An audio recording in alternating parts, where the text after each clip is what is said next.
Go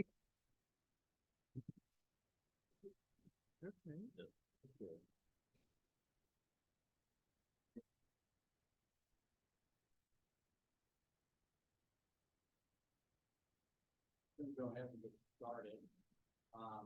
We have one member who is running with one fairly drop off of that. Chris, we will have to take a couple of minutes. Going to call the meeting to order. And starting in a couple of minutes goes by, we probably like before we do our formal introduction. So we can make the here. The one is first thing on our agenda is the approval of the agenda. We got this out, as you know, headed on to the council, go through the input and then finalize it. So hopefully it's in good shape. So I'm going to ask a motion to approve, and I'll take them out. The motion to approve that.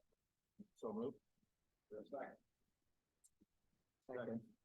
Is there any suggested changes to the agenda? No comments? All those in favor, signify by saying aye. Aye. Anyone opposed? Okay, the agenda is a very full agenda. I'm excited about it because we really set it up to have a lot of discussions today as we begin the new year. And then the second thing I'd like to ask is the approval of the November 2023 meeting minutes. Sorry, Jeff. Everyone who has a laptop, turn off your sound.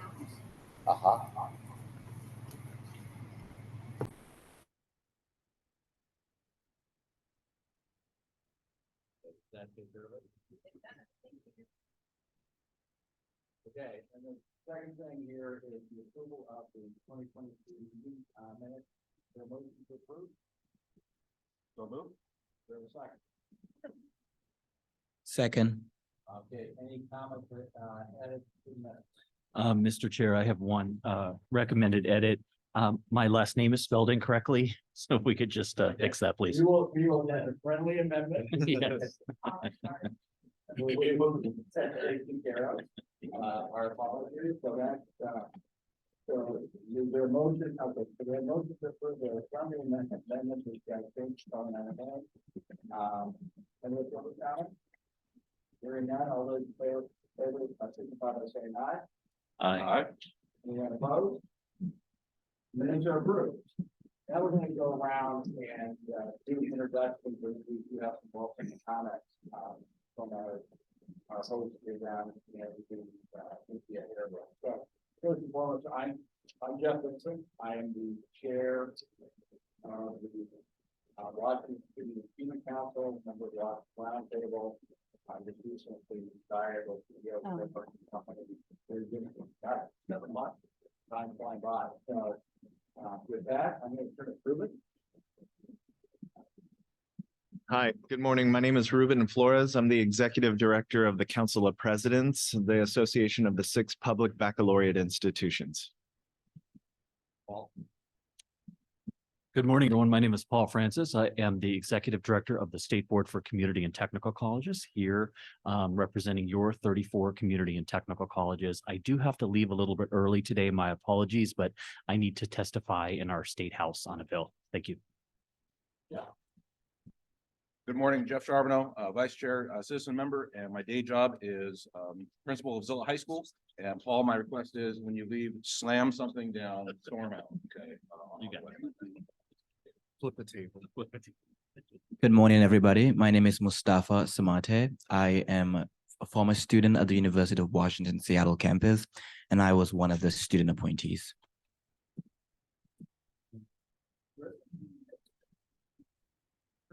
Yeah, good morning, Superintendent of Public Instruction, Chris Rakedal. And the mic going to yeah, Mike Miotti, I'm I'm Mike Miotti, Executive Director of the Washington Student Council. I'm not a member of the council. Good morning, everyone. I am Tathagata Pal. I go by Pal, and I am the new graduate student appointee in WSAC.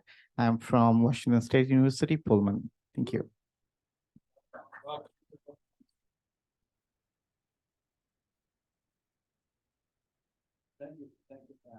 we're all making those down here, so, yeah, I hope it's a decent schedule right now. When I'm reflecting on it, I look at the house, I think it's time to, as we gather here today. With that, we have a couple people here with us in the audience, so they're going to provide well, remarks.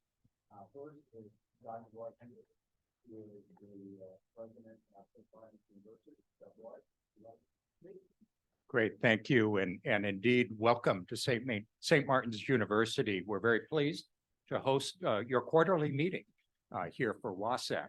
On behalf of the 530 students at St. Martin's University, we want to thank you because they receive Washington State financial aid, and that's a large percentage of our undergraduates. We have around 1,500 students in total. I want to specifically thank you for the Washington College Grant and for the College Bound Scholarship. And also, we have 25 to 30 students on the Passport to Career students, a very essential program, as you know, for those students. And for all, thank you also for other forms of student assistance. I also want to thank you for grants that support our nursing simulation lab equipment. Nursing, as I'll tell you in just a minute, is a very important major for our students here at St. Martin's University. St. Martin's is a Catholic Benedictine university. We're a comprehensive university with a liberal arts part. Many of our students are required to take liberal arts courses along with their professional studies here at university. We are small. We recognize that. We believe there's something important about small class sizes and very close interaction with students. 62% of our students identify as person of color. 41% are first generation students. These numbers are significant for a college like St. Martin's. Most of that is made possible because of the students we recruit from our backyard that represent the backyard. Most of them are eligible for a Washington College grant. Our largest majors include nursing. Nursing is a program we added about 5 years ago. We'll be growing it by 50% over the next 4 years. We've had tremendous collaborative partnerships with Multicare and Providence in our backyard. They understand we educate students from our backyard. Many of them will stay here and remain in their careers as a registered nurse right here in the greater Olympia area. Pre-med is another strong major. Engineering and computer science, business, education, social work. Those are some of the largest majors here at St. Martin's University.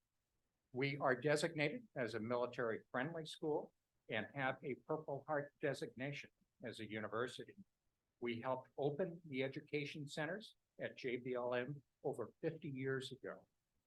We serve vets, active military, and their families. I was sharing with someone right before this meeting that within the city of Lacey, more military families live here than any other city in the state of Washington. We recently reached a milestone with a program we have for active military up at JBLM, where there is a 16-week certificate program in software systems analysis. We began this program with the help of Microsoft and outlining what their needs are. We celebrated the 1,000th graduate from this program within 5 years, helping those individuals transition to great paying jobs that pay between $80,000 and $150,000 a year. These courses are stackable towards a Bachelor of Computer Science. Many of them will continue to pursue their bachelor's degree at some point in their life and career. For those of you that follow athletics, we are learning today that we are likely to be ranked first in the nation as D2 men's basketball. We're not Gonzaga at D1 level, but definitely we excel in Division II. 1 out of 6 of our students participate in intercollegiate athletics. It's a great draw to recognize students for their talents. Academically, they are very strong performers. They are very good at time management, are very disciplined. Last week, I received a copy of the January 2024 Path to 70 update from the Washington Roundtable. I suspect all of you have seen it as well. To me, there's some very interesting information enclosed in that report. 72% of jobs in Washington state will require a post-secondary training of credentials by 2031. How well that aligns with your pathway, your strategic goal of 70%. Washington is one of 5 states with the largest share of jobs requiring post-secondary education. We've known that for some time.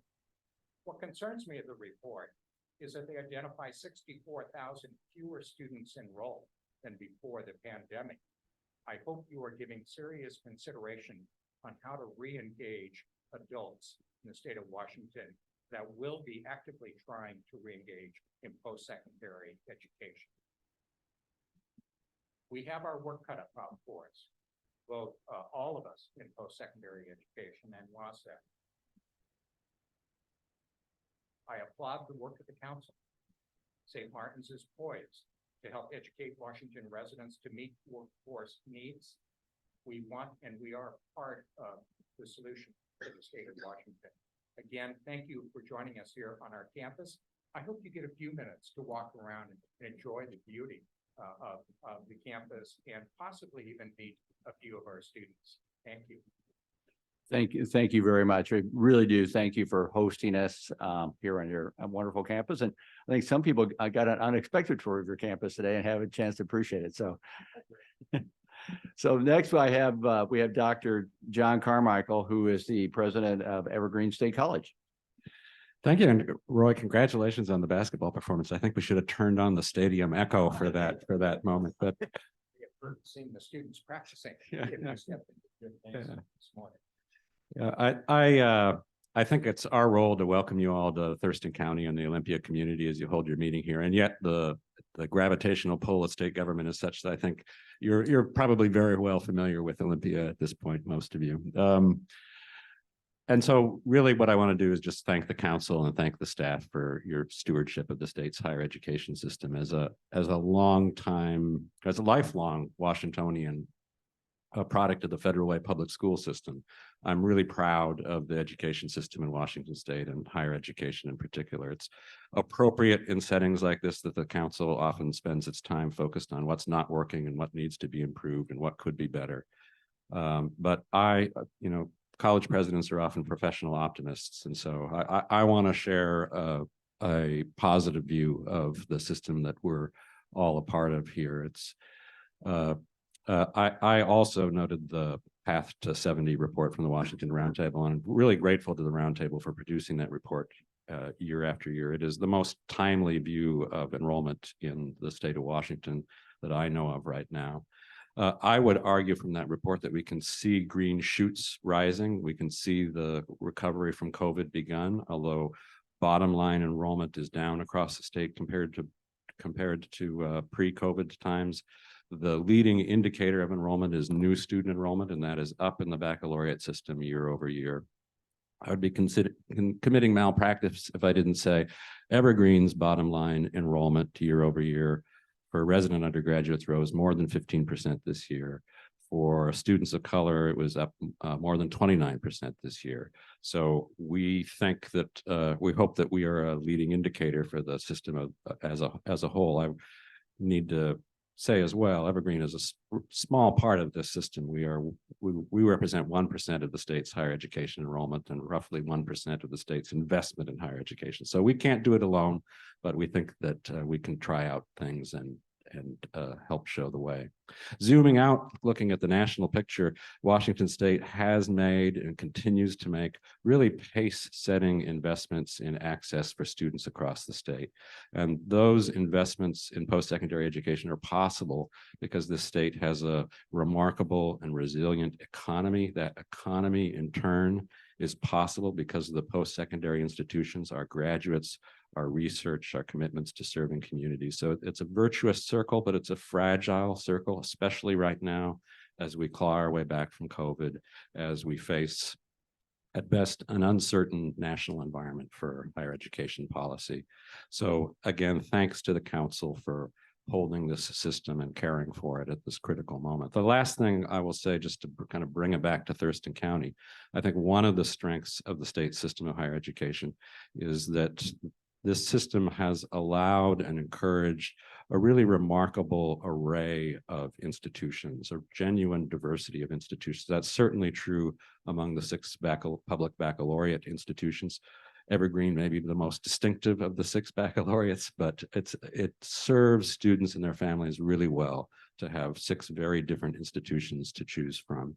And when you fold in the community and technical colleges, when you fold in the independent colleges, that diverse system stands out even more. And I think I will argue that that system works well together. There are inevitably points of friction, but in the big picture, I think collectively we work very well together.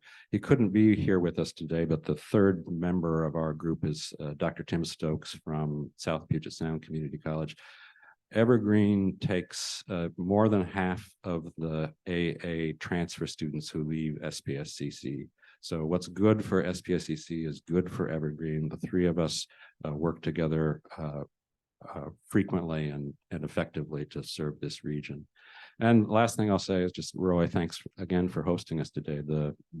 For those who are unfamiliar with this community, this facility and the Benedictine hospitality that you provide is just an anchor for us all. So we're really pleased to be here. Thank you, John. We appreciate it and appreciate everything that you're doing. We're now going to go into the executive director report. Thank you, Jeff.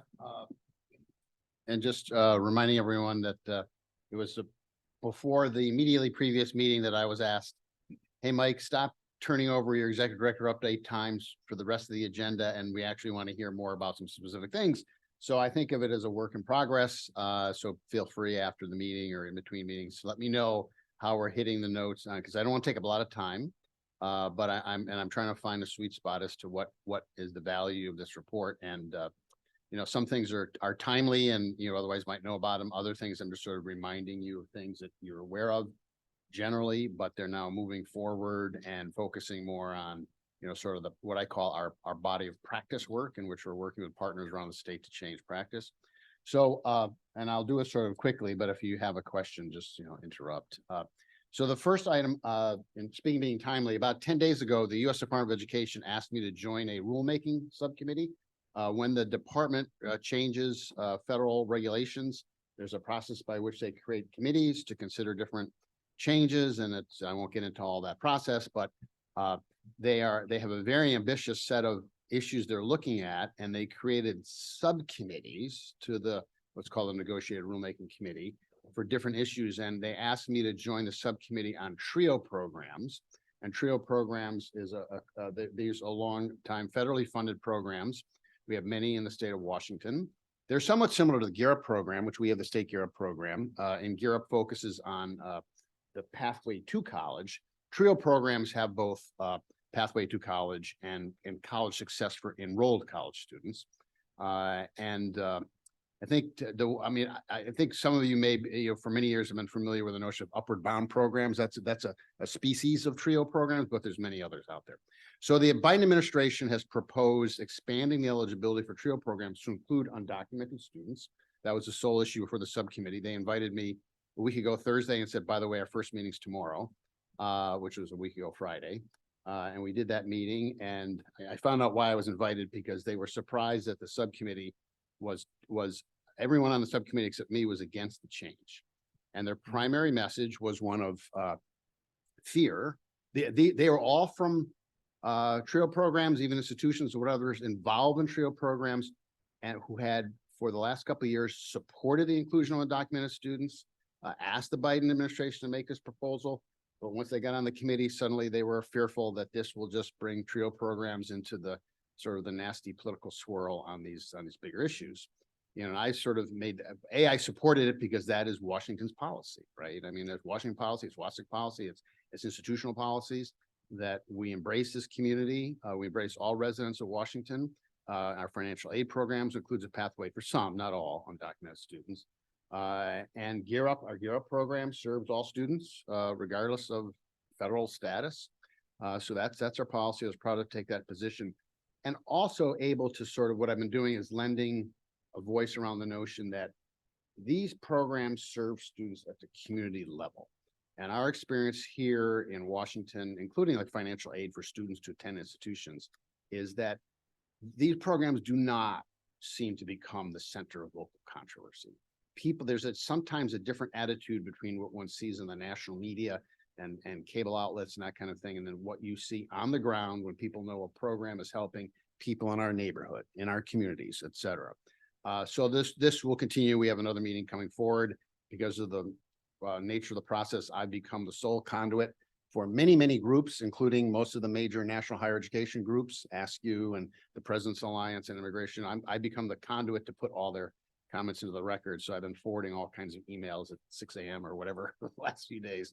But it's great to be a part of that, and great to be there as someone not officially representing the state of Washington, but obviously there as a state official in the state of Washington, because how Washington stands out for a long time on these issues. And I'm just proud to be associated with the state and all the partners and institutions that feel that way.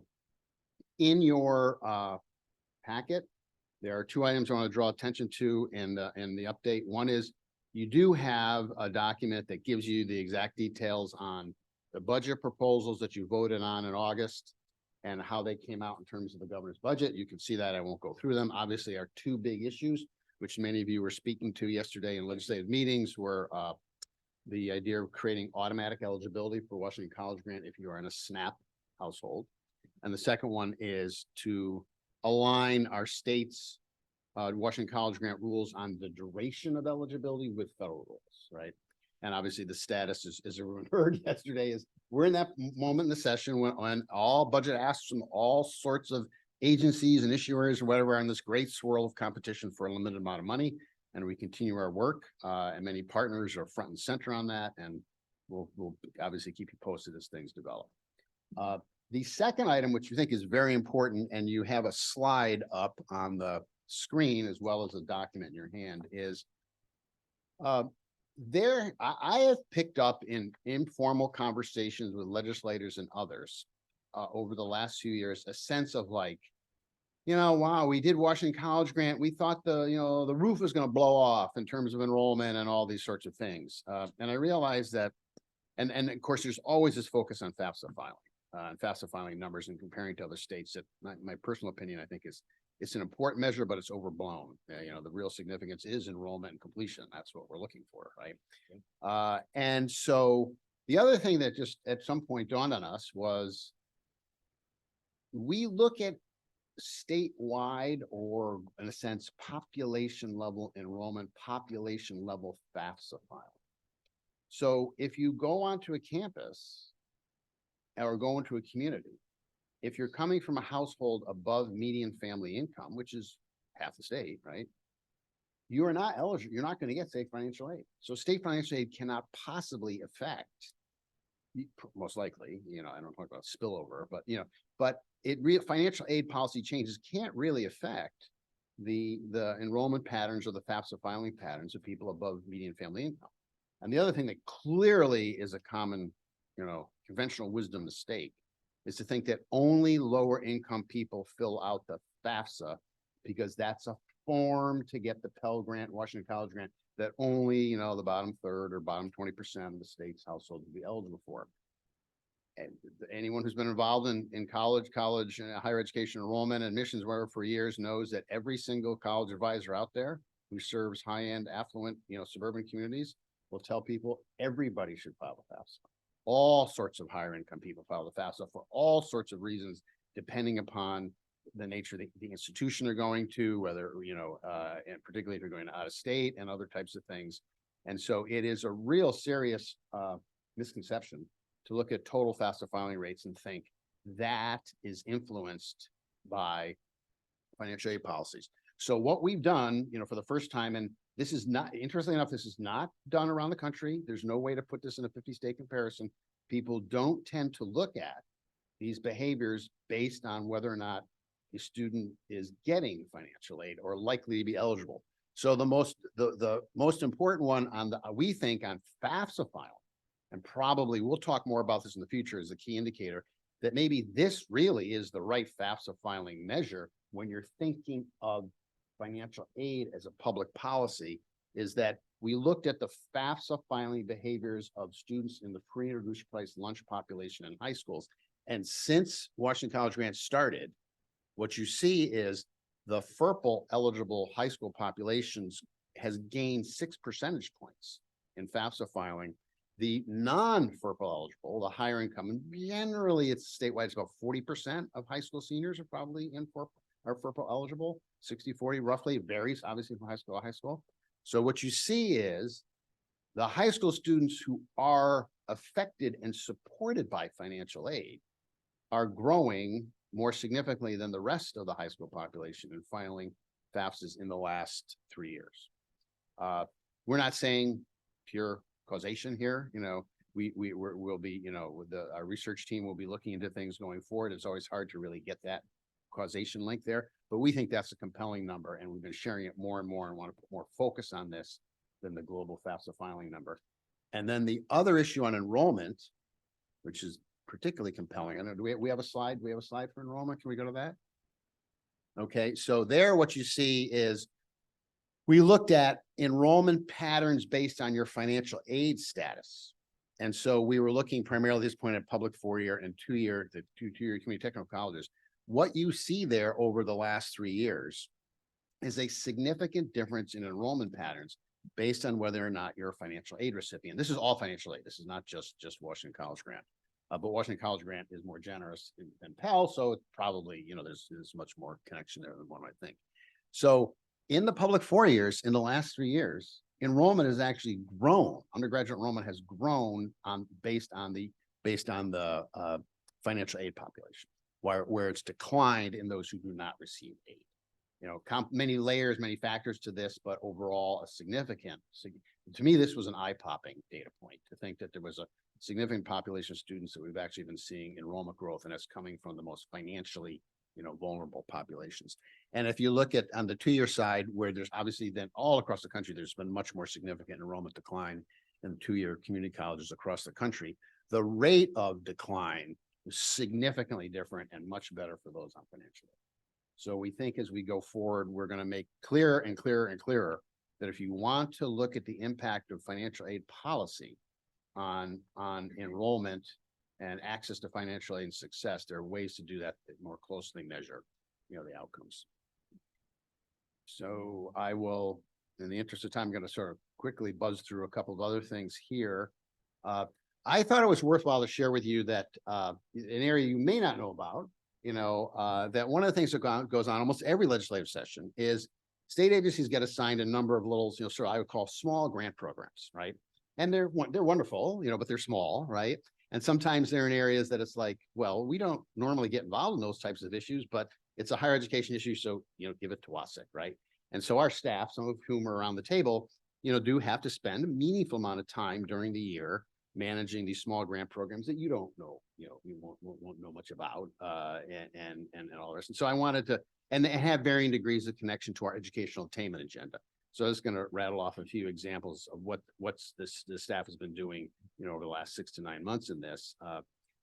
So first, in the area of those that are, I mean, you know, sort of clearly directly relevant to our attainment agenda, in the career launch program, you know, we have managed a couple of grants for startup costs for career launch programs in data analytics at WSU Pullman and a teacher preparation program at WSU Tri-Cities. And there is one pending now, program pending in development at Central Washington University. We've also done for a couple of years now the dual enrollment scholarship pilot, which is coming to an end. And I think that dual enrollment scholarship pilot helped lay the groundwork for support for expanding college and high school. So that's been a pretty active and complicated body of work, but it's now coming to an end. 2 areas, ones that suddenly come at us and are like, how do we implement this? What is this about? What's the purpose here? Is we are asked to make grants to support the startup of wrestling programs. And someone around the table knows a lot more about that than I do, President Carmichael. But it was like nothing wrong with wrestling programs, but it was sort of like, well, we've never had much of an involvement in, you know, this kind of stuff. And our staff stepped up and I don't know if that's finished yet, but it's done a good job of that. The other one was, there was a very small grant program for, to go to law schools for victim services. And of course, there's only 3 law schools in the state, so this was an easier thing to work through, and one wasn't interested. So we're doing 2 modest grants with the money to 2 law schools. ICW members, by the way, to do work in victim services. So that's our little story on small grant projects. The other items, there's 3 more to finish. One of the things I will be doing in these future updates is try to just, sort of maintain awareness of some of the bigger practice associated oriented projects going on in the cluster areas. So under the affordability cluster, as many of you have known, we were charged with the legislature within the last 2 years to launch a student loan program that the legislature changed the focus to graduate programs in high need areas. We have an RFP out coming to an end for consultants, probably national consultants, to help design and actually manage the program. The state of Washington does not have a lot of experience or built up, sector out there of people who have expertise in student loan programs, and the whole world nationally has changed dramatically in the last decade over that. So that program will be getting close to more serious design discussions over the next 90 to 120 days. In our completion cluster area, again, we've discussed this before, but the state joined Complete College America a couple of years ago. They launched an accelerator initiative with a bunch of states. We're in that with Eastern Washington, Central Washington, Heritage, Wenatchee Valley, and Walla Walla community colleges. And that's actually in varying degrees of launch, right now.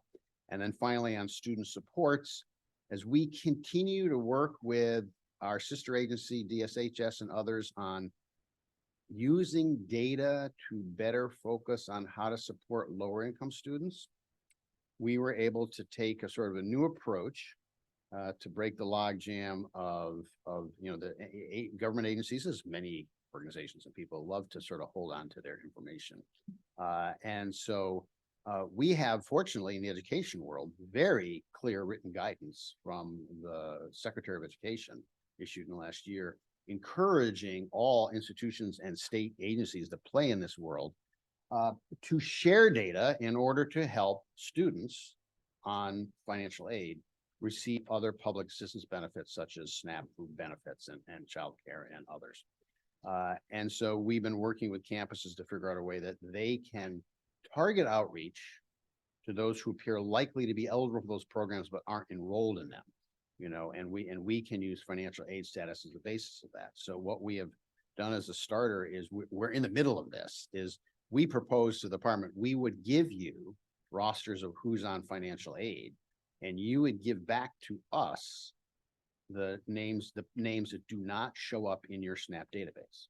So they are not giving us data, right? And we are sharing data consistent with the directions of obviously both state privacy law, but also the Secretary's direction to share this for his purposes. And that will enable us to share with campuses, lists of students on their campus who are getting financial aid, but are not in any of these other public assistance programs. And that could be the targeted outreach population for the college navigator, the navigators and other types of investments that are being made to help, connect to them. So that concludes my executive director update. Any questions for Mike? No, Yeah, I'd just like to say thank you so much, Mike. That was a great update. I also want to say thank you for representing us and the other Washington on issues around grant programs like TRIO that you mentioned. These are powerful programs like Upward Bound, Gear Up. These are all programs focused on first generation students as the #1 category for eligibility, and undocumented students fall wholly in that category. So as a council member, I want to give you my full support. And again, thank you for representing us in that way. Also, wanted to acknowledge too the email that you sent out that officially ranks Washington College Grants as the #1 financial aid program in the nation. And I think that's something for us to all really cheer and talk about and, just be grateful for. So thank you again for your stewardship. Thank you for reminding me on that last item. That was in the back of my head last week. That just came out in the last 10 days, and I meant to be sharing that. So I appreciate it. Yes. Yeah, we are. There's a group of state financial aid program managers that Becky Thompson, Becky's here somewhere, that Becky's a member of NASGAP, that's been ranking state programs for 60 years. It's basically just crunching the numbers. And so we have always been, even with state need grant, in the top 2, 3, 4 states in need-based programs, grant per enrollment. Because that's the way they do it. They don't do grant per recipient, they do grant per total enrollment. With Washington College Grant, we moved into the #1 position 2 years ago. And our sort of lead on number 2 and 3, like New Jersey and California, grew significantly in the most recent year of their analysis. So thanks for reminding me of that. Anything else for Mike? Mr. Chair, one comment I want to make is that, thank you, Mike, for that update. It's really exciting to see continued progress and commitment to state student financial aid, as we've seen for many years in our state. And certainly we're in the process of workforce development, but it's also important to think about the workforce at our state's colleges and universities, particularly in financial aid offices. It is really challenging right now in terms of recruitment and retention. I don't want to speak on behalf of the four-year sector, but certainly on behalf of the community and technical colleges. We are, when you talk about the new FAFSA, when you talk about all the things that are coming from the federal and state levels, it feels daunting and somewhat overwhelming, and for thinly staffed offices. And I know folks know that in the room here, but would encourage the council to have some interim conversations with financial aid leaders across the state, because we're all supportive of the policy, but we have to make sure we have the administrative staffing and that we're not placing a bunch of unfunded mandates on already overtaxed financial aid offices. So thanks for just noting that point as well. Okay. I'm just wrapping up this section before we go to the increasing post-secondary enrollment part of our meeting and discussion there. I'm just going to do a brief chair report. One is I want to bring us back to our strategic priorities that we set at the end of last year. Just remind you of those and kind of where I see ourselves against those priorities. We have one of our priorities for this year is to continue to develop and nurture our regional challenge grant program. Its current participants and potentially future participants to achieve our 70% post-secondary attainment goal. One of the things we're going to be doing in relationship that we're going to actually form a cluster around around partnerships, which is where we put the regional challenge grants. It came clear to Mike and I that given the amount of effort and energy that we actually need to put a formal cluster together around there, with a council member being assigned to work with staff on that in between council meetings. I kind of unofficially played that role here over the last 3 months as we were getting together ready for today's meeting. But that's and something that'll help us along that pathway. As far as developing comprehensive policy proposals to increase enrollment and to support students in sustaining in-demand credentials. We have 2 bills, as you know, that we're currently focusing on. One is the SNAP bill that has already been mentioned about trying to use SNAP as a way to basically guarantee financial aid for those students with the greatest need. And then we also have a bill that we're focusing on to try to align state financial aid with federal financial aid so that students actually know the length of time that they will have financial aid. So those are 2 things that are going on. We have some work to do in trying to figure out how do we actually think about tracking post-secondary credential attainment. We do a good job of tracking 4 years and 2 years. But we have so many other initiatives out there when it comes to apprenticeships and things like what was just mentioned here, what was going on at JBLM and awarding certificates which then can be laddered into something else. There's a lot of activity, but we don't have a good way of tracking this. And as we're trying to innovate and try to spur all this innovation on, we have to be able to understand, are we driving additional success? So we need to figure that out. We're going to be talking about and thinking about at least how do we frame that discussion, and then how do we go about collecting data? And then the last one, if you remember correctly, is and one that everyone recognizes that we need and still haven't found a way to bring it forward in a comprehensive way. We all understand that We need a comprehensive communication strategy around the benefits of education in this state. We've kind of lost the narrative. Everybody recognizes that we have a tough communication challenge out there for a lot of different reasons. And the interesting thing, whenever you mention that, everybody absolutely agrees with you about that point, but nobody has a solution. So the question is, how do we get some people starting to really discuss what that means and start at least framing what the communication challenge is? And then how do we go about bringing people together to actually try to develop a program? So don't know we're going to end up on that one. At least people are recognizing the need, understanding that we've lost a narrative on that topic and that we need to do something about it.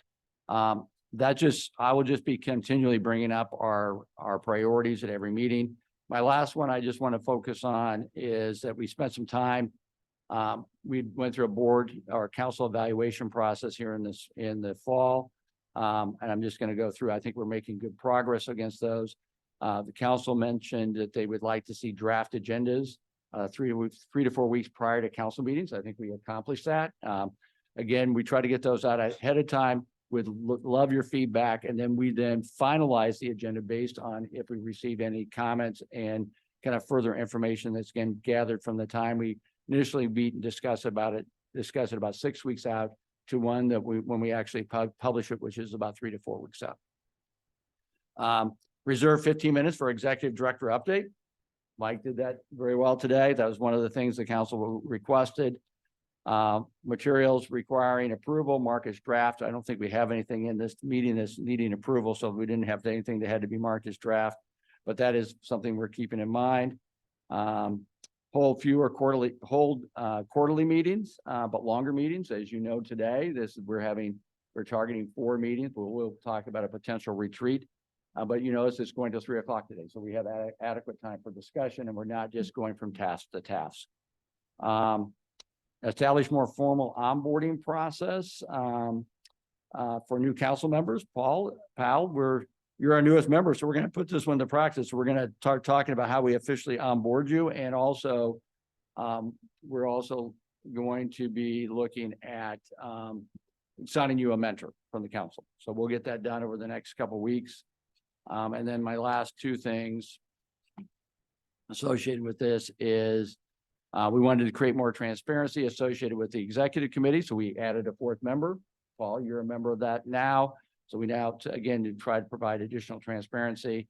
And then finally, we talked about potentially holding a 1-day retreat in 2024. So that's one thing I want to talk about just momentarily here. So Heather and I have been talking about the idea of holding a retreat. It would be a separate day. A lot of members thought it was a good idea. So when we're thinking about this and the work of the council and everything that's going on, we really, the question to the council, do we want, right now we have an August virtual meeting. And if we wanted to, we could turn that into a in-person meeting and then add an extra day to that.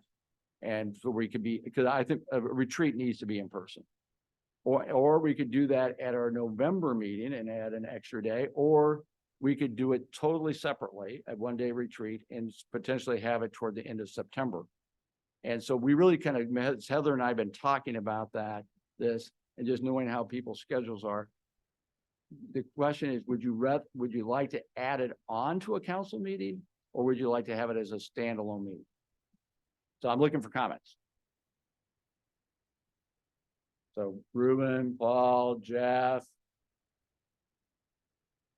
Mustafa, what's your preference? I'm happy to be surprised. Okay. Mr. Chair, I think my preference would be to add it on to an existing a day, or maybe to convert a remote meeting into a in-person meeting, just because of my schedule, to be very honest. So that's why we have to be honest about our schedule, right? So why we're asking this question. Jeff? Honestly, a doodle poll or whatever is probably going to help us solve this problem, because it depends. Okay, it depends. Okay, so I'm flexible. Preference on 1 day. let's see what reality is. Mustafa or Chris, anybody else? I won't be here. My term ends June 30th. This was your idea. You were one of the advocates for this. Would you give them a paper cut? You can come back as a guest speaker. Okay, so Chris, do you have any thoughts? No, just the substance is more important than the date to me. Right. I'll either be here or we can get someone here, but the transformational work is the thing that will draw the right audience. Good. And that's one of the things that Heather and I are also talking about. We're probably going to be, how we're going to divide up the day. Part of it's going to be around the strategic plan and also just building relationships within the council. We're also, though, trying to think about having a kind of a key topic such as how how is AI going to impact education as we move forward, both at K-12 and post-secondary. That's a potential topic. So we're going to be working on the agenda, but first we kind of wanted to get a sense for where people are. So I guess what we'll probably do, we'll send out a poll, kind of see what people's thoughts are. We'll actually kind of draft an agenda around it so you have a sense of what this day could look like. And we'll probably get that out sometime in the next 30 days. Okay. And with that concludes my chair report. Any questions for me? Seeing none? Okay, great.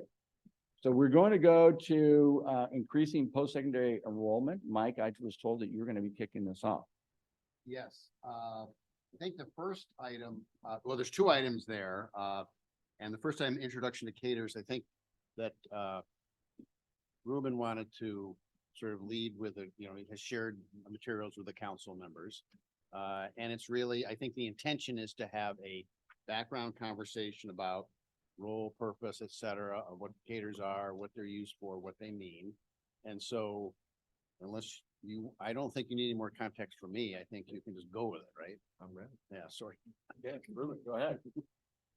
Okay, yes, I am glad to have this conversation around our minimum admission standards. I think specifically what comes to mind around our minimum admission standards for the public four-year universities is this idea of caters.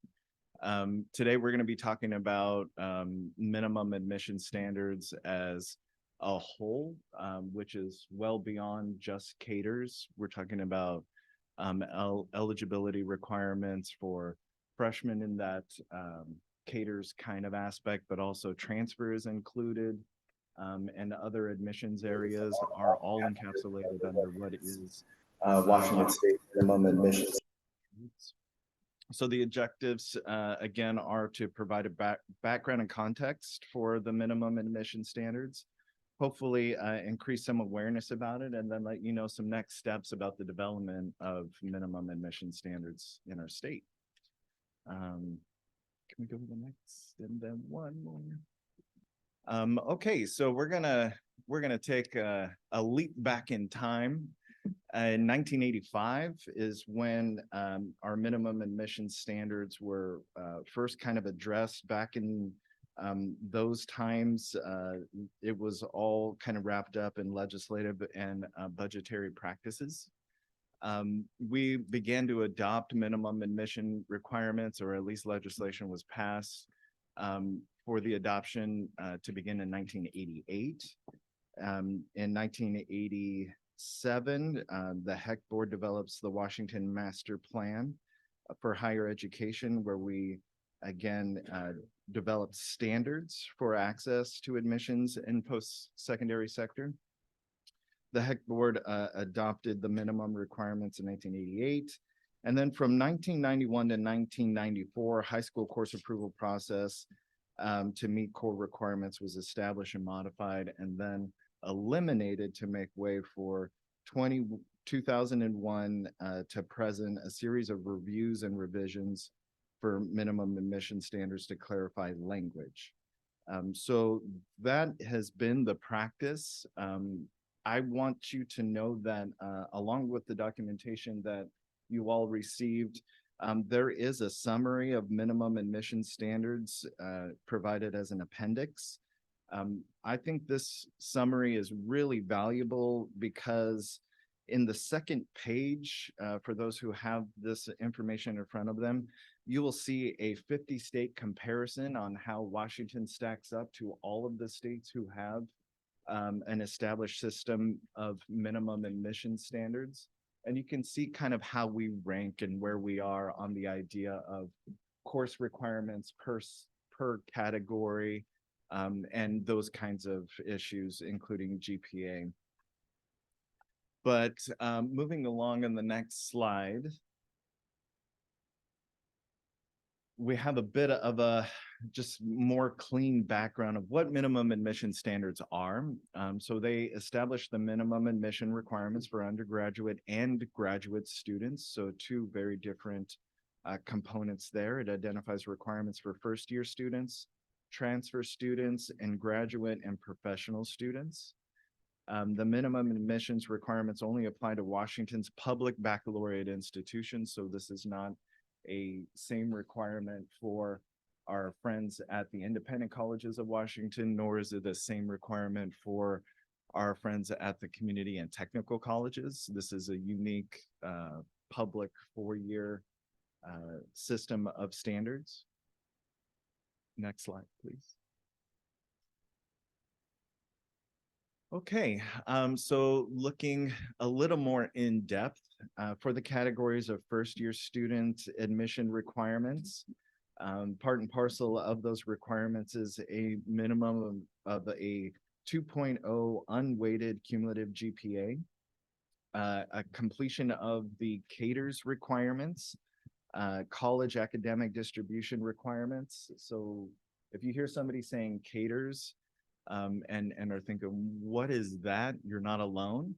A lot of people are saying, hey, what is that? In fact, CATERS ends up being merged with minimum admission standards. And what is true is that minimum admission standards is an umbrella, which CATERS is a part of. So if you ever want to hearken back to this meeting and know what CATERS are and what that stands for, college academic distribution requirements. I expect no one to memorize that. But we do have some information for you on what they are currently and what they have been in the past, provided here in this slide. So as a distribution of courses, the English requirement in the subject area, 4 years, 4 credits. These have been standard since 1988 and then reestablished in 2007 and still current. Going down that list for math, science, social studies, world language, art, and senior year quantitative math, you'll see that they have been since 2007 to currently pretty much the same.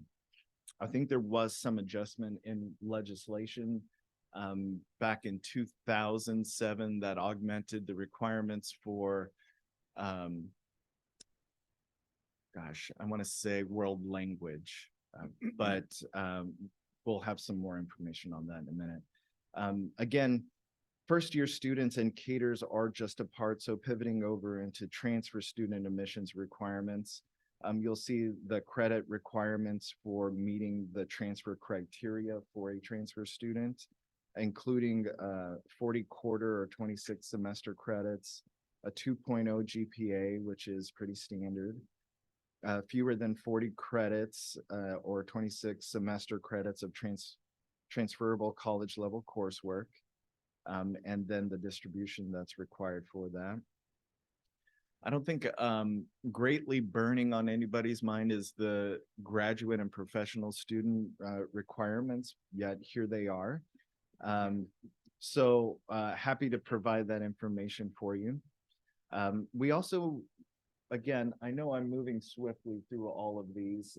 This is an important topic, but we were really diligent in providing you pages and pages of history and background so that you can delve deeper into what each of these categories mean and how they impact our state. And again, how that's reflected across the nation and other states. So moving to the next slide. where we are. Here we are. Most recently in July of 2020, our baccalaureate institutions held a listening session with key stakeholders, including the Student Achievement Council, OSPI, and a lot of other members to have a conversation about potential revisions of the state's admission standards. And then again in September of 22 to January of 23, Washington's baccalaureate institutions met to draft proposed revisions for state minimum admissions standards. January of 2023, COP shared a draft of proposed revisions with the Student Achievement Council, stemming from those collaborative efforts in the beginning there. In the next month in February, the Student Achievement Council convened a kickoff meeting with key stakeholders where the proposed revisions were shared with our partners. This is typically how this process works when we adjust minimum admission standards. It's a collaborative process. The Student Achievement Council staff are always part of that conversation and help steward that conversation by providing feedback from one sector to the other in a collaborative way. In July of 2023, the Council of Presidents sent a letter checking on the timeline so that we can get these minimum admission standards established and get the feedback that was collated at those initial meetings. And in December of 2023, we did receive that feedback. So where are we going now that we have feedback from our partners on that proposal? Next month, our institutions will be gathering to review that feedback, incorporate it into a proposal for minimum admission standards, and then in March, finalize that work to provide revisions to WSAC and all of our key stakeholders. That's kind of a typical scenario of how minimum admission standards have been adjusted over the years. Keep in mind that these minimum admission standards were changed twice over the past couple of years. As you know, our sector has decided in partnership with ICW institutions to go completely test optional, which is an adjustment of the minimum admission standards. That was discussed at the Student Achievement Council meeting. I think Amelia at the time was leading that conversation. And we did change the minimum admission standards then. And again, we adjusted and adopted, again, thankfully to this Student Achievement Council's draft handout as well for minimum admission standards. You can see that our change to test optional and then formalizing it to a broader definition of test optional in 2021 through 2022.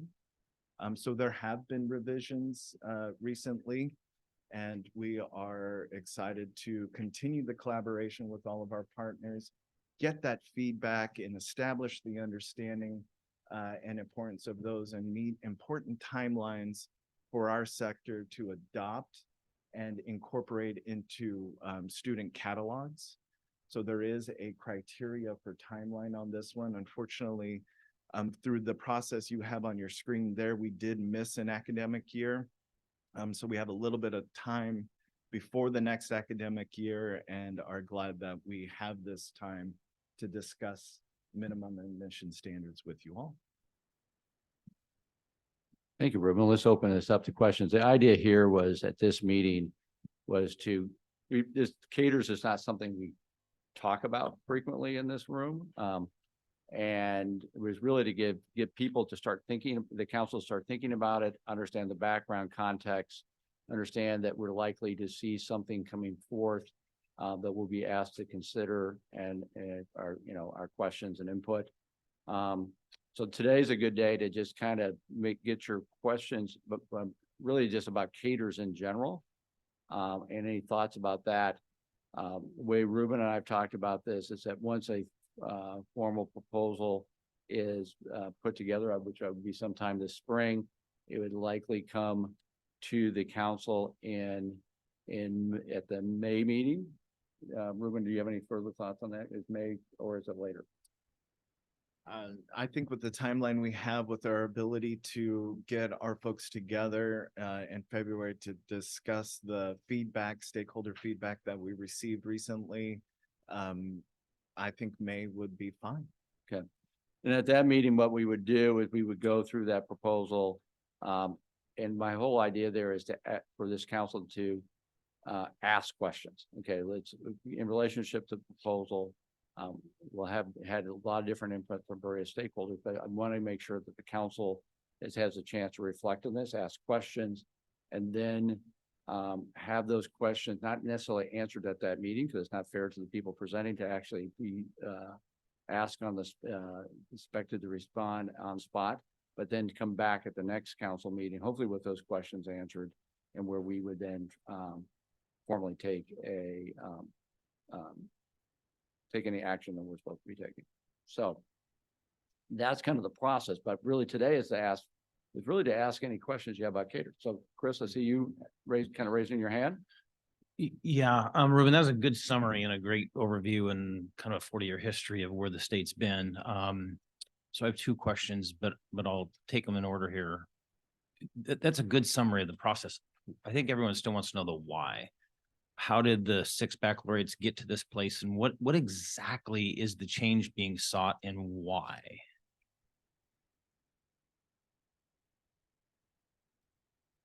I'm sorry, what the question is, what will be changed in the proposed coming in May? What are the 6 baccalaureates seeking to change in the caters part of Sure. minimum admissions, and then why? What is the why behind all the work? Sure. So obviously clarity is the why. I think a lot of people have questions and concerns, including teachers and administrators in K through 12, as well as people in higher ed, and then parents and students in general have no idea what caters are and mean. I think it's been ambiguous, and we're hoping to provide clarity in our next attempt at revisions for the minimum admission standards. That is key to everything that we have. I think categories within the current caters here in front of us on the slide are a little bit confusing in their layout, but also on top of providing clarity by introducing some function is expanding. I think that what we've heard and what our institutions want to do is expand the criteria for what courses can meet certain standards. More specifically, the senior year math-based quantitative course. We've heard from a number of our K through 12 partners that they believe that certain courses could meet those. And so we want to broaden the language around the requirements for that to enable them to incorporate more courses to meet the requirements for these caters. And so that is the driving force behind change for minimum admissions. Chris, does that answer your question? Any further? Well, I think we'll follow-up? I think everyone will keep exploring this quantitative and math question, because I really appreciate this, those who seek clarification. I don't think this is getting it done yet. The K-12 field doesn't understand. What they want to know is, are we adding a 4th credit of math or not? Because it has been a little milky and hard to kind of figure out in the current world. So is it or isn't? And then is it expanding on some and then taking away some? Is there more scrutiny on CTE dual credit, for example, or cross-crediting CTE? Like, I think there is less clarity right now as presented. Yeah, I think so too. The minimum admissions requirement slide. Can we go back to that? Yeah, right here is in history and current. There is no intention from our sector to add any requirements, to change any requirements. There will be no new math requirements. We're talking about clarifying and defining and also expanding criteria. So yeah. And then zooming out, the other comment, I think it's a comment, but maybe folks want to react, kind of zooming out from this particular is there any 40-year look, since this is really institution-based prior to 1985, and then all of a sudden the legislature and others thought we should build these minimum standards, and now they fluctuated and changed it. Has there been a 40-year look on whether this plays any statistically significant role in the volume of kids who seek college, good or bad. In other words, I think the biggest shifts in four-year enrollments, for example, was undergraduate opportunities, freshman and sophomore year opportunities at the branch campuses. That was the biggest transformational change that had baccalaureates finally not getting their clocks cleaned for 50 or 60 years in enrollments in the state. And all of a sudden they boomed. And then there's this mitigating factor of a financial aid system that's really driving a voucher to faith-based institutions that puts a lot of pressure on the public 4 years because it's a financial pathway to private and independent colleges. So there's these massive factors that actually affect whether we're getting enough kids going to our institutions and which institutions. I'm trying to figure out if there's been any analysis to say this kind of work moves the needle 1 or 2% versus, say, the branch campus opportunity, which absolutely moved the needle. It brought baccalaureate capacity in a mega way into communities, and then the great opportunity for baccalaureates at the CTCs. What role does this have, big picture, with statistical significance on whether kids do or don't choose a baccalaureate institution? That is a great question. I'll be happy to dig into that and see if I can find anything about a study of the impact from 40 years. We do have some history here about the standards. Again, with the appendix documentation, we've got about 20 pages, year by year impact. And in the process, I think that question is pretty specific, so I can do my best to dig that up. Anything else, Chris? Well, I don't know that the research is going to exist, but I think it's time to ask that question. Like, what are these big moving parts? Because if you make it harder, even by perception, if not reality, but by perception, if you make it harder for students to see our public institutions as highly accessible, then we continue to struggle with this mixed message that we throw the best financial aid system in the country at kids, but they're just not going to our public institutions, our four-year publics in the same numbers. I'm just trying to understand if this helps or hurts that messaging. Yeah, I think you pose a real genuine and philosophical question about the coordination or the connection between our sector's standards for admissions, which also aligns with the standards for graduation pathways and the expectations for students as they graduate and the level of preparedness that they are, and how that aligns with our institution's ability to serve them based off of the strategic plans amongst our institutions. I think that the minimum admissions requirements from our state and the 25 other states who have a system-wide area of minimum admissions requirements work hand in hand with their K through 12 organizations so that they can provide students a clear picture of what it would take for them to master in high school to be prepared to pursue the programs that they're interested in at our public four-year institutions successfully. Luckily, those standards are fallible, just like people, right? We're all fallible, and that's why our state has a system of waivers that allowed them to, if they weren't able to meet a category in CATERS, there are waiver opportunities in which students have shown success.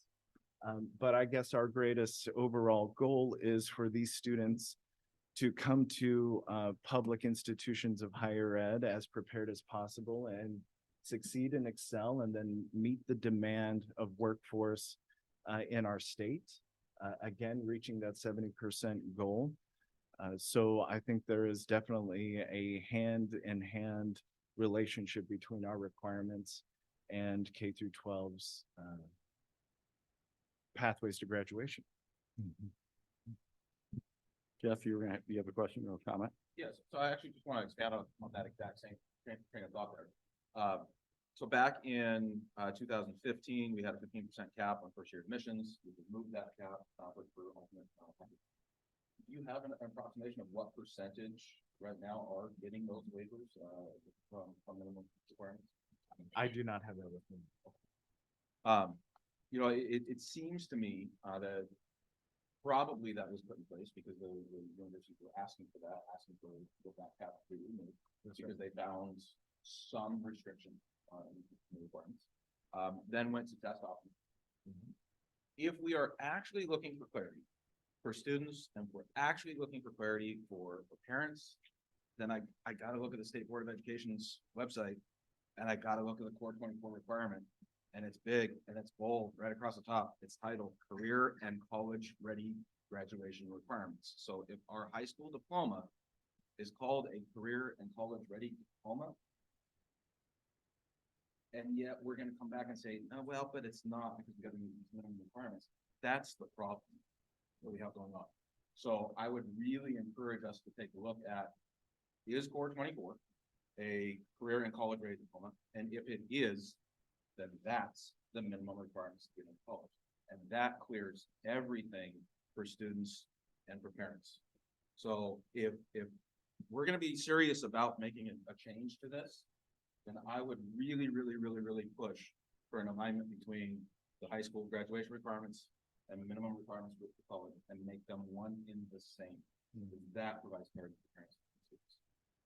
Yeah, I think though, in the statement, you said career and college readiness. So you have two components as opposed to college readiness, which is one component. And I don't think that establishing a criteria that is career readiness is the same as a criteria for college readiness. So there is a question of bifurcation there. Again, these minimum admission standards requirements are requirements for the public four-year sector's admissions. They're not definitions for pathways for graduation requirements. When asked by State Board of Ed and any who are developing these requirements about our input on those pathways, we provide them and make recommendations on high school graduation requirements. And they are received, and we're grateful for the opportunity to collaborate on them. They're often not adopted in those kinds of requirements and requests, but we were part of the collaborative process. And what we can say is that those are not our requirements. The high school graduation requirements are not the public four-year requirements. It would be great if they were and aligned directly, but a student should be given full information about the pathway that they're on, whether it meets the college readiness pathway or the career pathway. So we want to make sure that we're communicating all of those things and bringing awareness. But we are also not saying that you have to have all of these things to graduate high school, plainly. We're saying you need to have all of these things with the exception of waivers and other things that are provided to enter into a public four-year institution. I hear you, but I gotta take the collective we and put State Board of Ed, council presidents, State Board for Community and Technical Colleges, OSPI, put us all together. We are responsible for the message of what we're telling our students and parents. And so we gotta get on the same page. We can't call it a career college grade diploma if it's not actually going to be, because it's not gonna meet minimum graduation requirements, or it's even minimum entrance requirements. We can't do that, right? That's causing the challenge. So this is an opportunity for us to bring that together and actually move something forward for our students and our families. But I also have to say, we have to be really careful about any prescriptions that we do for K-12. There are a ton of initiatives or items within the legislature right now to change some graduation requirements, to add more to K-12. Each one individually, each one individually is not a bad idea. I'll call one out, and I don't want to be called against this, but we have a great proposal out there to make sure that all students in high school get some information about personal finance, right? And financial literacy. And wouldn't it be great to make sure that all students do that? That's awesome. I think that's a very important thing. But at the cost of what? So I'm going to put in financial literacy. I better make sure that that's going to do something potentially to help out in a catered requirement, right? We have to have that alignment. Otherwise, I run out of periods of the day, you know, for my students' classes. We've got to be really careful about what we're asking for here. And I need everybody to be on the same page with this. That's what I'm asking for in the process. Chris, do you have any thoughts on that? Since people are commenting about K through 12? Well, high school diploma. Jeff and I are very aligned on this stuff and have been for a long time. I think it would help this board to see where the high school graduation requirements line up to Caters. It's much closer than most people think, but there's some nuance there that causes us always to say, why do we think this is a high school requirement, but the colleges and universities, for example, don't make it an admissions requirement, and vice versa. There are things they expect that aren't formally in the high school graduation route, which means counselors have to constantly, right? 3,000 counselors are constantly trying to get up to speed on the nuance, of 30 or 40 different institutions and what they need and don't need, including a growing number of kids who apparently want to go to Arizona for college. That seems to be quite the exodus. So lining that up would be good. Randy has a great website that does this well. I think this board would be well served by seeing where that nuance is. And it isn't always a presumption that K-12 has to come up to university admission standards. Maybe we could talk about some university admissions requirements that can go away to get that alignment that Jeff is seeking. Yeah, go ahead. I promise I'll stop. So this is the whole idea. This was to get a context out there and get people thinking about it. We're not asking for any approval today. This is all about getting thoughts and ideas on the table. Another thing I would really encourage us to look at is the removal of the word years in anything that we do moving forward, and move that towards credits or requirements. A very specific case, I know this is down in the weeds, but you can have a student in high school who starts freshman year taking geometry, second year takes algebra 2, and then qualifies and tests into pre-calculus during their junior year and actually earns college and high school credit for that, earns 10 credits of high school mathematics, which is enough for that student to actually get a bachelor's degree with taking no further math in many different content areas. Many different majors would require no additional math beyond that, but they take that during their junior year. So why are we going to require that student to take another year of math to be able to meet minimum requirements when the college isn't even going to require them to take any more math than a bachelor's? So looking towards things like credits instead of years, instead of requirements at the different spots, that goes back to seat time from way back in the day. We got rid of seat time for a lot of different reasons. So we need to be very careful about, are we expecting students to meet a minimum ability, a standard that is based off of their knowledge, their understanding, their abilities, or are we asking them to meet the seat time required? We got to be very careful about the nuance of that. So we have to bring that up, and I know that's going to be down there. Any Paul, any thoughts, or because you were in this area for a while? Well, it's interesting. I started my career in college admissions. I was a tour guide in college and began my career recruiting students of color. And college admissions, for those who don't, has changed quite a bit over the last 25 years. When you think about the move to holistic admission in our state, we used to go by what was called an academic index that simply looked at GPA and test score. Not a very good way to assess one's ability for higher education. So colleges have moved away from the academic index largely toward this, what we now call holistic review, which I think really attempts to look at the whole student, quantitative and qualitative factors, which I think is a really good thing. I was never a fan of standardized testing, the standardized testing requirement. And so I think the pandemic really gave the public baccalaureates an opportunity to revisit that, as they did thoughtfully, and to remove that requirement. That's part of a national trend, of course. I think that's good for students not to require standardized tests here. It's interesting what you mentioned, Jeff, about the alignment between high school graduation requirements and the Caters. I think the challenge for me professionally, a challenge for me as a parent of soon to be a high school student, is that the high school requirements are dizzying to keep up with. Look at the number of bills this year, right? Randy, you've talked about that, right? I mean, I have to go to that state board website and click on the year just to keep track, right? There is, as Chris mentioned, there is a lot of alignment between them already, and I'm looking at the list on the State Board of Education website. But to your point about should they be one and the same, there's 2 years required of health and fitness. Boy, I think that's a really good thing. Should that be required as a minimum admission requirement? I would probably say not. So I don't know that they need to be 100% aligned, but I also take your greater point that, we all live in this world. for those who are, who don't live in this world, it can be complex to try to navigate all of this, right? And that's what we want, is to be able to navigate these things easily, right? So they don't say, I just don't even think I'm college material, I can't go. So anyway, I think that that's a great idea to have more conversation about alignment, but keep in mind, from the higher ed side, when there's constantly bills in the legislature to change high school graduation requirements, right? And we know they're well-intentioned, whether it's computer science or anything else, that may be easier said than done. But anyway, point well taken. Thank you. Mustafa? I'm gonna ask this question for my curiosity.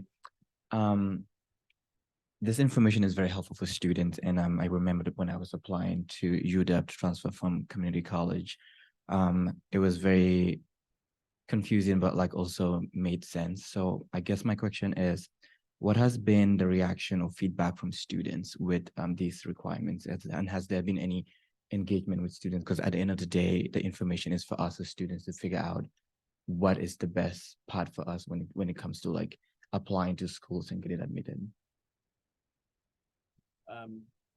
To be honest, the students are largely unaware of this.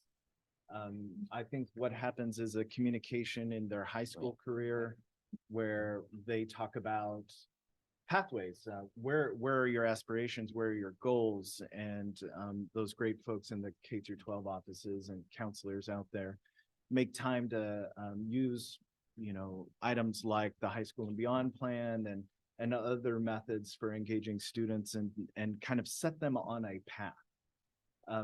It is difficult to have conversations about students and their pathway to a public four-year institution because I'm not sure, Randy, is there 13 graduation pathways?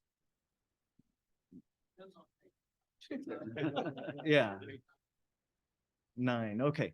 And so then you throw in this criteria of, well, within this pathway, you don't have to take this course because you have the lowest score on the military placement test or something like that. And those things, how they align with having one requirement being waived and still kind of working there kind of puts up this difficulty for envisioning the pathway that they're on envisioning a pathway that is outside of the pathway that they're on. And it takes a lot of work for, so my 16-year-old right now is doing phenomenal at South Puget Sound Community College as a Running Start student and an orchestra student at Olympia High School, plug for my daughter. And, some of these tracks are a little bit easier to envision than others.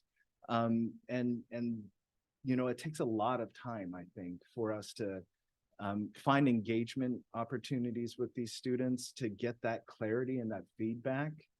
But what we hear from students and what we see from students is a trust in the people that are spending a lot of time like Jeff and others, talking to them about what it means and those pathways and kind of this purposeful look at what are my options. And those can be also encapsulated in the High School and Beyond plan. So the answer is not much, Mustafa. There isn't a whole lot of student feedback because students predominantly trust the process. They predominantly trust those who are connecting them and never know what caters means or stands for. Sure. No, absolutely. We encourage the discussion here.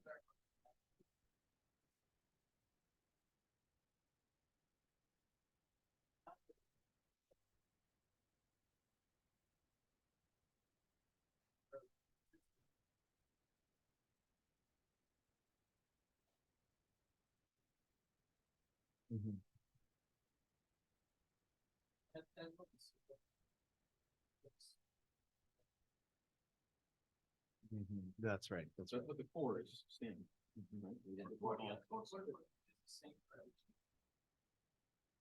Okay. So Mike, do you want, any thoughts on this? Yeah, thank you. I just wanted to share some framing thoughts, and these are not, and some, they may be in the form of questions or not questions. I'm not expecting people to answer them today, but going forward in this conversation and sort of as staff advising the council and advising the broader participation in this issue outside of, just this council table is, I think it would be good to ground the conversation in the big goals of what we're all trying to achieve. I think we're on record as very committed to, we're trying to increase enrollment patterns in higher education in the state, right? What we have not really said, as part of a formal goal of the council is that as part of that, we want more students enrolling, but we want students to be more ready than they are now for going to college, recognizing that more plays out differently across the whole population of students. Many are ready now, many are very close, just a little bit. They can get over the hurdle themselves. Others need supports. Others are like so far away from readiness. It's a very difficult thing, particularly at university level, to have them come in and, right. So, and there are states around the country that have had this broader grounded conversation that is not rule-based or regulatory-based, but there's a broader conversation, which really is in some ways, and I've been lucky enough to participate in some a number of years ago, is this broader question of alignment, between the pathways. How are we generally increasing, the interest in college and the college readiness of students, which also, when you step outside of the notion of like a regulatory framework, it is really not an issue from the higher ed side. It's really not an issue of admissions, right? It's an issue of academics and curricular and goals and what you're trying to do. And we do know that obviously many universities, there's the privileged few institutions, like I'll just pick on one on the West Coast, Stanford, that can sit there and say, here's what our requirements are. And they know their admissions pool is going to blow away whatever things they put out there, right? That is, of course, the world in which the media, national media, hyper focuses on. And that is irrelevant to 98% of 95% of Americans, 98% of institutions. It is a very different world. And also demographic, economic, and other social changes have created more pressures on college readiness, right? And so there is this bigger conversation around the goal of how do we get to more students, more ready students, that may involve a rule like this, or whether or not it does, involves a lot other conversations that is a broader, deeper, potentially richer, ongoing, and more challenging, conversation. Specifically on this, I think one of the things that would be good to have you engage in over the next couple of months is just sort of understanding this. It is a rule, right? I mean, it is a rule, and whatever. And it's always good to understand, what does the rule really do, right? And what are we asking the rule to do, right? This is my own theory of the world. Rules are not very good at messaging to the general population, right? And we know we want to message things, so it's a mixed bag on that. Does this rule even have any meaningful impact as a bright line of who gets in and who doesn't? Because with the alternative pathway, I mean, I think basically it's like, I may get the exact details wrong, but the alternative pathways is not a particularly, I don't think, an onerous requirement on institutions to admit someone who is 17 minus 3, right, down to 14 courses. Does anyone at just 13 of those 17 courses really even apply to universities in the state, right? So the practical reality out there may be that this is not creating a bright line test in reality, and you may not want it to create a bright line test. I don't know. I mean, these are the kind of things you have to engage. The other thing is, what are we asking the rule to do? I'm not sure. I'm only going by reading, so for example, the notion that this becomes the framework for possibly guaranteed admissions, which is the institution's choice, to use this list of courses or what a course distribution, right, is that you can be asking a minimum rule to do too much, possibly, if you're using it for what I think of, and this again, just my own opinion, is guaranteed admissions is an interesting tool to drive that aspirational vision. Like, if you understand this and if you do this, we're guaranteeing you admissions, right? But the risk becomes if the aspirational vision, which can be powerful in messaging and getting improvement over time, somehow is perceived also as but if you don't meet the aspirations, you're not even eligible to apply, right? Which is not, of course, what the rule does, and I believe not what institutions want to do, right? It's sort of sorting out both these issues as far as resolving whatever you have to resolve as a rule, right? You know, and I've been pretty clear with people, I'm skeptical about the value of rules and jurisdiction and authority in driving change in our higher education attainment goals in the state or any state, you know, but there is this bigger conversation around college readiness, which has been the, jargon used in many other states, that goes beyond this. I think goes beyond admissions, goes beyond guidance counselors, goes beyond, it's a more fundamental question of alignment across systems that's tough and challenging. But I think some places have made within recognizing that there is no single statewide solution. This is, institutions best understand who they can serve, right? And it's good for the K-12 system to realize some of these differences and some of these abilities to help students get into different places. And so I'm just encouraging you as we get in this conversation, the staff is available to help you if you have the appetite and desire to do it, to explore a broader, longer term agenda around college readiness, however we resolve the rule in the next X months. Yeah, go ahead. I do want to thank Ruben. Hard to be on the hot seat, but thanks for all the materials, because it was really, the materials were really terrific. If the council is going to lean in, then we need to be responsive to the council presidents when they put out communication and requests, because as you saw on the timeline there, a lot of time went by where Ruben didn't hear anything. And so, and we're all busy, but I think we have to make sure that we are doing our due diligence so that the public baccalaureates feel that they are being heard, right? And that 6 months aren't going by and that there's no response there. I'm wondering, Ruben, if you can talk a little bit as part of the minimum admission requirements, this bullet point in this slide about running start students being considered freshmen for admission purposes. That's not punitive, but if you could just expand on it for those who may not know why. Sure. Thank you.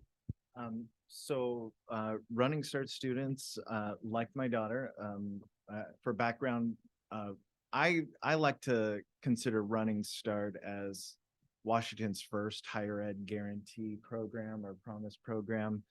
Since the 90s, students have been able to participate in Running Start and for tuition free, and for many students based on income, tuition and fee free.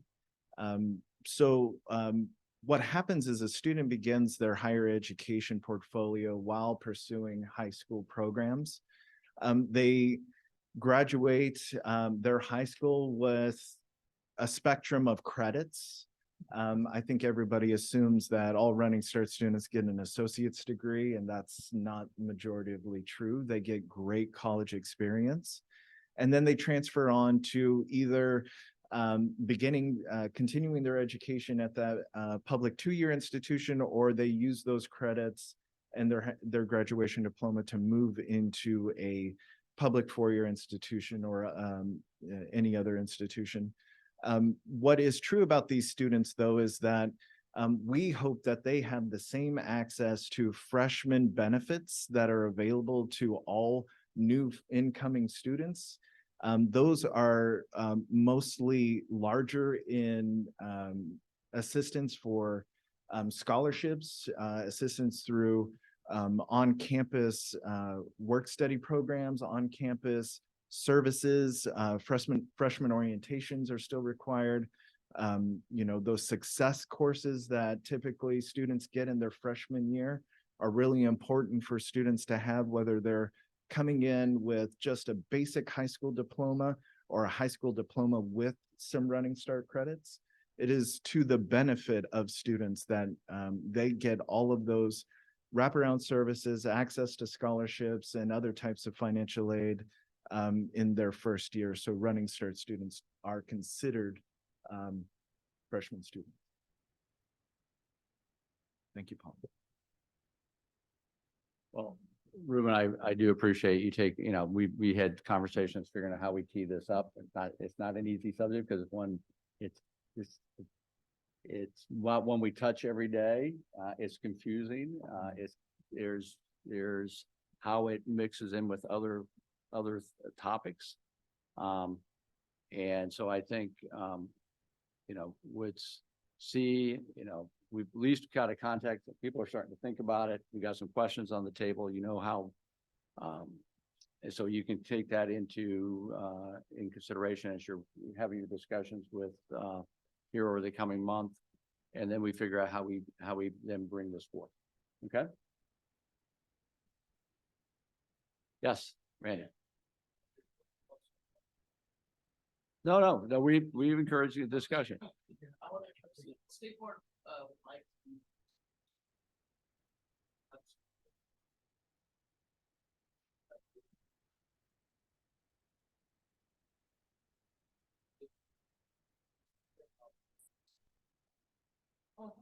Was directed by the legislature and was intended to be your hand power. Mm-hmm. And I would say that it's just very important that we stay in these conversations that implementing the current framework took only 15 years. Major investments to labor, and hours to talent in order to get them. So it's a big deal to change to these things and we have to.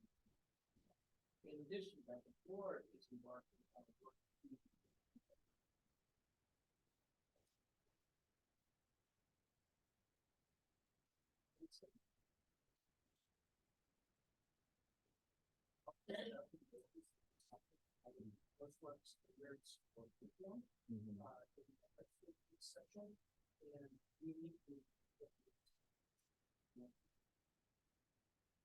Randy, I appreciate that. I mean, I didn't say this at the beginning of the meeting, but we really do look at this as a community discussion, not only discussion among council members.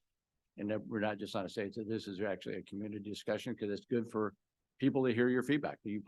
Your organization plays an important role.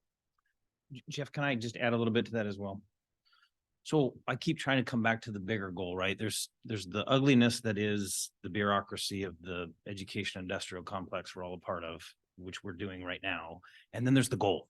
We got to get 70% of the Washington student base to ultimately get an industry recognized credential or degree, because that's what our economy is going to need. And quite frankly, it's probably higher than that. So when I keep zooming out of the goal, I keep asking why on all of this stuff. We have a third of our kids now getting a high school level math course by the time they finish middle school. Mm-hmm.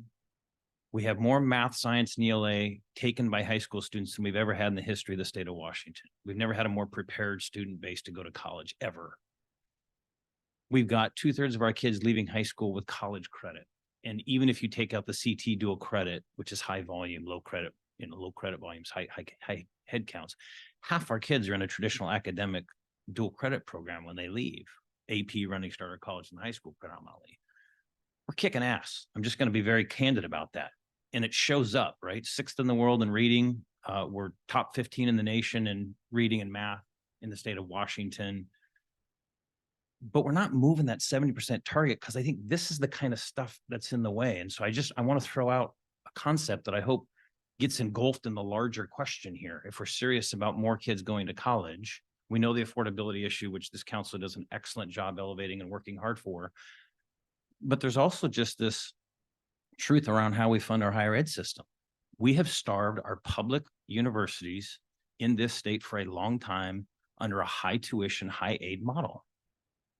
The presumption being that as long as we throw enough aid at people, the sticker price they can ignore because they know they have access. The sticker price is all that matters for 70 or 80% of our families. I just looked up cost of attendance to WSU for my daughter.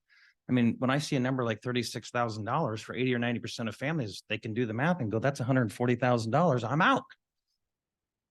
So the other big challenge here is that we fund our institutions based on a fixed appropriation. Our institutions get a pile of money. Good luck to you. It works great in a once in 100-year pandemic when enrollments are down and they needed the money to survive, even though the students weren't there in the same numbers. But the second they get up to normal enrollment levels, they don't get the extra dollar for the extra kid that comes. They're living on tuition only on the margin. If we would think about a system that would put a protective floor under both the public baccalaureates and the CTCs and the downtimes, but give them a caseload-based budgeting model on the good side, on the upside, people would be tripping over themselves to get more enrollments instead of trying to use cater systems to filter. that is still a 200-year model of filtering out who gets in and who doesn't, based on like tier one institutions get their first pick, and then the regional comprehensives will get their second pick. And thank God we have a CTC system who wraps their arms around everybody and says, you're all in. We're thinking small when we spend our energy on things like caters instead of things like how do we move our institutions on the public side to a caseload model so that they have this massive incentive to take on more kids if it's going to come with $8, $9, $10,000 per kid from the state. That's the kind of transformation that gets us to 70%. Not the margin of financial aid, which we should still focus on, but it's very marginal, quite frankly, and it's not moving the needle on debt in the nation or in our state. This is the stuff that sucks up our time, that doesn't move the needle because it doesn't put us in a coalition walking to the legislature saying, we're done with the idea that your budget model makes us filter who gets in and who gets out. Yeah, following on that, I think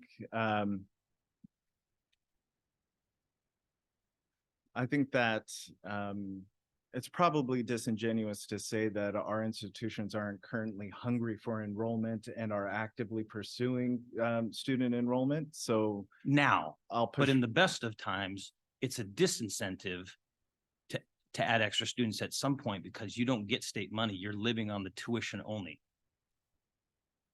And I think that this system is, and the caters, what we're talking about is not a filter for students to weed them out. I think it's a mirror for for K through 12 to look at designing pathways that are going to lead to that success. I think right now in our state, 50% of all high school graduates are not going to college.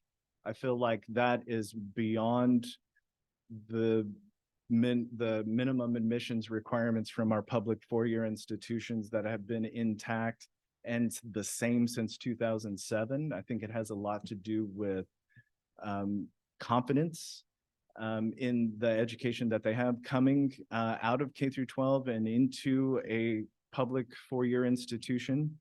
And again, I think that these requirements help set a standard of competence for those students as they begin to pursue their education.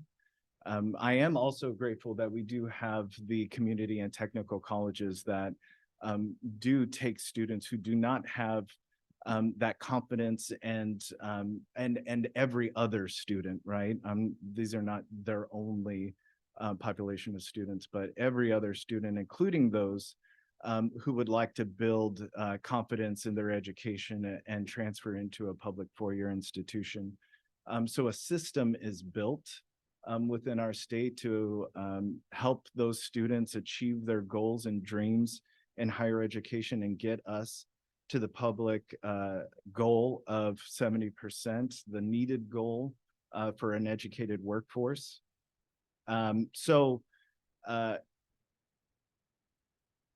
I think that collaboratively, we do have a lot to do together. A lot of great points were brought up by you, Chris, and also Randy, and the reflection of what the state has to say about our requirements for our education and the requirements for graduation pathways. Those can be reflected right there for the science requirement. I think the 2 to 3 credits was a mandate through Washington Learns. When that happened, it affected K through 12 just as it affected us in the minimum admissions requirements. Again, the mirror that these standards bring. And I think that we have a great opportunity here to create this dialogue on the value of both sides of the house with an overall goal to convince those 50% of high school graduates not going to any post-secondary education in our state, that there is a place for them. And there's a place for them at their public four-year institutions and beyond in this great infrastructure of higher ed that we have. Yeah, go ahead, Paul. Chris raises a really interesting point there about dreaming big, which is important. And, Chris has been around a long time. I've been around a long time. I think about the things that have been done in the higher ed space that have been transformational. Look at reducing tuition, right? Which occurred 2015. I remember when that came out, hugely controversial. We can't reduce tuition. What are you talking about? It was done. and it was paid for, right? You think about the WE account that was created in 2019. You think about making the college grant and entitlement, right? All those years we talked about 20, 30,000 students who were on that wait list there. And so maybe, Mr. Chair, this is something we can think about for our retreat, is dreaming big. And what does that look like? Because to Chris's point, the long-term trends are not in higher ed's favor when you look at state finance. If you think about the silver tsunami, that means that the state is going to be putting more money into human service programs. They just are. I'm supportive of that, right? I'm absolutely supportive of funding for human services, but there's a finite amount of resources out there. And so K-12 and K-12 is a little more protected, but all of us together need to be thinking about that education space, the higher education space. And what are we doing to dream big as we think about, to Chris's point, which is now 72%, right? How do we get to that 72% goal, given where we are now? We are seeing an increase in enrollments, but at the rate we're going, it's gonna be a long time before we get to 72%. I don't think we have that kind of time. It is already a crisis when it comes to our workforce, right? I hear from employers every single day. So I would just encourage us to think about what that looks like in terms of dreaming big, because I think these conversations are really important, but let's think about harnessing the power of all the people we have at the table here as we think about chronically underfunded systems going forward. Thank you. You're welcome. Well, this is done what I hoped it would do. It's got the juices flowing. There's a lot of interesting thoughts and questions here. And we'll work, Ruben will work with you here in the coming months about how to continue this conversation. So with that being said, we're a little bit behind, but I think we can catch up. So we're going to the Washington Grant Guarantee pilots. Mike? Yeah, thank you. Yeah, I think we still have 26 minutes left in this section. I don't think we'll take 26 minutes for this conversation, but up to your questions. As you all know, first the context is on financial aid is that state statutes do not define what process we have to prove that someone is eligible for state financial aid for Washington College Grant. It sets the income standards. And I know sometimes people are surprised to know that there's nothing in the statute that says we have to use the FAFSA or we have to piggyback on the federal system. Obviously, that was done many, many years ago. I mean, Washington's been a big player in state financial aid going back like 50 years, and somewhere along the way, somebody made the bright idea, I think, of some states you have to apply to some state entity, or whatever, and there's a whole separate process to get state aid and federal aid. And we kind of created convenient one-stop shopping by having this done at the campus level. But however, that also means piggybacking on the FAFSA, which is an extremely, a process with barriers. And even with simplification, it's still requiring people to put confidential information, into the hands of a distant federal government that they may or may not like. So we've been talking about these issues for some time. It obviously underlies the bills that we have, in the bill that we have proposed and the council has proposed that's in the session. But for several years now, we have share the opportunity with institutions that under our authority as the agency under the RCWs that implements Washington College Grant, that we would entertain the possibility of pilots in which Washington College Grant would be able to be awarded on the basis of a student's participation in SNAP. And what we were really looking for was something that was more than just a financial aid process change. We were looking for something that was a partnership between institutions and high schools. So that message, the power of that message would help increase the likelihood that students, particularly students on the margins and wherever, see a pathway to enrollment. And so these pilots, we're now at the point where it appears there are several emerging around the state that may be able to go into a sort of more serious planning approach over the next, 12 months. As to what it might look like to do this with known institutions in known communities. It happens to coincide with a little bit of a national initiative from the Lumina Foundation, which many of you have heard of many times. They've supported us in other states in the past on educational attainment goals and work, and they are supporting something along. They're really more looking towards they call it admissions redesign. We're not doing admissions redesign. They know that. We're really talking about the financial aid component of the college going process, right? So while we don't know yet, but we're in continuing conversation with them about possibly funding them that would enable us to bring in some outside resources to help understand changes in process from the eyes of the students and families that we're trying to reach, right? Because too often when we who come from different backgrounds come in and say, well, this will work much better, you know, in, Shelton or Pasco or Yakima or whatever, it's like, we don't, that's not where we're from. That's not what we understand, even if we came from there necessarily. So we're trying to bring, help people see this a little bit more from what I call a user or student family focus as to what experience, what words, what processes, whatever might work for them better, what makes them more likely to see a pathway going to college.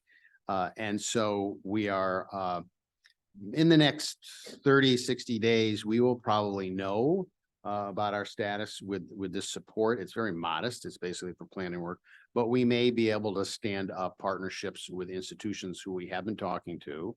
And with the possibility of public, private, and both sectors, though the Lumina grant happens to be all about, they have a big initiative trying to increase university college going, right?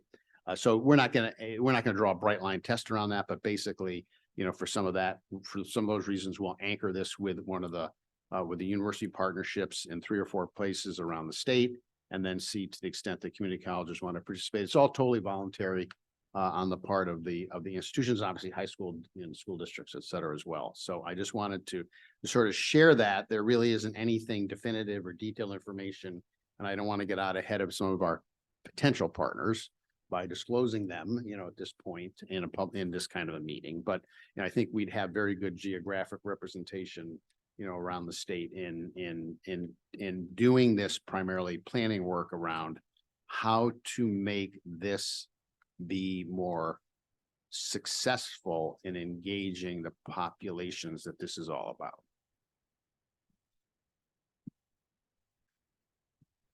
So Mike, what's a likely timeline, and what would you hope to get out of this, say a year, 2 years from now?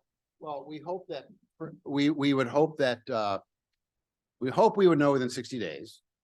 We would continue with some form of this conversation work regardless of the Lumina involvement.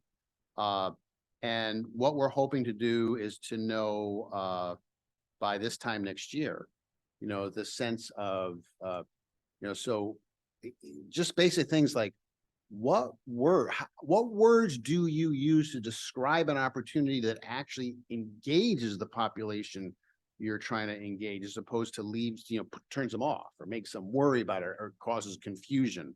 Who might be, so it's this planning discussion, it's understanding this, it's like a process design inquiry that will look at both how do you figure out how to message this in ways that's going to achieve your goal, including who would be the messenger, right? And the importance, like who does the population we're trying to reach, whose voice do they want to hear from? I mean, some of you have heard this, in other conversations.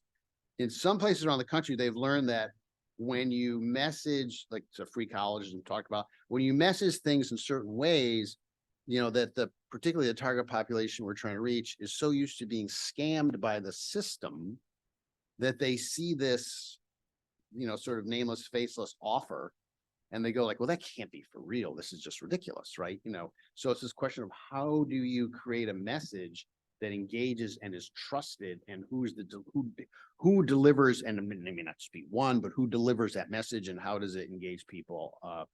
And so we would develop that plan. There would also be some back office, planning. So if we're actually going to do this, how do the participating, if the institutions in the school district are going to do this, what do they need to do to align a little bit of systems that probably wouldn't be heavy, and it's not going to be a huge scale, but it's that developing that kind of plan and hopefully having that plan available by early 2025. Okay. Questions about this? Any questions for Mike?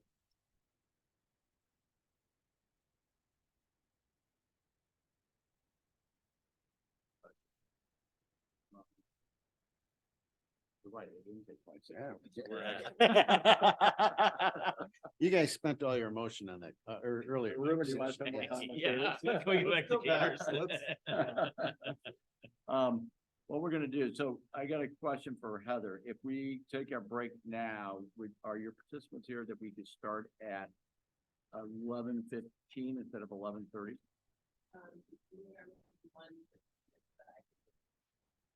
Okay, so why don't we take a break now? We'll plan on get back together at 11:15 instead of 11:30, and we'll take kind of a quick check on that, okay?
from being, just having remote meetings back to having in-person meetings, that we were going to go out to various parts of the state, and when we did, that we were going to try to really engage with the community.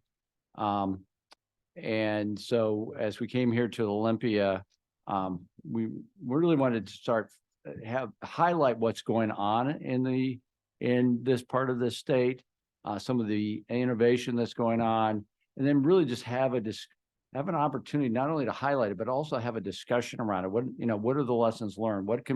How can we actually think about this more broadly?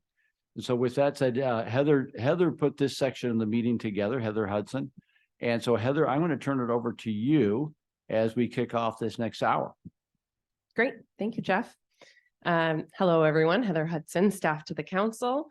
So as Jeff said, ironically, when we were thinking, okay, we're going to be in the Olympia region, it's really more about state policy. It's in the midst of the legislative session, but turns out there's also a lot of really exciting local community work going on here in the region. And so just really thrilled to have these folks to share in a kind of discussion with council members about what is going on here in the Olympia area. I'll do a quick round of introductions, and then when we go through our questions, feel free to add to some of the context. But so we have from Evergreen College, President John Carmichael, Sandra Kaiser, Director of Government Relations with Evergreen College, to talk about the Shelton Promise, which you have in your materials.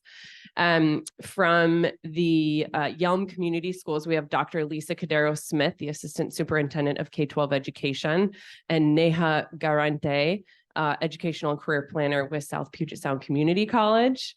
And then from United Way of Thurston County, we have Chris Wells, the Executive Director of United Way of Thurston County. So I know I didn't go in the order, so just keeping you on your toes before lunch. So again, I'm going to start with Evergreen because the context of the legislative session happening, I think it's really exciting that we saw the governor's budget include some funding for the Shelton Promise. And if approved, this would bring another local regional promise here into Washington state. And I think it's a hot topic right now in the legislature to understand the extent to which we already have Washington College grant and how does that fit into what you all are trying to do, and just talk a little bit about how you arrived at this decision to say we need this and here's why and here's what we want it to look like. Yeah, thanks. So I would say the context for this is we know that the state of Washington has significant financial aid support for students. We know there are a lot of students in Washington state who are eligible for that support. Many of them are the very students who would benefit most in terms of future income from a college education.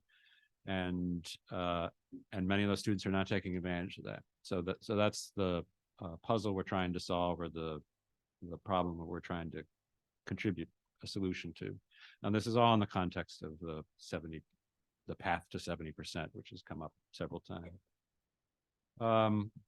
And we know from the roundtable research that Washington state families want to send their kids to college, that part of the hesitation is a real fear around affordability, and in some cases a question about the value proposition of higher education. So the theory is that we're testing through what we view as a pilot program is that the aid offer is not clear enough and it comes too late. That when we say to a high school student, apply to college, and while you're doing that, fill out the FAFSA, and if you come from a family of 4 and if you have an income below, that we lose them, and we especially lose first generation students who are not in a context that has a strong college going culture. What they hear is, Mike alluded to it earlier, this sounds like a scam, or what they hear is, if I think the message is, this is not for me, I get it. And I was one of those first generation students, and came from a family that was hesitant about approaching government programs. And so So the theory is if we can make a clear early aid offer to a group of students, that will move the dial. And we're focused on the Shelton School District, partly because they're adjacent to us, partly because this is a school district that if the goal is 70% post-secondary attainment, 1 year after graduation, Shelton High School students, 31% of them are enrolled in some kind of post-secondary education. Almost 70% of them are not enrolled in post-secondary opportunity. And Mike spoke earlier about TRIO grants. We have an upward bound TRIO grant that puts evergreen counselors and evergreen tutors in the Shelton schools. So we know those students well. In fact, this Friday, a couple of busloads of Shelton students are coming to campus to do a FAFSA workshop with us and kind of get acquainted with the campus. And so we think that we can do some good work in this one school district as a test. We need a little support from the legislature because there are going to be a handful of students in this group who most of these students will be eligible for Pell. Most of these students we know will be eligible for the college grant. There will be a handful of students whose families maybe make too much money to qualify for the full college grant. And so in order to make the clear, early, unambiguous offer, we're going to be making it to those students too. And it's going to take a little extra money to cover that cost. And we need a little marketing so that we get the message right and get it to them in the right language. We need a little additional help with counseling in the high school to make sure that we get it done. We're pursuing this model. You can think about this as there are more than one way to identify a group of students that we could do this with. So SNAP eligibility is another way to do this. Geography is a way that we're trying. And we've seen this used around the country to good effect. University of Michigan did this for a few years with students in the state of Michigan, had a significant impact on enrollment at the University of Michigan, changed the economic profile of that class in a significant way. That's been studied extensively and it was successful. So so I guess I'll finish this introduction just by saying through the Guaranteed Admissions Program, we've been able to already remove some of the confusion and ambiguity for these high school students. We're no longer saying to them, if you apply and if you are admitted, we can say, when you apply, you will be admitted. You qualify, there's room for you. You can come. We want to at the same time say, when you apply, you will be admitted and tuition will be covered for you. And so that's the hope for the Shelton Promise. If it's funded, it's the Shelton class of 2025 would be the first that we would offer this to. We're looking for funding to do this for the first two cohorts, 25 and 26. If it's successful, obviously we're going to come back and say, let's keep doing this. And let's look at some other districts around the state and other institutions that could replicate this if we can move the dial towards that 70% goal. That's great. Thank you. Any questions from council members before I move on to, we're just going to do a quick round and we'll keep going into discussion, but any follow-up questions? Yeah, I just had a quick question. When people hear this or you're talking to legislators, what's the biggest holdback? Is it purely money? Where's the skepticism? Yeah, it's a good question. So I think it's been very warmly received. So let me just say that. So I'm not getting a huge amount of pushback. I do think the questions are, well, why Evergreen? Why Shelton? Why this little slice? In the grand scheme of things, this is not a huge budget ask. Let me say there's a bow wave cost, but the cost is not what's offsetting for people. It's just the question of why here, why now? Is this the right place? And so my response to that is we do view this as a pilot. We're pretty confident that we can produce results with this, but let's try it out in this one place with this one higher ed institution. And if it works, we can all learn from it and maybe help lead the way here. The only skepticism I've heard in the legislature was from a legislator who said, well, that's not fair because I want it for my district too. And then you said, well, we would support that over time if the state Indeed. is willing to make that investment. We'll come back to you. I want to move on to our folks on the conversation around dual credit. So again, my goal was to try and tie in anything around the state with a local connection. So see if I can do it. So last year, the state made a tremendous investment to cover the costs of college and the high school. And as council members have shared, we've already been investing in Running Start. So over the past few years, there's been this interest and innovative leadership from K-12 to say, how can we help our high school students get an AA degree by the time they earn their high school diploma? You may also remember that Dr. Lisa Cadero-Smith was with us pretty much a year ago at this exact same meeting. So I followed up with Lisa to say, hey, would you mind coming back to talk about what's changed? Lisa and Neha, maybe you could just talk a little bit about what have you seen in terms of changes around implementing college and high school in this particular pathway that you all have been deploying for a while? What are you learning and how are you able to do it? Awesome. Well, thank you for the opportunity to be here, Heather, and all of you. Really just kind of want to start with our problem of practice, kind of what were we hoping, what problem were we seeking to solve with this program? And essentially what we saw was a group of students who would probably be very interested in earning a college degree, but for a variety of reasons, Running Start may not be accessible to them. And I think there's tremendous variability around this, depending on where school districts are located in relation to local colleges. And so in our particular case, we're about 45 minutes away from the main South Puget Sound Community College campus, which would typically be where our kids would attend a Running Start program. So idea was to fill a gap. In 17-18, we started a partnership with Central, started offering courses, and about 3-4 years in, we had a robust set of courses so that we could really offer the degree. We were able to fulfill all of the requirements, across the distribution areas for an AADTA degree.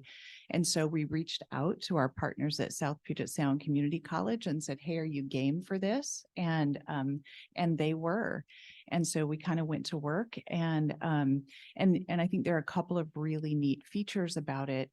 The other thing that happened simultaneously is it was House Bill, what was it? Where ninth grade courses could now start counting as college in the high school. So that was really a game changer in the sense that kind of the confluence of being able to offer all these courses and then begin offering them in ninth grade allowed us to create a degree across 4 years. So we could start with kind of a slow roll in ninth grade, and then developmentally build for students. And so at this point in time, we have about 170 students enrolled in program. We'll have our first graduates this year. It's a little teeny tiny class because they were sophomores at the time that we started this process, and they had enough credits, and so we kind of let them in. So we'll have about 11 kids that'll be graduating, and it's just been an extraordinary process and a fantastic partnership with South Puget Sound.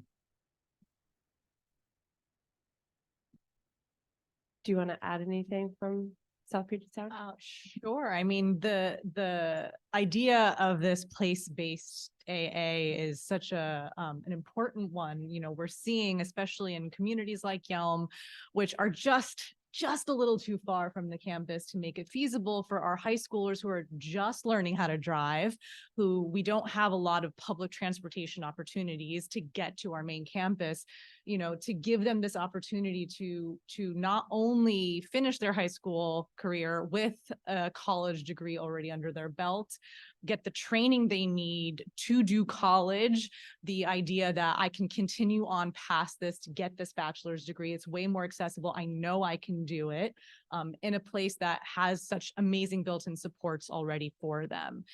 It just makes it so that our numbers, even for enrollment through Running Start, traditional Running Start, and after high school graduation have also increased. So it's a partnership that's beneficial for us as well. And we're happy to continue, you know, working and making sure that we provide as much support for the high schoolers at the high school, virtually, whatever works to make it work for them. And before I open up to council, one follow-up, Lisa, I think you shared last night, you have seen an increase because of the college and the high school being covered, that cost being covered. Thank you. Yeah, I was just going to cover that. Yeah, we've seen an 18% increase in course enrollment this year alone. So right now, 76% of our students, that's 1,772 kids, are enrolled in one or more college and the high school classes.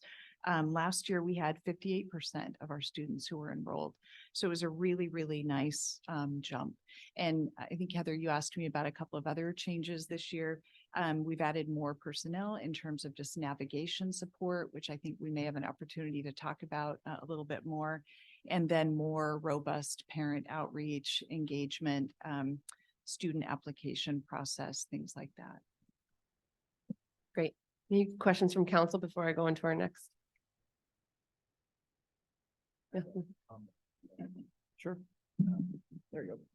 I just want to kind of lift up these excellent programs. First of all, I've had the great privilege of teaching a course with the Evergreens Upward Bound students over the summer, where they come and they stay on campus and they get this like experience of college. And, you know, these students, they walk away with just this real hope and this real confidence that this is the kind of future that they want to have. And I think it's so super powerful. I've also had the great privilege of teaching a psychology course at Yelm High School in partnership with South Puget Sound Community College. And it speaks to this commitment in our community here in Olympia to find students where they are and convince them that there is a place for you in public higher education and there is a bright future for you. So I just want to commend both of these two programs and thank you so much for your hard work. I don't have a mic, but I'll say thank you and just highlight those who don't know our South Sound geography. These are two perfect examples of kids from kind of the loft zones. You're in Shelton, you're kind of in the college Texas basin. Your commute patterns. Your commute pattern's a lot more Olympia, but that's pretty far away. Your Yelm, it's a long ways to Olympia, to trickle up to Pierce College campuses, or maybe down to Australia. These are these zones where students don't really get equitable opportunity. It isn't really a commuter obstacle. So if it isn't college and high school Or AP, it kind of doesn't happen for them. So thanks to both of you for this. And I'll challenge the Yelm South Puget Sound team. You are sizable enough that you are the perfect case study to then look at the credits that they earn and tell us how efficient those credits are at the next step. Is it taking credit for credit time away off their baccalaureate degrees for those who pursue it? So it's genuinely a taxpayer savings and a student savings? Or is it a nice to have and then lots of that stuff's replicated? The trust level in a lot of families is low because they don't know whether that's true or not. And we don't definitively provide the data effectively enough, in my opinion, to say, when you take English 101, you absolutely won't be taking it at the next step. We think it's really good, but we keep craving that data and it doesn't seem to exist. So you all would be the perfect model to tell us how it goes 3, 4, and 5 years from now. Yes.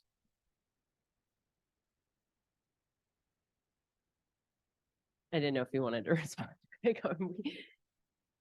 Would respond by saying, yes, we can absolutely track the data. It's a very fair question. I think the good news is, you know, all of the courses that we're offering through South Puget Sound and Central, they're highly transferable. So there's really no question whatsoever that English 101 doesn't mean English 101 in our state.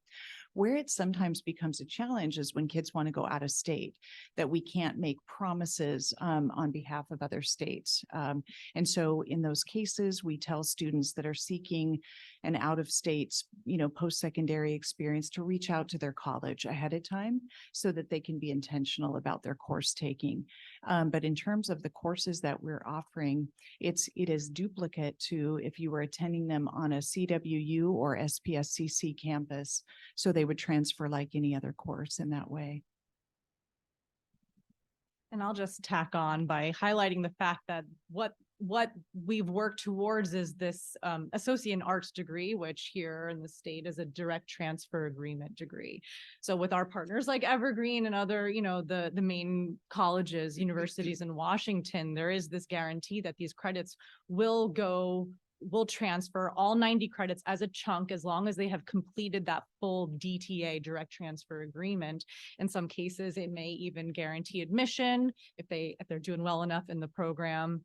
And regardless, when it comes to transferring out of state, and that question that Dr. Caderos mentioned of whether or not they'll transfer, the way I see it is there's not really any harm to it. You're still getting the benefit of getting that training of how to navigate a college level course. You're getting all the same content so that if it did for some reason not transfer, if they're looking at an Ivy League school that doesn't take any transfer credits because they want all your money, right?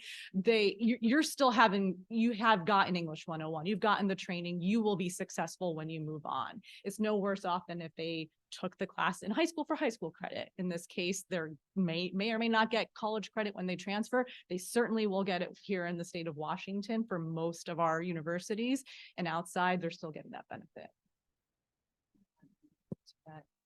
I think too, because the courses they would be taking really fulfill both high school diploma and college requirements all in one, they're going to take them anyway.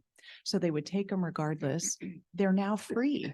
And so it's huge. And so I completely agree that there's really not a downside. Yep, there you go. Well, I'll tell you the one downside.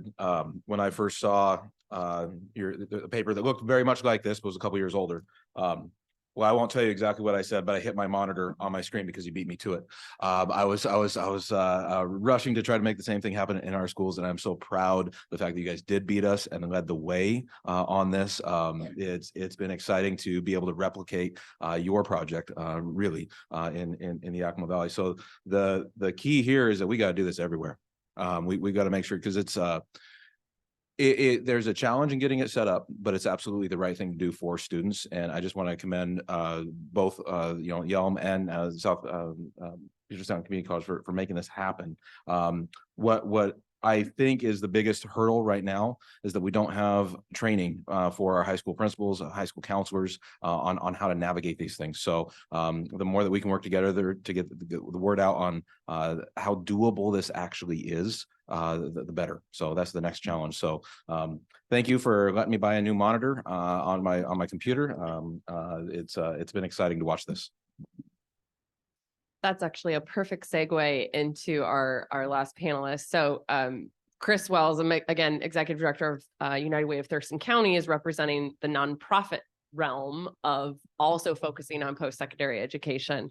And in getting to know Chris and the work over the past few years, I understand there's this collective focus about providing navigation and helping students just beyond the cost of tuition, as understanding what does it look like to pursue post-secondary education? How do I know where I should go? How do I know when I need to do things?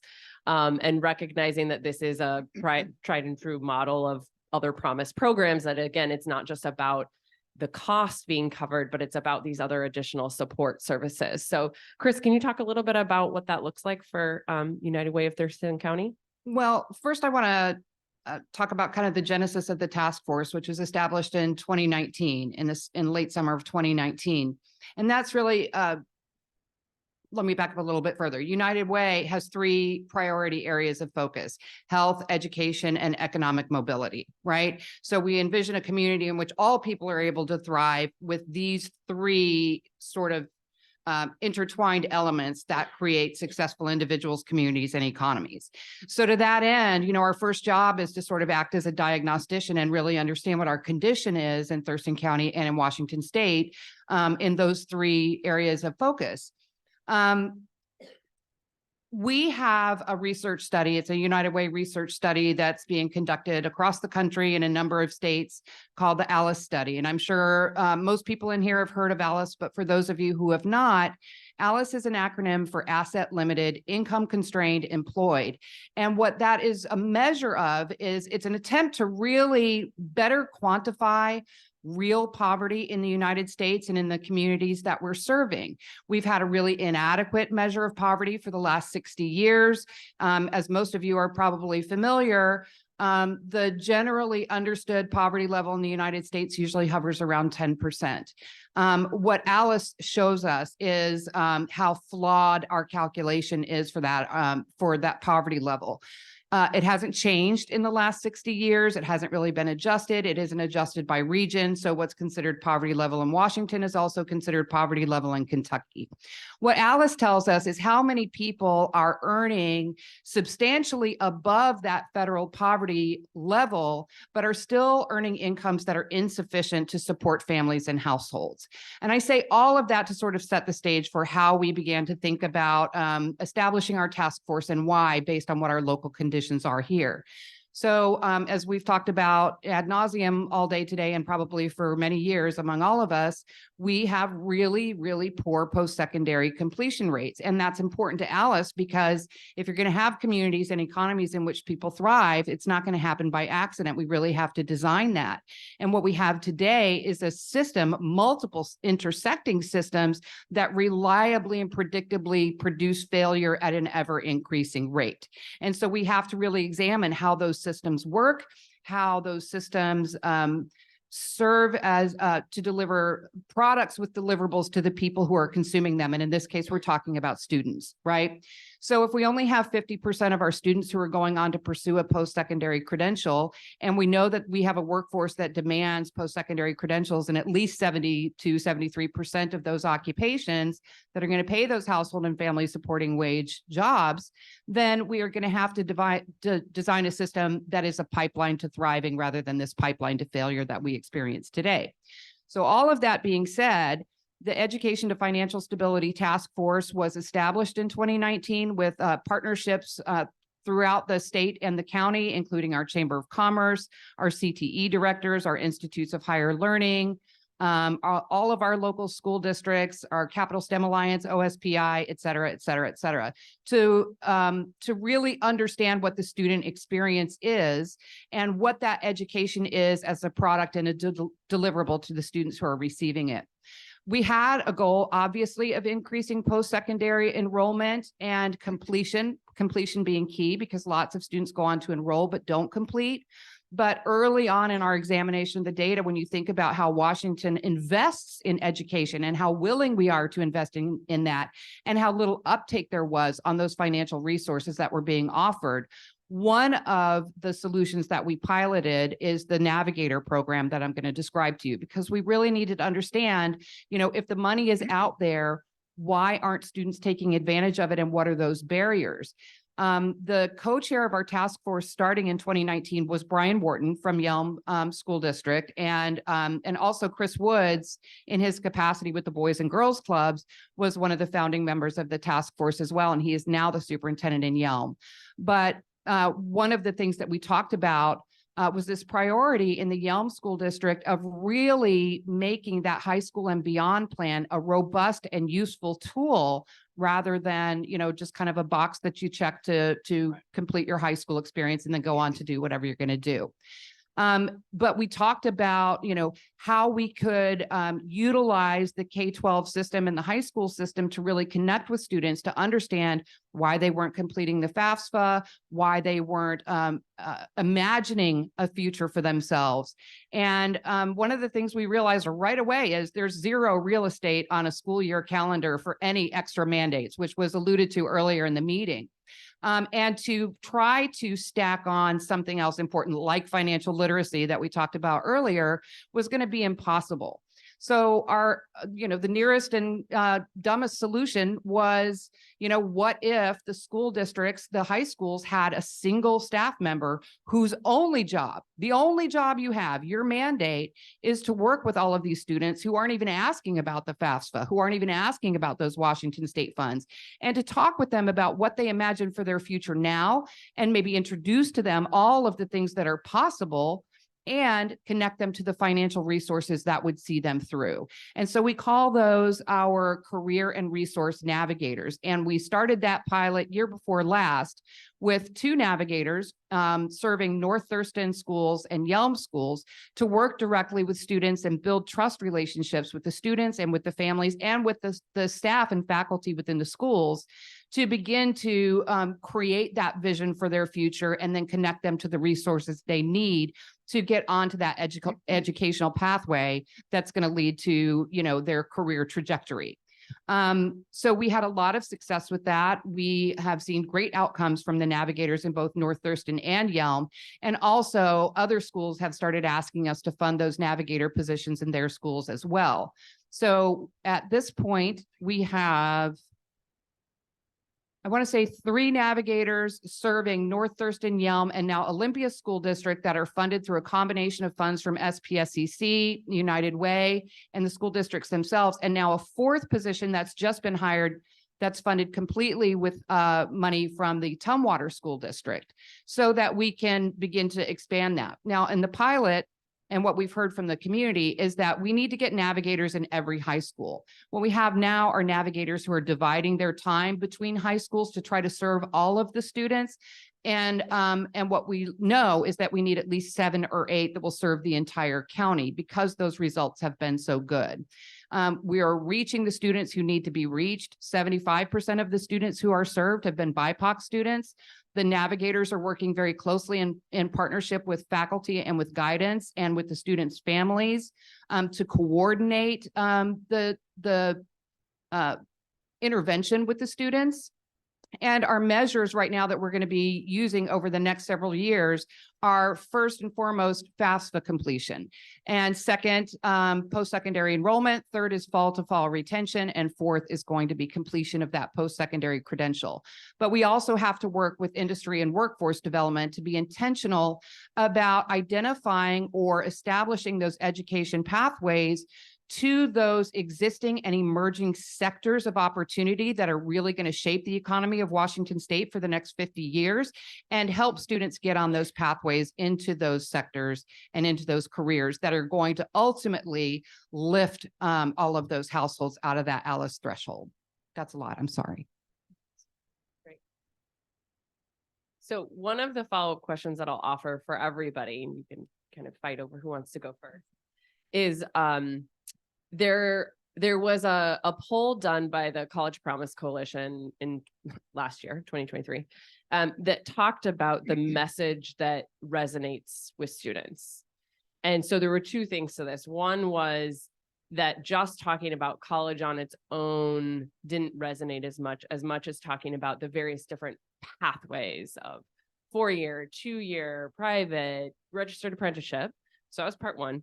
And part 2 was around the ability to message around the value of post-secondary education if the cost is covered. So I'm inclined to start with Evergreen because I think this fits into what you spoke about, President Carmichael, but I'm curious for everybody, the question of how are you messaging? What are you saying to students? What are you saying to families? And what have you learned around those messages in terms of what works? Yeah, thanks for the question. I mean, it's very much on my mind, and I don't know that I have the definitive answer. And part of the reason for building into this Shelton Promise budget some budget for messaging is to try and get at that. What I can say from working with students in the Shelton schools, we know that we're competing against the real world job market. So what our counselors in the schools will say to us is, I can work with a student and get them to apply and get them accepted and get them into college and even kind of excited about going to college. But if that summer they're pulling down $20 an hour, $22 an hour at a construction job, and fall comes and the message is, you need to leave that work and go to school now, that for some students in this population, that is a betrayal of their families, of the contribution that they're making to their local communities. So part of the messaging about this is that college is not just for the individual in this case, it's for the family, it's for the community, it's a commitment that they're making for themselves and for the folks who are supporting them in this journey.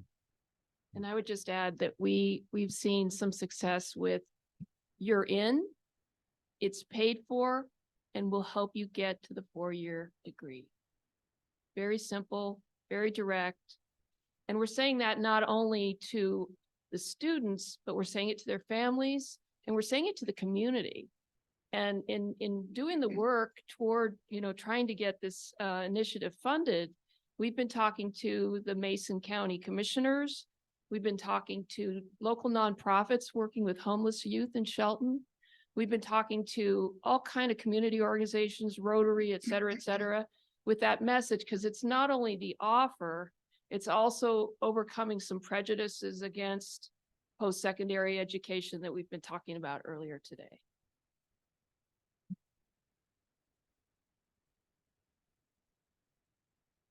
I think this work we do is a deeply human endeavor, and the comments that John made really resonated with me. When I talk about the power of place-based college, so college and the high school programs, I think it's programming that helps to overcome some of those things in some specific ways. So I absolutely agree that I think we have a lot of students and families that when we talk about college, they perceive that as something other. That is not what my people do. That does not resonate with me. And even that word that perhaps that is a betrayal of who we are. I think it's just really understanding, that's a strong component. So when we developed the college and the high school program, the way that we talked about it is that it's really then taking college to our students. So it's using a place where they feel like home, existing transportation, existing food, existing books, existing relationships with teachers and with counselors, these places where they already feel comfortable and saying, we'll bring college to you. And in this space where you're comfortable, we're going to show you that you in fact are a college student. It's not this other thing that you have to necessarily go away for. So then when you are ready to transition, that feels comfortable. But I think this mindset piece is really, really big. And I think we have to start this is deeply human, and we have to listen to people, listen to what students' interests are, and then how do we help them navigate that process? How do we help them get to where they want to be?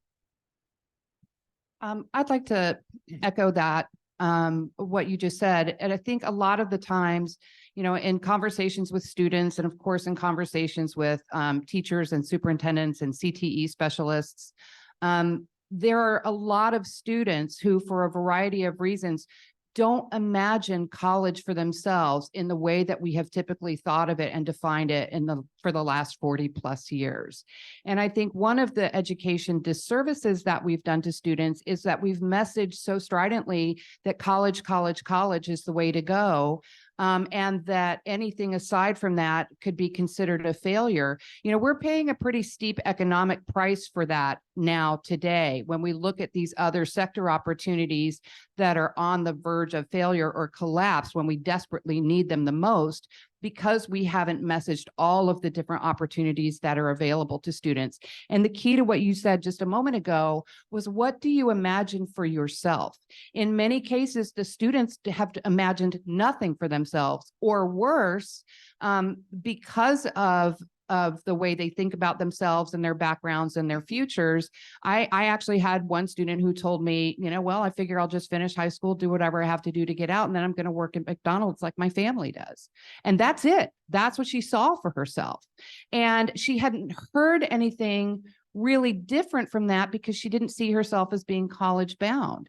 And for her to hear, and we've experienced this, and this is feedback that we're getting from our navigators, when we talk about a post-secondary credential, first of all, one really key thing to tell students is that credential, whatever it may be, is the difference between $750,000 to $1 million in earnings over the course of your working career. And that's going to be a huge difference for you, either living on the threshold of crisis and disaster or being a homeowner, having a career that's going to increase your value and your earnings in the workforce over time, creating generational wealth, having an appreciating asset, education for your children and your grandchildren. When you live in a cycle of poverty, you never imagine those things, right? And so it's really important for us in our messaging to students and to all students, and primarily the students who aren't the ones who are completing the FAFSA. They're not the ones, we don't have time for this here today, but if we go all the way back from birth to 5, they're starting out of the gate at an enormous disadvantage, and there's a gap growing between them and their advantaged peers that grows larger every single year. So finding people and meeting students where they are and trying to spark that imagination. I don't know how many people in here have ever heard John Thunheim's Hope Talk, but if you haven't heard it, you need to hear it, because there are 3 fundamental elements of hope: goals, pathways, and agency. When you have all 3 of those activated, when a student can see a future for themselves, when they can see the pathway to it, and when they're resourced to achieve it, that makes all the difference in the world. And there's one last thing I want to say, and it's something that's not really a reality today, but it should be if we're really serious about this.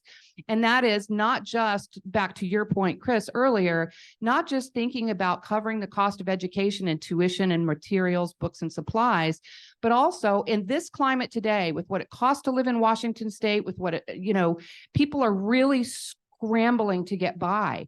And if we aren't providing not just the tuition and the materials, but just the foundational support that students need to complete, and that includes nutrition and childcare and living expenses to get through, then we're not doing the whole job. And so that's not a message that we can credibly deliver to students today, but it's one that we really need to ensure that we can in the future and in the very near future. Because as you were saying earlier, time's up. We are not increasing these rates at the pace that we need to in order to meet the demand that exists today and in the future. Thank you. Terry Stadish-Kilan, and really thank you for just helping us see in a 360-degree way the way that this community is wrapping itself around the students. And I wanted to bring into the conversation Dr. Bryce Smith, Tanya, who is the new provost here at St. Martin's University. And I know you had an opportunity to talk with President Hendricks already today, but between the work that St. Martin's University is doing for college and the high school with some local communities and building that program out, as well as the work for guaranteed admission, I just wanted to make sure that the folks in the room had a chance to meet Tanya and hear about other ways that we can play the whole team.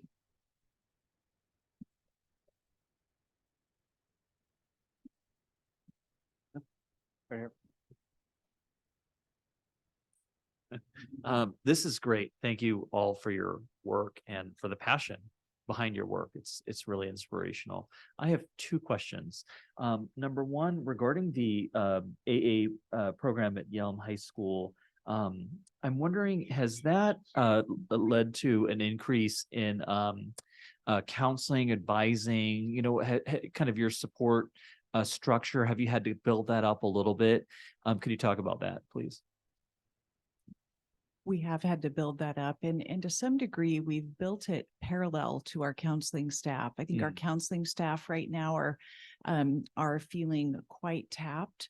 And so we had to allocate some additional human resources to support this. And that really comes in 2 forms. One is that we have a person within the high school that's been released for 2 periods of her contract, and she provides supports to kids. So when it's time to register for classes, she hunts them down, goes into their homerooms, helps them get signed up, calls their families, and a whole host of other things. And then we also have a person at central office who works out of my office, and one of her responsibilities is helping students and families. And so it's starting in 8th grade. We go out to all of our 2 middle schools, and we do some outreach and communication. And then after students are accepted into the program, she meets with every family one-on-one, and they get an entry packet. They get a complete 4-year course list. She answers questions. And then she does check-ins. She has a dashboard, a digital dashboard of all the students' grades so that we're monitoring that in real time and making sure that this program's a good fit because kids are creating a permanent transcript. If it's not a good fit, then we want to move them to a space that is a better fit. So those are some of the things that we've done, and absolutely our counseling staff supports the process as well. But I think we found we were not able to just simply integrate this into the existing workload of our counselors. Fair. That's completely fair. We know how busy high school counselors are. So thank you. That's great. And thank you to your colleagues for that work. And then the second question is, how can we on the council help you? How can we scale this up? How can we get the word out? We know that there's some funding in the governor's budget for the Evergreen Shelton Promise at Evergreen, which is exciting. But just, what can we do from your perspective? Thank you. I'll go. Oh, go ahead. Who would you like? Anyone. That's an open question for anybody. We have been doing the work of the task force since 2019. We launched our pilot year before last during the pandemic. And we have been working to scale it up so that we can ensure that we have a navigator in every high school in Thurston County. And funding is a real issue. So we did apply for the first round of challenge grants. We are going to be applying for the second round of challenge grants. But in addition to that, which we certainly hope that we can capture that, and we'll continue to do the kind of grassroots fundraising that we are already doing to support that. But in addition to that, I think that we have a real opportunity to rethink education in a more utilitarian way. And by that, I mean, all students are guaranteed a high quality, free public education. And that really only applies to that K-12 system. It was sort of alluded to earlier, but, I imagine an education ecosystem that's thought of more holistically that way. And by that, I mean, early childhood education, birth to 5, we have an enormous deficit there. And I can speak, it's a fundamentally broken and flawed business model. It's now out of reach for most families. In Thurston County alone, we lost about 50 plus early childhood education centers, credentialed centers for children aged birth to 5. In the pandemic. So right now our capacity in Thurston County is for about 8,000 children birth to 5 in early year-round education. And we have got almost 16,000 children in the county ages 0 to 5. When we look at our post-secondary attainment rates, when we look at our ALICE data, it really mirrors our WSAC scores. This is the index of early childhood development, meeting those benchmarks before you get into kindergarten that will have you on pace to experience a successful K-12 trajectory. I think that we should examine the value of a high quality free education that goes from birth through that post-secondary completion. And think of the value that has for us in terms of the long-term economic impacts in Washington State and the number of households that would be lifted out of poverty as a result of that kind of commitment to that early childhood education piece. In the same way that we have post-secondary enrollment rates at around 50%, our WSAC scores are the same in Washington. About 50% of students are entering kindergarten ready to learn, and that's in the aggregate. When we look at the disaggregated data, we understand who has access to that quality early education and who does not. We need to get very strategic about that. And I think one of the best strategies that we can consider and that WSAC can advocate for, as well as everybody else who's at this table, is to really reimagine education as a whole. I'll repeat what I said earlier. We have a system that's robustly and predictably producing failure at an ever greater rate. And if we don't go all the way back to that birth to 5, we're really never going to solve that long-term problem of increased post-secondary attainment and ultimately lifting families out of poverty. Thank you. So Paul, I appreciate the question. And in a few minutes, Sandy and I are going to jump up and head down to the legislature to pitch this concept to those folks. And we'll certainly reflect the interest of this group. So I appreciate the interest in this. The two things I would say is, one, I think it's helpful in this policy space to have a clear problem definition. And so I like the 70% attainment goal because I think it focuses our attention on a problem to be solved.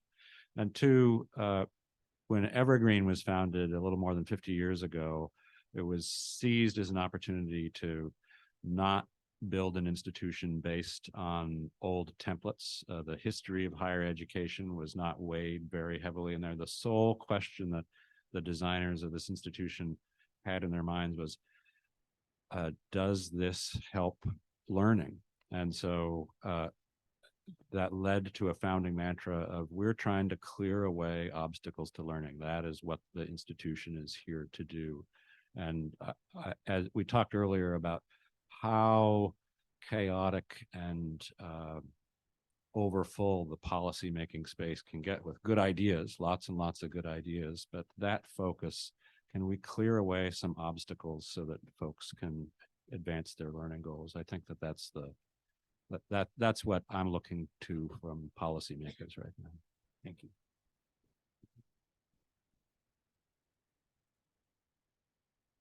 I have a question. What do you, on the Yelm, on your Yelm offers, what do you see as the next step? So you've been on this journey for a period of time. How do you see this? How do you see this even going further? I think one of the ways we'll go further is when we're able to offer an increasingly more robust set of courses. So I'll give you some examples of some things that are kind of budding right now that we're looking to develop further. So we've got courses that cross all of the distribution areas. We'd like to expand those out. But in addition, I think a really special part of what we're doing is the addition of our CTE dual credit courses. And the reason I think that's important, they bucket to the elective portion of the degree, but they allow students to explore career pathways in conjunction with this degree. And so that's really an emerging piece. I would say another piece that's emerging that we can grow, we have a new worksite learning program, and giving kids opportunities to engage in worksite learning in areas of interest to them, I think would further ground the learning and help them explore explore pathways and determine if what they believe are their interests are truly their interests when they experience them. The other thing I would say, I guess just as a point, is that one of the questions that I received ahead of this was essentially, do we have concerns about just messaging an AADTA to serve students on a four-year pathway, kind of to all the points we're making here, that if we're reimagining college and looking at that more broadly, how would an AADTA support students on multiple pathways? And we really talk about this degree, one, is having benefit for students that go straight into the workforce, also into an associate of science or certificate program, or to four-year. For a student going into the workforce, they'd leave high school with a diploma and an AA degree, which would then be stackable for them if at a later point in time they want to go back to school. And it would also open up for them some entry-level jobs that just say AA as a minimum. If you go on the state website or anywhere, you see that that's absolutely a thing. So right out of the gate, even kids that don't know yet what they want to do, if they're just really strategic about high school and it's free, they can come out with a minimum of 2 credentials. And then in those CTE courses, there are 17 of our CTE courses carry an industry recognized credential.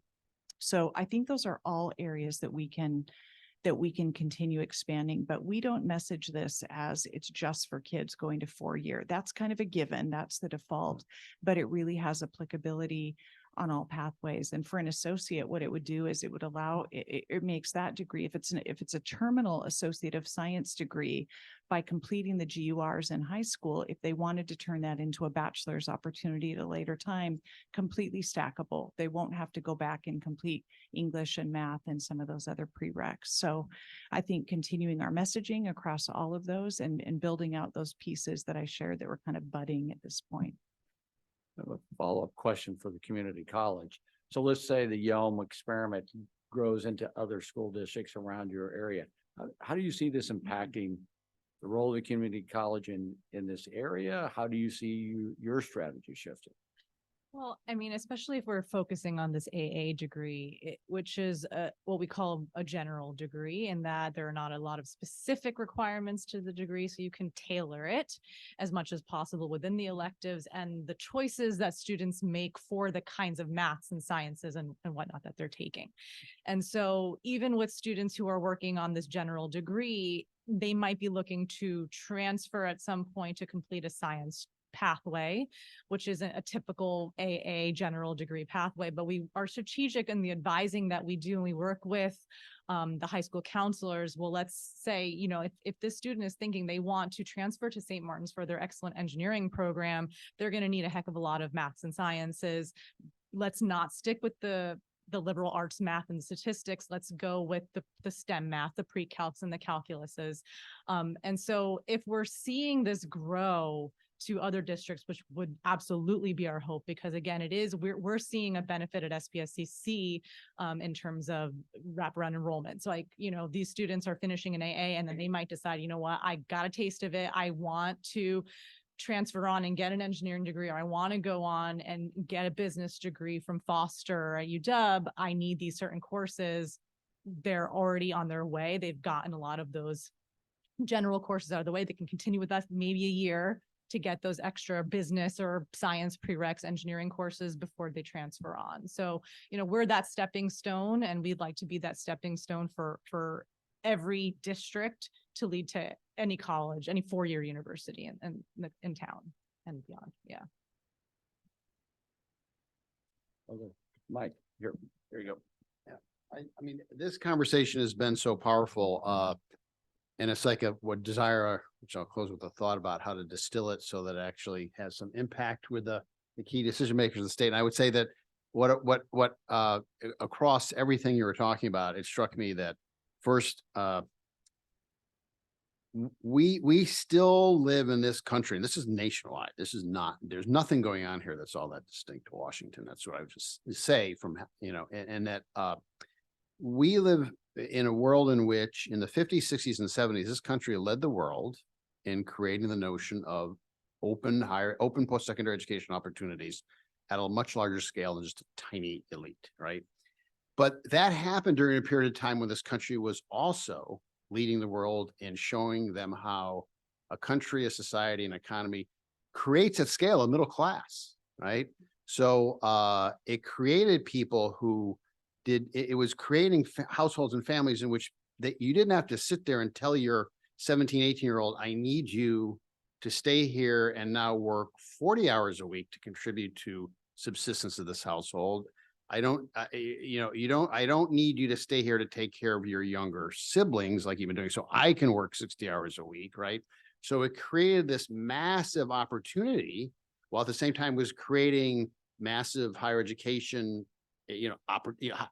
capacity, to serve all in a bunch of households all over the country that had this vision of upward movement, right? So yeah, my parents didn't go to college, but I can't because we're in this sort of right.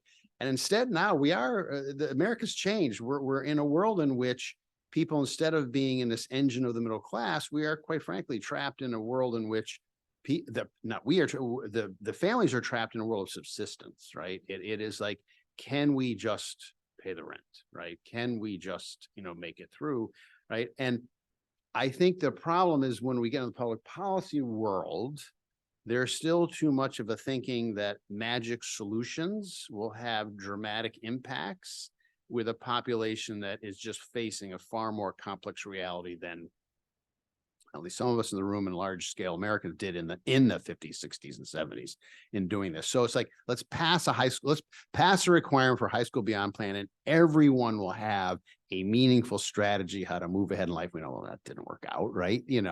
Let's pass something around, FAFSA completion as a mandate for high school graduation. And I'm not against any of these ideas. I'm kind of agnostic on some of them, but that will somehow magically cause 10,000 lower income students to read, or give them a piece of paper or a social media message, and they'll instantly go, give me that form. I'm now going to go to college.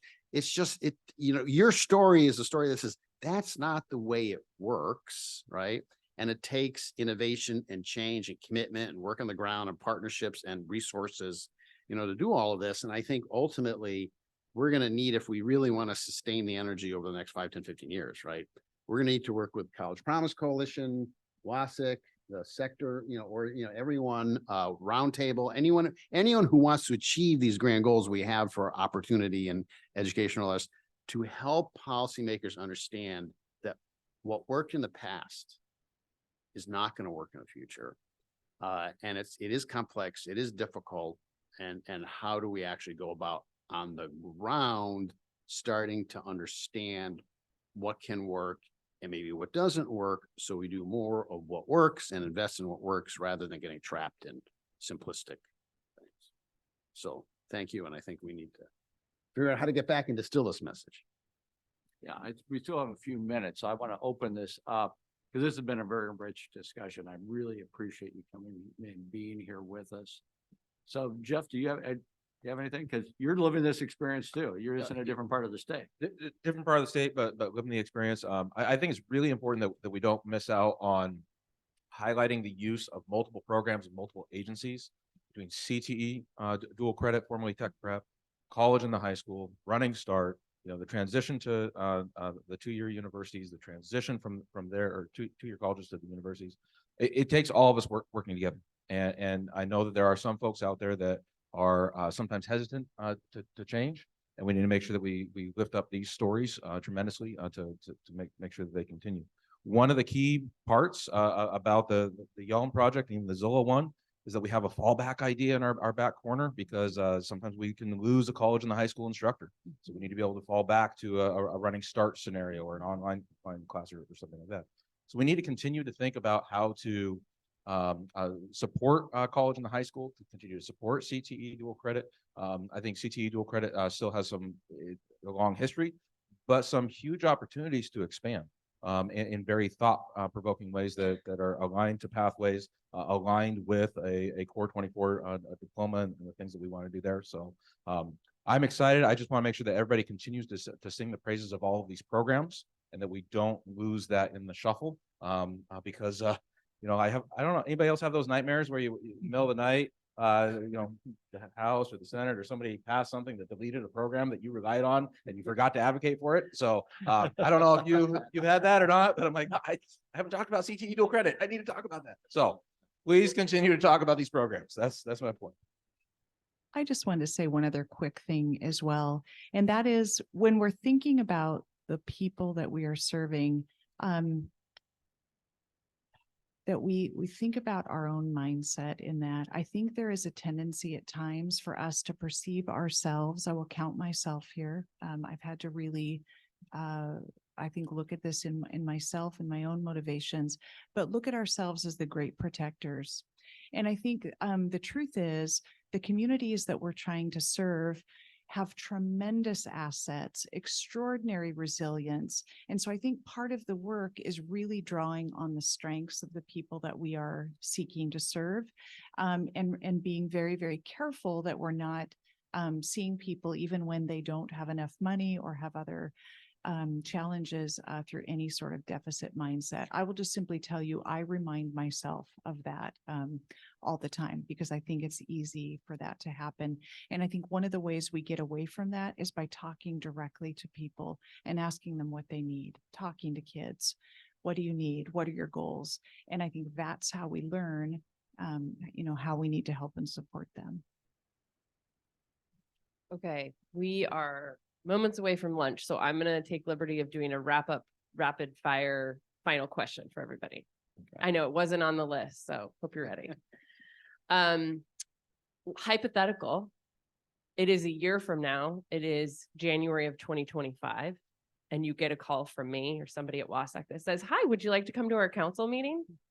What will you have accomplished? What will you be able to come back and say, here's what we've done in the past year to help increase post-secondary attainment and close equity gaps? Graduates. I'm hoping that we have graduates this year. So I'd like to come back and tell the story of graduation. I'd like to tell the story of an increasingly more robust worksite learning opportunities for students. And linking those industry recognized credentials and all those pieces to this degree. So I would like to come back and say we're operationalizing this and that it's impacting students. That will be the story. Is it impacting our students? That was hypothetical. Don't worry. I just potentially. I would add on to that and say, from our point of view, seeing this program spark interest in our surrounding districts. We have a lot of districts who have almost as robust college and high school offerings.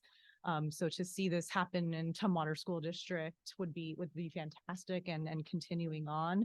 I'm glad to hear we're getting navigators for Tumwater as well, because our navigators have been amazing and so instrumental, and we're hearing it from the students directly. We're hearing it from families at the high school. What a huge difference the navigators have meant. So I'm hoping that we see a navigator in every single high school. Yeah, I just talked to the new Tumwater navigator yesterday, and she's super excited to get connected with the other ones. And I reached out to Ann Melinda to facilitate that introduction. So I'm very excited about that. For us, I would love to be able to come back here next year, and it's my goal to come back here to say that we have embedded navigators in every one of the high school districts, and that we have been able to hire enough navigators that we increase their capacity so that they can work with a single high school and maybe even increase their bandwidth to go back to start working with kids before they finish 8th grade and matriculate into 9th grade, because ultimately that's the goal, is to have the navigators, right now working with juniors and seniors because they're the ones who are kind of closest to that cliff. But we really need our navigators to have the capacity to start working with kids as early as middle school. And then also in pursuit of that ultimate goal of lifting people out of poverty, minimizing poverty, increasing post-secondary enrollment and completion, is I am hoping by this time next year, we'll have a great model for free, high quality, year-round early childhood education in at least one that serves families that earn too much to qualify for the child care subsidy in Washington State. So this is really in Alice households where their incomes would be too high to qualify for that subsidy, but they don't earn enough to afford the kind of child care that we really need our littlest ones to experience in order to put them on track to succeed in that K-12 trajectory. And then finally, seeing with the success of the navigators, having the navigators in every school district, looking to see what the impacts of that are on increasing that post-secondary enrollment, and then having a more thorough understanding of the comprehensive supports that we need to have around those students to see them through to completion. So I would say globally, Evergreen's growing enrollment at the fastest rate that it has in more than 40 years. So next year, we intend to continue to do that. And that's the main thing we're doing to increase post-secondary attainment.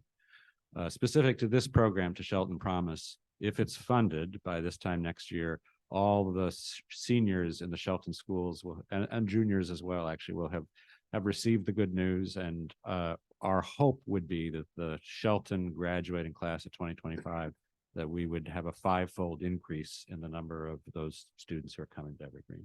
That's what we're looking for. They won't have quite graduated a year from now, so I can't. Well, hypothetical, be ready for the phone call. Thank you so much. Can we give a thank you to our panelists today for the discussion? Thank you so much. And I believe Crystal. Well, before we break for lunch, sorry. before you do that, Yeah. because just a couple of things. We are going to break for lunch. We're going to come back here at 11:15. We have a couple things this afternoon.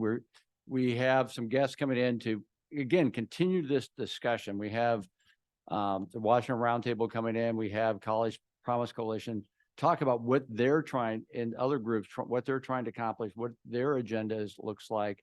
Then we're going to talk a little bit about how we can work better together.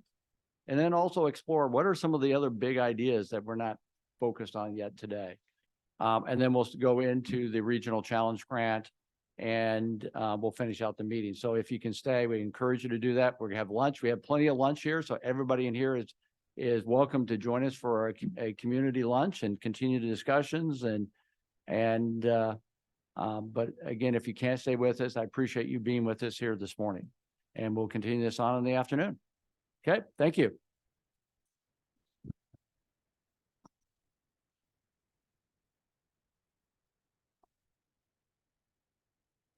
Okay, I understand.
We have Nancy Canales, who is representing the Washington Student Association. And then we have Angela Jones from the Bill and Melinda Gates Foundation.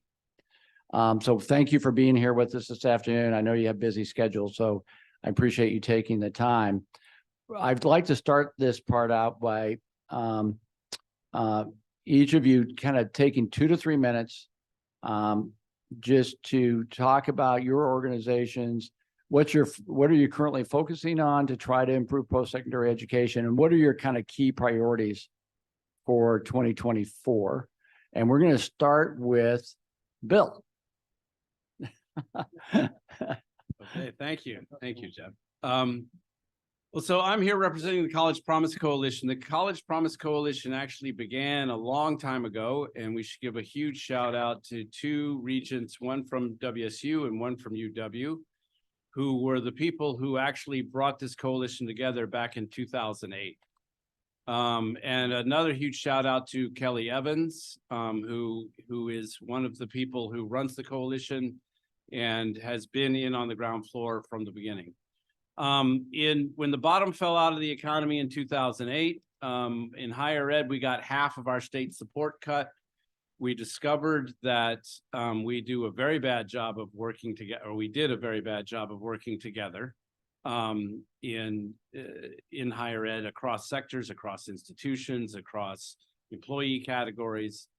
Herb Simon, who was a trustee or a regent at UW at the time, brought us together. UW and WSU funded hiring Kelly, and we started working much more as a sector, as trying to create one voice to speak to the legislature about higher ed. That has really taken off in the last 5 or 6 years, thanks to our friends from the Gates Foundation. Huge shout out to Angela and everybody at the Gates Foundation who's been funding the coalition for the last few years. Our goal is the same, I think, as everybody else. So the North Star for us is 70% completion rate for everybody who gets out of high school in Washington State. I think that goal is still by 2030. And so we are focused very much on anything that is going to increase enrollment, that is going to increase completion of all post-secondary kinds of credentials. So we were a big driving force in 2158 that created the WIA account. and the WIA board that Jane and I serve on. And it created $1 billion of funding from Neil's people for higher ed across the state. This year, we're primarily focused on anything that's going to increase enrollment. So we're very interested in the SNAP bill from WSAC. We're very interested in both of the promise bills that are being heard, I think, as we speak. And actually very interested in the 70% MFI bill that our friends with Nancy and them are pushing from the Washington Student Association. We're also very focused on making sure that as a sector, as higher ed, where we have lots of disparate needs, lots of disparate interests, lots of disparate points of view, that we work those things out among ourselves and then come to the legislature with a united front. I think more and more we've been able to do that recently. We still have some work to do on the road to being a completely seamless one voice operation. So that's essentially what's going on with the College Promise Coalition right now. Thank you, Bill. We're going to go to Jane next. Great. Let's see, is this good? Go. So first off, I just have to say hello to so many friends and colleagues over so many great years working on education. I feel like this is, I don't know, a little bit of a family endeavor here. So thanks for inviting me. As Jeff did say, I wear multiple hats. So I'll talk about WIA, which is I currently am the co-chair of the WIA account and the WIA board that was just mentioned. But I sit in that capacity also because of my role at Microsoft. I manage our philanthropic work here in the state of Washington. The way WIA was created and the way the board was created, one of the business representatives that pays into that fund sits on that board. And so I got the lucky straw that day. It was a very lucky straw too. So I'll talk a little bit first about just what WIA is focused in on. We are delighted, by the way, to have WSAC as our partner in not crime, in partnership. You should never say that in a government setting. In partnership, they've been a tremendous staffing partner to us. It's just, we've been able to do so much more as a board with their support. But really what the fund is focused on and why it was created in partnership with the legislature and with some input from the business taxpayers paying into it, was really to create an additional fund that was very, very focused on workforce education and to ensure that young people are directed and pursuing those degrees and credentials that are most aligned with what the jobs are projected across the state of Washington, not just in Puget Sound, not just in Spokane, but across the state. And so there are really, 4 principles that we as a board try to drive towards and try to recommend positions to the legislature about how that fund should get spent and prioritized. One, this will be a theme. Number one most important thing is really focusing on that 70% goal and getting more and more kids to and through college or degree programs.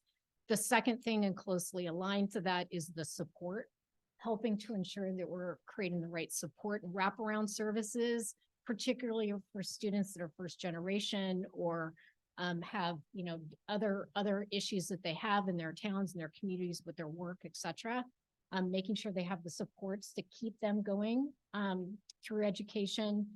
The third part is to really target the funds to those degree and credential programs that are most aligned to where the business growth and the job growth is in the state. So you've seen a lot of the work that's, a lot of computer science related work, a lot of engineering work, a lot of the trades work, that sort of thing are the places where we're prioritizing the funds. And then the fourth thing, which, I personally get very excited about, is that how do we find those great things that are happening across the state and fuel them This is a fund that can be used to fuel best practice, to fuel things that are working and try to take those to scale. So that's what our work as a WIA board is. And I'll stop there, but I am going to take the liberty to say a couple things about sort of more on the business side, on the Microsoft side, and how we show up and how we are supporting education. I won't go into too much detail, but I think the most important thing is to be a partner and a voice and an advocate for those things that we all collectively believe need to happen in the system. We sometimes actually not often, but sometimes an independent sort of person on this entity on the side that can speak with a different voice that's maybe not necessarily in the system, but we're at the end of the pipeline, we're at the hiring side. So being a voice for that. Also doing our own direct investment in the system as well, notably through things like Washington STEM that's really focused more on the pipeline, but the signature investment being the Opportunity Scholarship, Washington State Opportunity Scholarship that complements the college grant in many ways.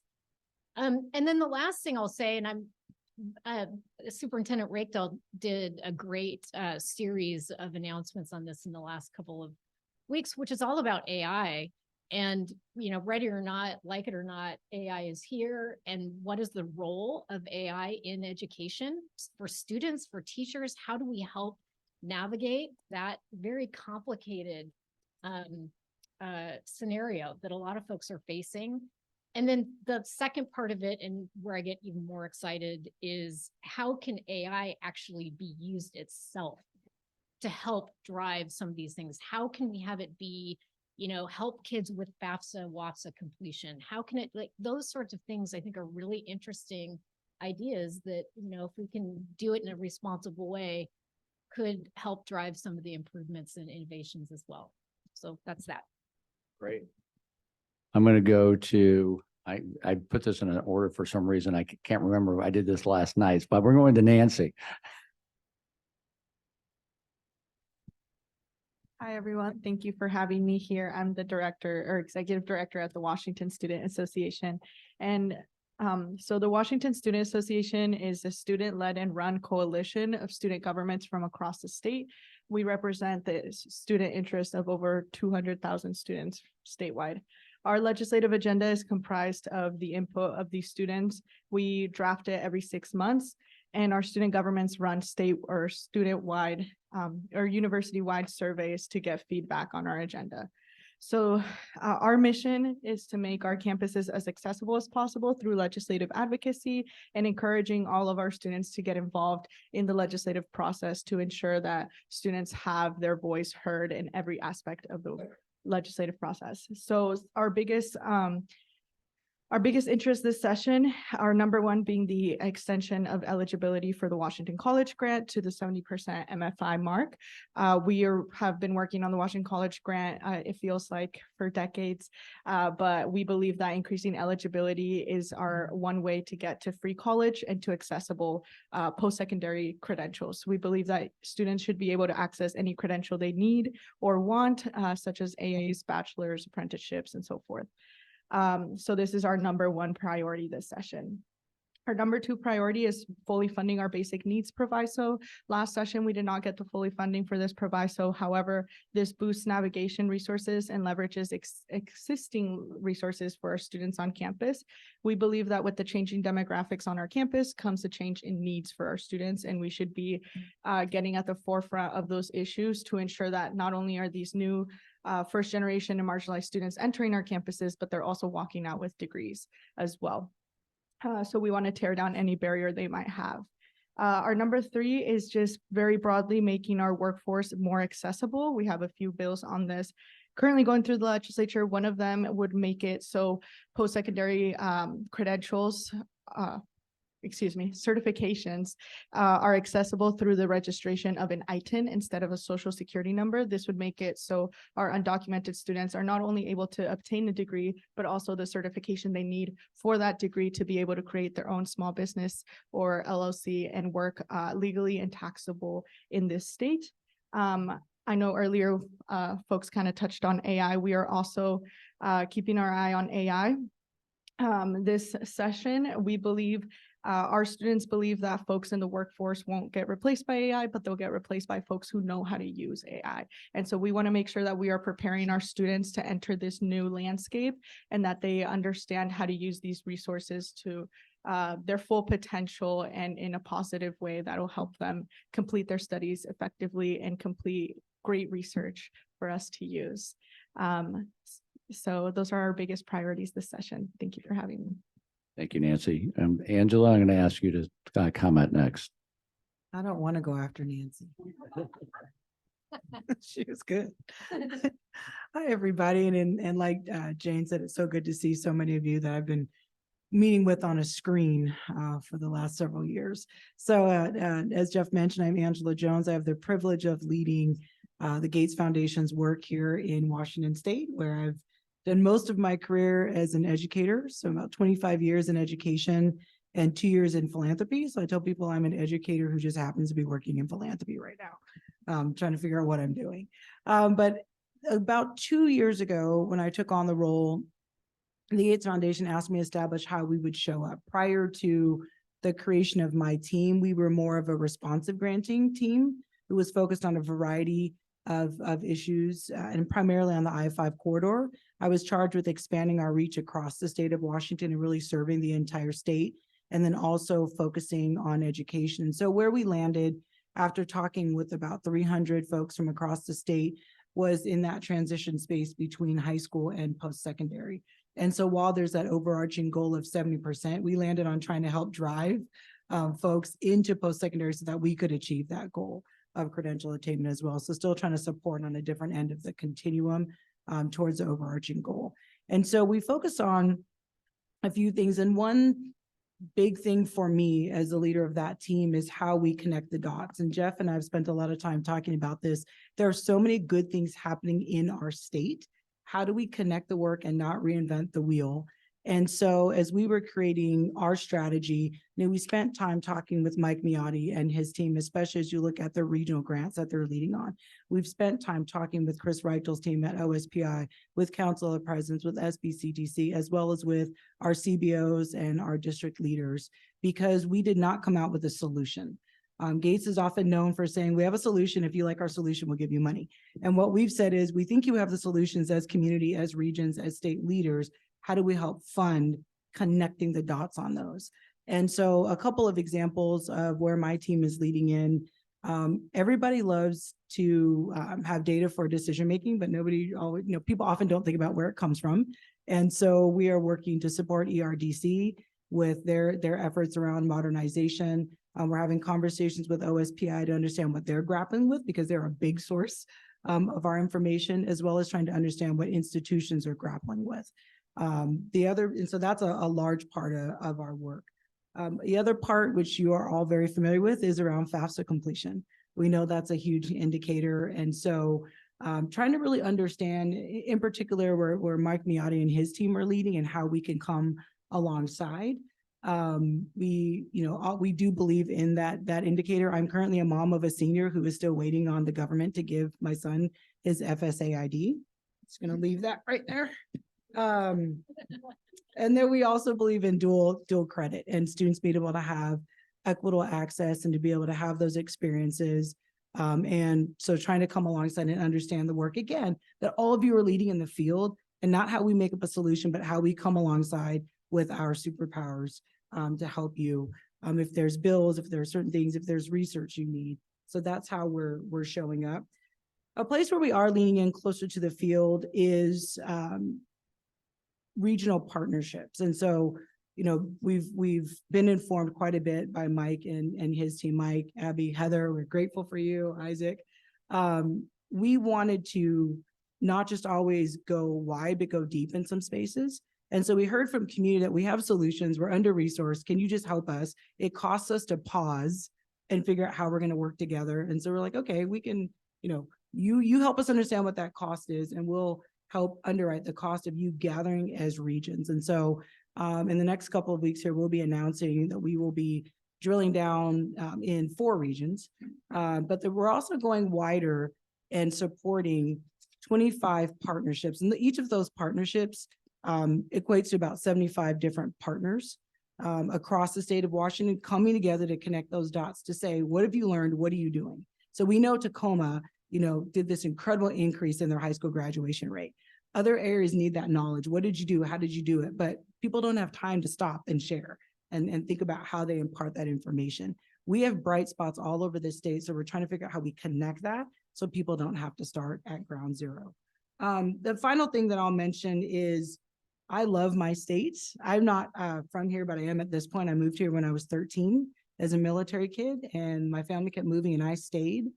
And so when I was told I was responsible for Washington State, I also told my team, then we will have Washington vendors and we will diversify our vendors, and we will have large vendors. We will have small vendors. We will have large grantees. We will have small grantees. We have not done a great job at the foundation of really having equitable access to those resources. So that's a place where we're working on that. And the piece that I forgot to mention, and I'll stop there, is our focus population for the United States Gates Foundation is Black, Latino, and students experiencing poverty.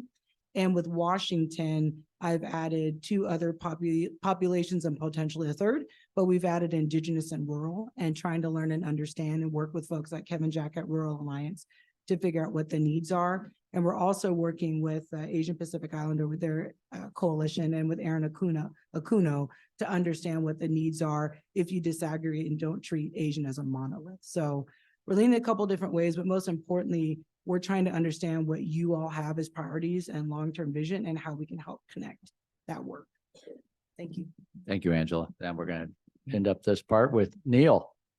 Batting cleanup. Thank you, Jeff. Okay. I had full discussion. Hey, thanks. First of all, thank you for the opportunity to be here, and it's nice to see all of you. Neil Streggy with the Washington Roundtable. The Washington Roundtable is a nonprofit business group comprised of senior executives from Washington's largest employers, including one of our most active members and largest members, Microsoft. Thank you, Microsoft. The roundtable, obviously we're an employer group, so we base our thinking on the needs of the economy. And if you look back 10 years, over the last 10 years, Washington is top 10 in GDP growth. We're top 10 in job growth. We're top 10 in population growth.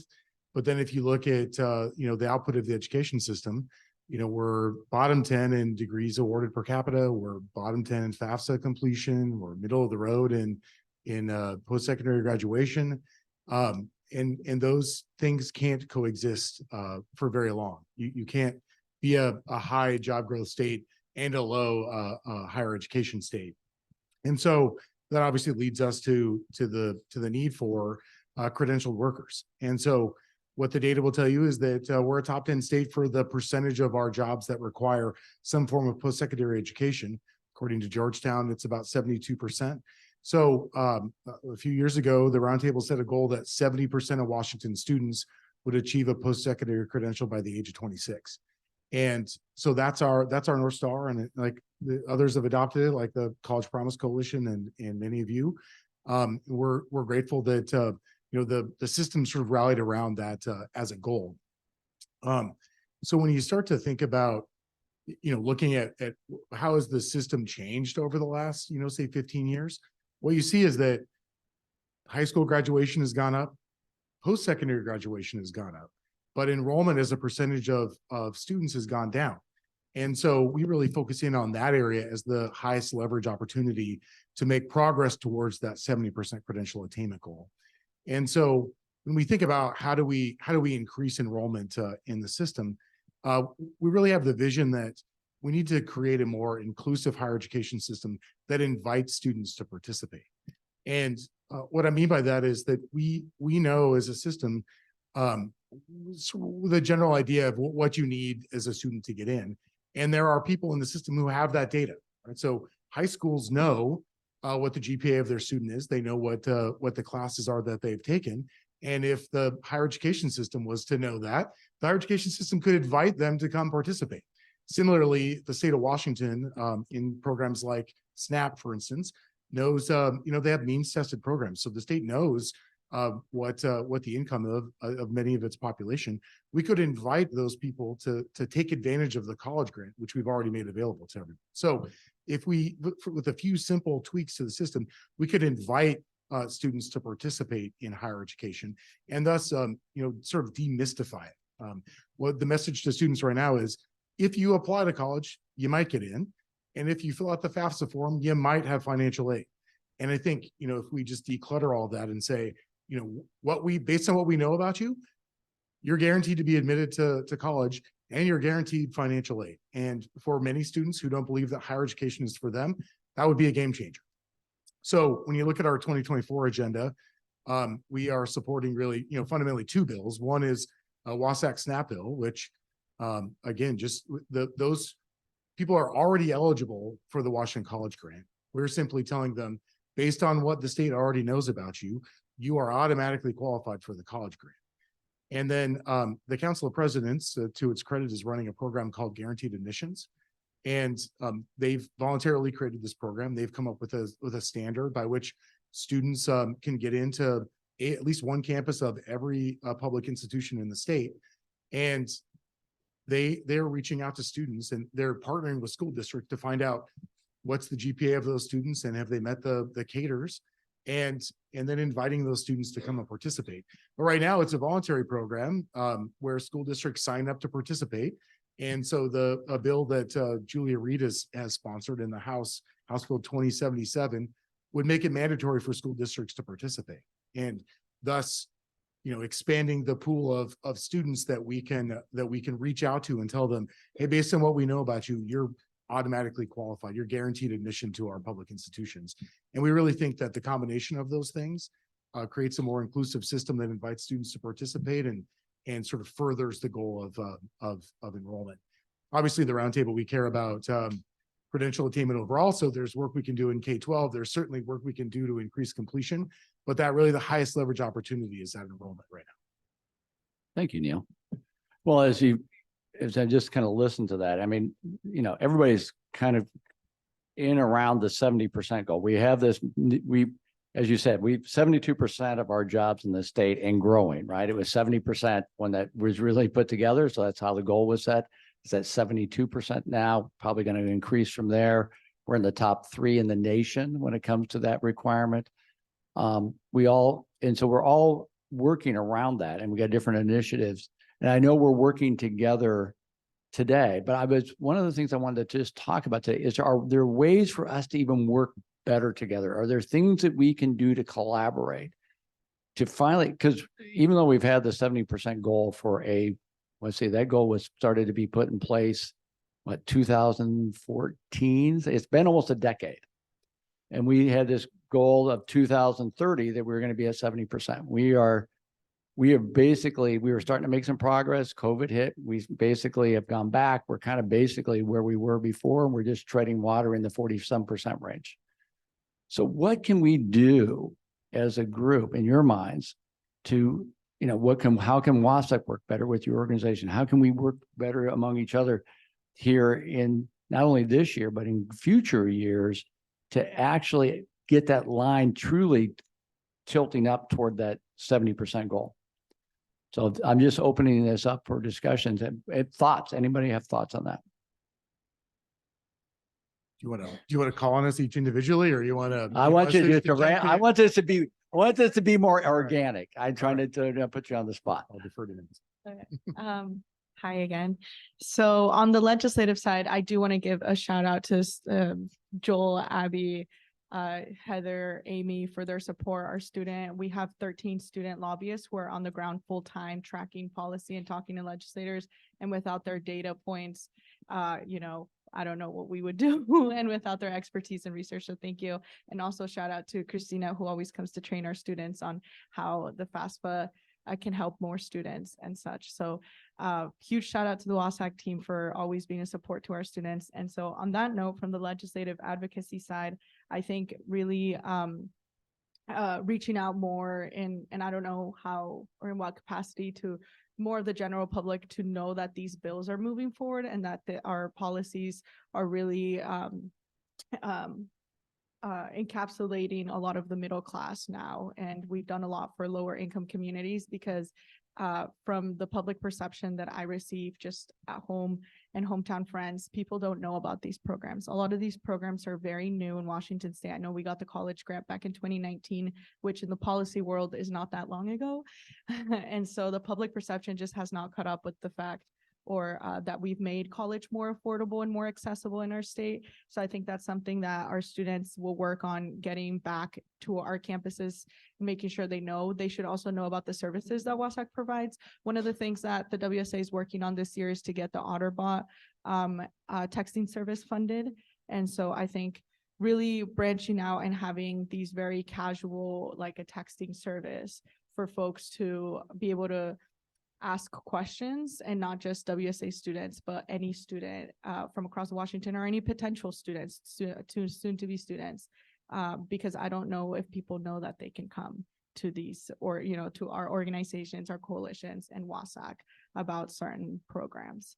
So I think overall just being able to access it or be able to give more of this to the public. So you'd like to see us cooperate more on the messaging, or to help me understand? I just want to. Yeah, so I think more reaching out to folks who are not always in our circles, right? Okay. And like just the general public and seeing how we can involve other sectors that might not even be higher ed, right? Like a lot of our environmental groups work with students, they work with researchers, they're with other candidates. There's a lot of organizations that work on poverty, and those associations, if you guys have any groups or affiliations with those partners, usually are pushing for a lot of the policies that we push. And so I feel like maybe getting a little bit,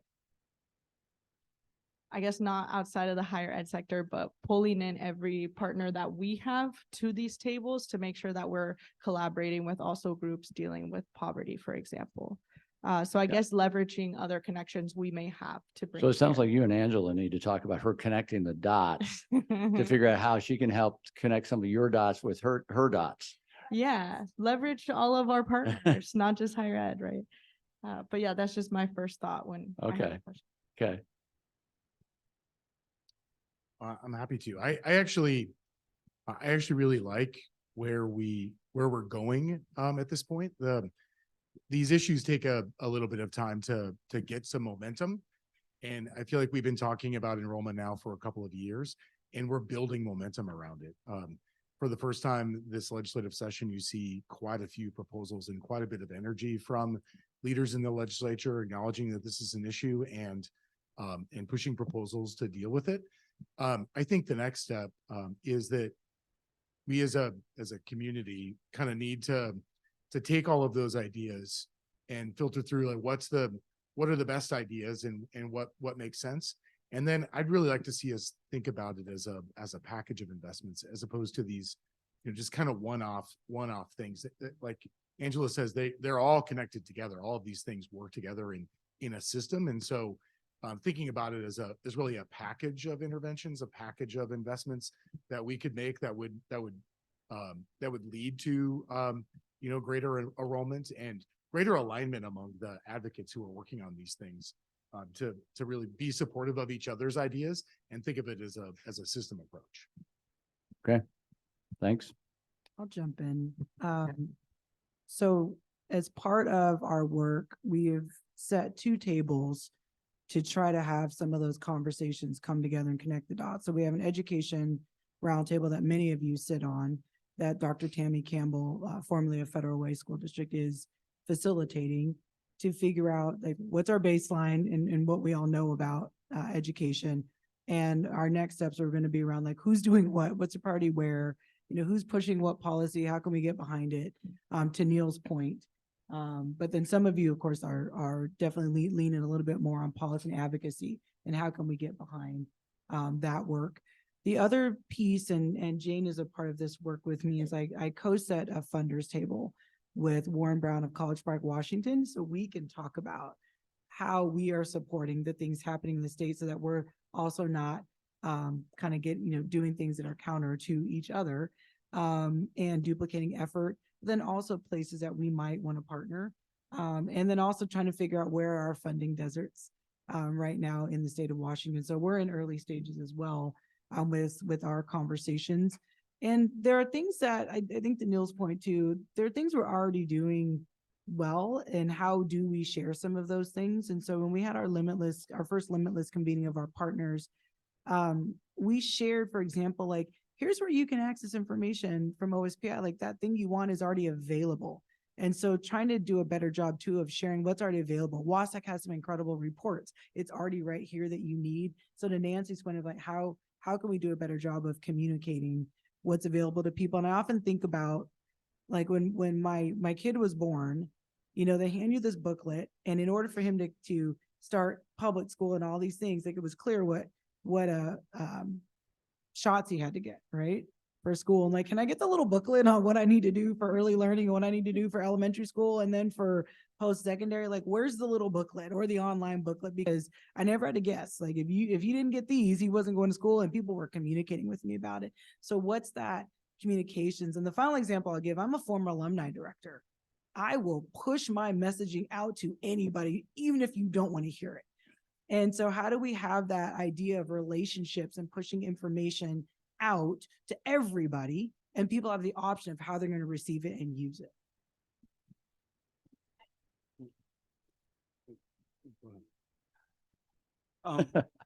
I just like to celebrate the progress that we've made. I mean, I think we have a very, very good coalition of people. I mean, I'm a Marxist professor and a union goon, and 10 years ago, I'd have been arrested for walking into the Business Roundtable or the Gates Foundation. So the And cops now- are outside.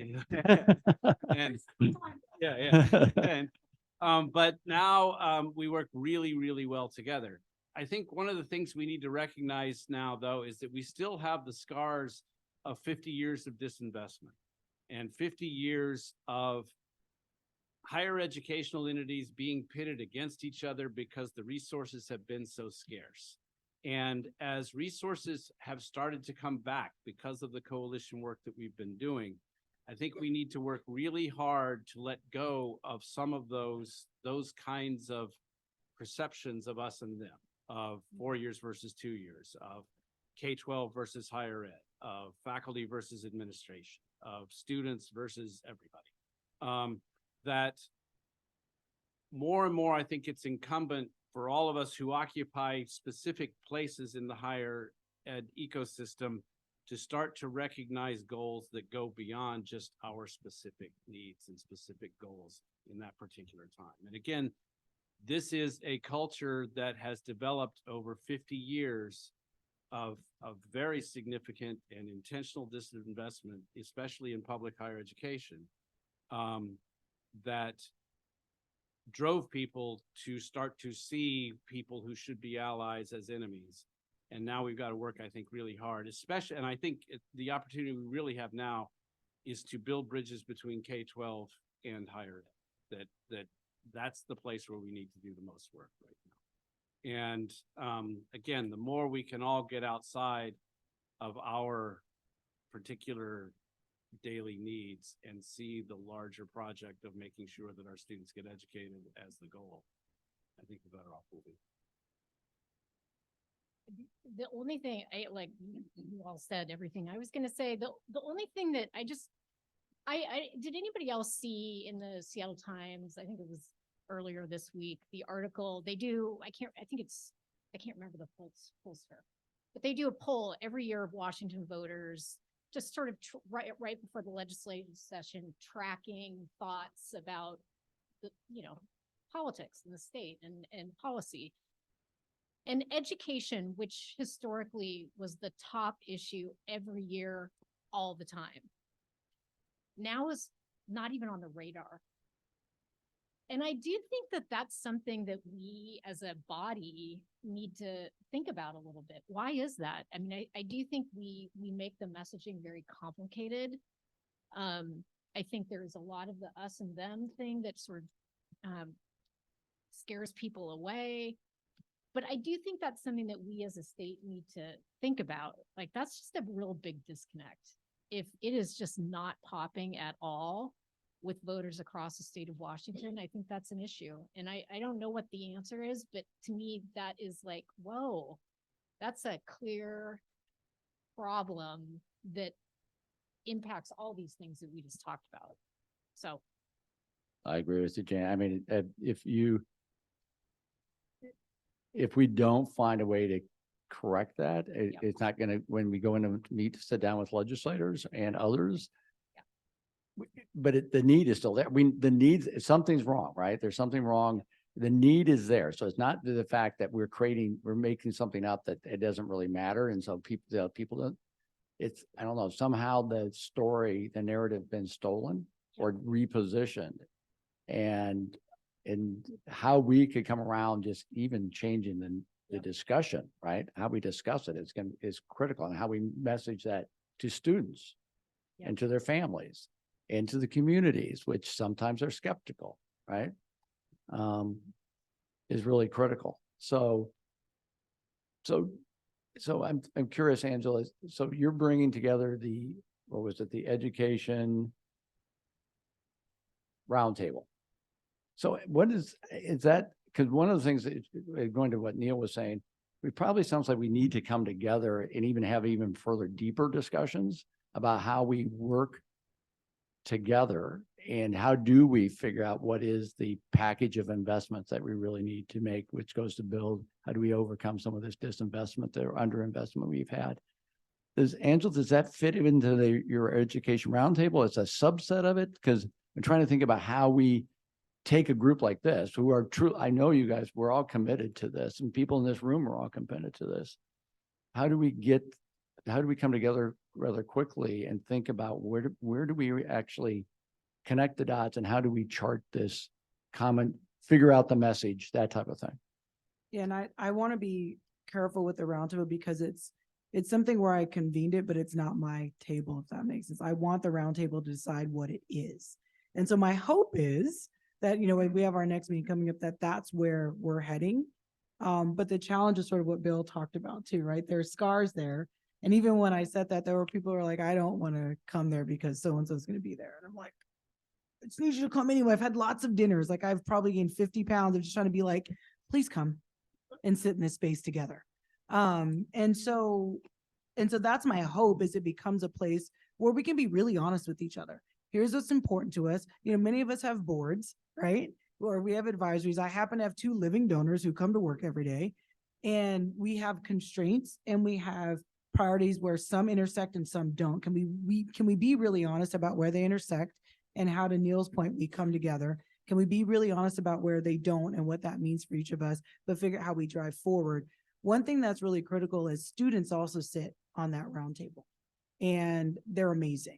And so one of the pieces I should make sure that I do is, Tammy Campbell has a newsletter that she's sending out after each one that's open to the public. Because what we said was, this can't be a table where we just talk amongst ourselves and nothing is accessible and shared out. And so we can make that table whatever we want it to be. That's something that we're really open to, but we need to hear, from folks. And so for WSAC, for example, Mike sits at that table. For the roundtable, Steve Mullen is there. And so there are folks, Terry, variety of folks there at that table to help us figure out, like, I'm just trying to convene the space to say, what are we doing and what do we need to do? Very open. Yeah. Well, because I'm just thinking here, and from the standpoint, it sounds like you got a lot of that group's coming together. I'm wondering if this group, or maybe there's a few additional people that should come together here during this next 6 months, right? To see if there is, as we're thinking about the 25 session, which is going to be a very critical one, right? If we should be trying to think about how we come together with a common roadmap here initially. Would that be something you guys would be open to? Yeah, and you're right. There has to be sub tables, right? It's such a big table. There has to be Right. I'm just thinking about how we do it Absolutely. quickly in relation, a group that's still coming together, and then we figure out how to include them. But I'm wondering if we'll reach back out and just say who else should be at the table, but how do we actually address some of these common issues here that we all have, especially in relationship to 25, which is probably going to be a table setting year for some key things. And I want to recognize that there are a lot of tables in the state of Washington that need to be there and that are really good. And so it's like a table of tables to try to get information together. So I recognize that there really are already tables. They're not even sub tables. Like there are tables that stand on their own 2 feet that we've invited to this table. Yeah. So I say this with love. We do tend I'm to feeling be it. we tend to be a little wonky and a little sort of policy and bureaucrat a little bit in a lot of the work that we do and a lot of the tables, and we're constantly sort of down in the details, like trying to figure it out. It's like, well, UW wants this, but WSU wants that. And, I do think, I think there's an opportunity for us to be real strategic about when are those tables about really diving in and understanding the nuts and bolts of policy and sort of or frankly, most of us really love to be, love to play in that space, but then have a very specific table that is about how do we as a state execute? Let's pick 3 things and let's execute and have that actually be a table where we're not scaring off the CEOs of companies or the heads of different unions or the heads of different student groups by getting so far down in the nitty gritty, but instead at a very high level, what are 3 things that we collectively agree on as a state? I mean, we already said about 20 things that we all collectively agree on. Let's pick 3. Let's get some of those folks in the room and then talk about the execution as opposed to the wonkiness. I don't know, just a thought. No, I'm a big believer in execution. If anybody's heard me talk. Just kind of to add to Jane and Angela's point, I think one big person we're missing here is the legislature. I think legislators really need to listen to these conversations because they have their own thoughts and perceptions and daytime jobs where they hear this, but these are the critical discussions that we're having on the community side. They should be at the table as well, so they know what the community is doing. Higher ed is very unique because I always get the request, is anyone from my district at this meeting? And I get to tell them, well, how many people from your district go to college? Right? It's like the one sector that we are able to talk to every single legislator, whether they live, whether we have constituents or not, whether they sit on the higher ed committee or not, it affects their constituents. So that's like a huge point I just wanted to put out there. Just one other thought. Earlier, I know we touched on why the public might not be having education on their radar. And one of the things I'm kind of seeing from our end is the legitimacy in some of our degrees and their placement in the workforce, right? Because our pitch is ultimately, the pitch for higher ed is ultimately, you get a degree, you will move yourself and your family into a better socioeconomic status, right? But is that true today with rising costs, with rising inflation? Are folks able to get working or good paying jobs? And I mean good paying jobs, not living wage paying jobs, good paying jobs with their degree. And what can our sectors, especially like our business partners here, do to help? Earlier I kind of discussed the new changing demographics in our higher ed landscape and who is attending college now. These are first generation students. They don't have connections, right? And I think a lot of us can reflect back and think about how we got our own jobs and why we're in this space. It's because somebody mentored us, right? Somebody showed us a flyer like, hey, my agency is hiring. And so who is doing that for our first generation students? And I think that's something that we can do in the interim, especially our business partner, to really mentor students who are graduating and who have, our programs are successful. And now here's the implementation. Let's get you a job, a good paying job, because that's where I think we're losing the public. But just wanted to relay my thoughts on that earlier conversation. Neil? I love the idea of getting a group together to focus on 2025. I'm a big believer that 2025 is a opportunity to set the table on a sort of a higher education enrollment kind of package, and that being more clear as a sector about each of the different things that go into the system of enrollment, I think would be a really positive change. I think what we have right now is a lot of people are working on a lot of different ideas, and they're all good ideas. There's different buckets of things that we can do, and lots of people have different proposals and we're all kind of pursuing our own things. I think bringing those together into, kind of showing the legislature what it means to have a system of enrollment that has multiple different components to it. But I also acknowledge what Angela is saying. I think is that there's that's just the policy and advocacy space, right? So there's a small group of us who are working on, statewide policy and advocacy, to the state legislature. There's a much broader conversation here for the public, and that plays a huge role in this. There's the regional partnerships that are being built, or boots on the ground to talk to students and parents and the general public, because what we see is that education's not on the radar screen. So really those people who are out there talking to the community is super important as well. Okay, thank you. So Mike, do you have any questions for him? Yeah, no, I was actually sitting here thinking along the lines of it drawing off almost like thematically what a lot of people have said, and Neil really touched on at the end is, so I came here in 2017 and I remember going to my first College Promise Coalition meeting. And first of all, I would just say from a national perspective, it is pretty powerful, right? I mean, I tell some of my peers, there's this thing going on, right? And it's beyond College Promise Coalition, now, but it's just like, they go like, you gotta be kidding me. And I mean, when I tell them the joke about, Bill and Neil together and being, labor in the corporate world, best buddies, they're like, is there something in the water out there? Or, is it just the cannabis stores or whatever? But but one of the things I noticed is, right, we had this really clarion call for fully fund state need grant. And the other thing too is we were also pretty lucky, right? Because it's a simple thing, right? I mean, it was hard to do and it's big, but it's just a simple concept. The state was already way out in front of being a powerhouse on financial aid. We were able to frame it as closing the gap, even though there is more to do, but it was just all really came together, and we were like the dog that caught the truck, right? In 2019, we caught the truck. We fully funded state need grant as it was then designed. We're still playing around with bells and whistles. And what's happened is, I think since then, and not in a negative way, we now have like a swirl of stuff we're all asking about, all talking about, right?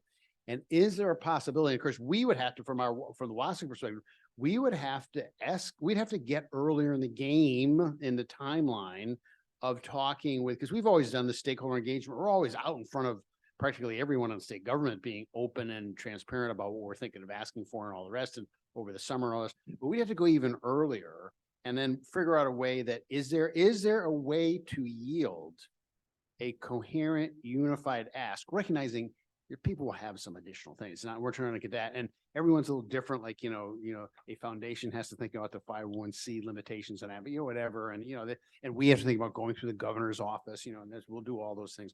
But is there a way, particularly with the College Promise Coalition, maybe becomes a platform to galvanize, here's the next big coherent ask that frames a new governor and a new biennium and whatever around probably student access and success, right?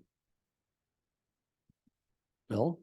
Well, I just want to emphasize that, yeah, I think that a lot of the policy work that we do really works very well. That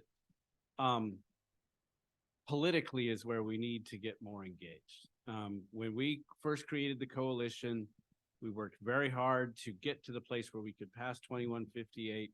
We worked really hard to have a single message. And that was much easier to do because times were miserable. Like I say, we got our state support cut in half in 2008. That's when actually I was involved with organizing alumni both at Western, and I worked a lot with the folks at UW who created UW Impact at the same time that we created Western Advocates, which was designed to bring our alumni who live all over the state. And the first time I was able to say to a legislator who came to me and said, "Oh, nobody ever calls me about higher ed." And I pulled out a list from my coat and said, "Here's 100 people in your district who sent you an email today." And we were able to do that kind of organizing because we were able to say to people, your kids aren't going to be able to go to college.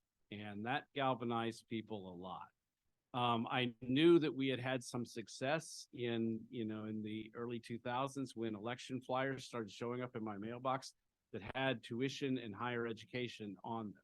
I mean, one of the things we did besides passing 2158, besides passing the WEA Act, was also we reduced tuition in the state by 25%. And unlike a lot of other states where they reduced tuition, we backfilled it with state support, which was a huge accomplishment. And that wouldn't have been possible, I think, if times hadn't have been so bad. I think that as investment in higher education has started to come back a little bit, we've lost some of that focus and lost the real focus to know that legislators do at the end of the day what people who give them money and people who vote for them want them to do. And that's the kind of organizing I think we need to continue to do. Well said. Well said. I'm now they're running out of time, but yeah, Jeff, do you have something? You know, maybe the public is disengaged because we just solved all the problems, right? And maybe we just solved the issue. Okay. So now you're being sarcastic. Well, so many good conversations from this panel, though. So many different ones. My mind really is swirling and going back to some of these. And one of the things that I think we can do in a mind swirl is to utilize the power of AI to help bring those swirls back together. So don't say Google, say Bing. Say Copilot, right? Say Copilot, okay? Copilot. Yeah, so utilizing the power of Copilot Pro, which just came out, right? Wouldn't it be cool? Good. Wouldn't I like it that, be, Jeff. I'll move on, I promise. Wouldn't it be cool if K-12 was not using basically an MS-DOS based student data system, the community colleges and the public 4 years, and are actually utilizing applications that were made, within the last few years to be able to do something like scan a high school transcript and be able to instantly say, based off of your transcript, these are the college and the high school courses that you earned, and you would meet this many undergraduate requirements at Eastern, this many at WSU, this many at Central, this many at UW, so that the student could actually understand the courses that they took and the impact that they had on their college potential. That's within reach. That can be built like right now, and yet it doesn't exist, right? And the impact that could have on a student in their search for universities would be huge. If we could tie that to an automatic bot that does the booklet for going from high school to higher ed, like you did with your immunizations, and that booklet would actually alert them to, now's the time to apply for financial aid. Now's the time to try and get your PIN, even though the system shut down for a week, right? Now is the time to do all these things, right? That thing has not been created yet, but it can be created very, very, very quickly, right? With the right groups coming together to build it. So I do think that there's the power of AI that is sitting there waiting for us. And I think that the way that we communicate about this entire challenge is going to change within the next 2 years dramatically, just how we communicate with one another because of the power of AI. I would encourage us as we look to 2025 to think of the lesson plan for our legislators. I struggled a lot as an educator over the years. Many people would tell me, well, just tell the kids to do the work, right? When we came across challenges of students not doing things. There's a secret here. When you tell somebody to do something, they will not do it, okay? Anybody have a child at home, right? Yeah, okay, yeah. If you tell them to do it, they won't do it. That's why we call it teaching, not telling. There's a significant difference there. And when you teach someone, you develop a lesson plan, you understand their backgrounds, their abilities, their skills, their assets, and their deficiencies. You know the target that you want to get them to, and you develop a plan to make that happen. Now, I just explained exactly the same thing that effective legislative advocacy is, right? It's the same deal. We need to do a better job of creating a lesson plan as a system, and where we need to get. And so we need to rely on our teachers that are currently in the system. We need to rely on our college faculty members who are currently in the system and are currently facing these things to help us develop that. So as we look forward to 2025, let's utilize AI to help us bring this together. Let's reach out to those folks that are really effective educators that can help us solve this problem. So thank you for this panel. My mind is literally swirling on this. I've got a ton of notes. I can't thank you enough for your time. Thank you. Yeah, I appreciate it. Go ahead, Neil. I just realized something. Like now I know why my daughter doesn't clean her room. I just tell her to do it. You gotta have a lesson plan, Neil. Nobody told us that. I really appreciate the knowledge that you've given to me today. In all seriousness, I want to thank Jeff for his advocacy on the college and the high school bill last year. It was super awesome. And I'm glad that you're using it. You're a rock star. Well, and I want you to tell what you told me about how much your parents have, or families have saved just in a year to date by that bill.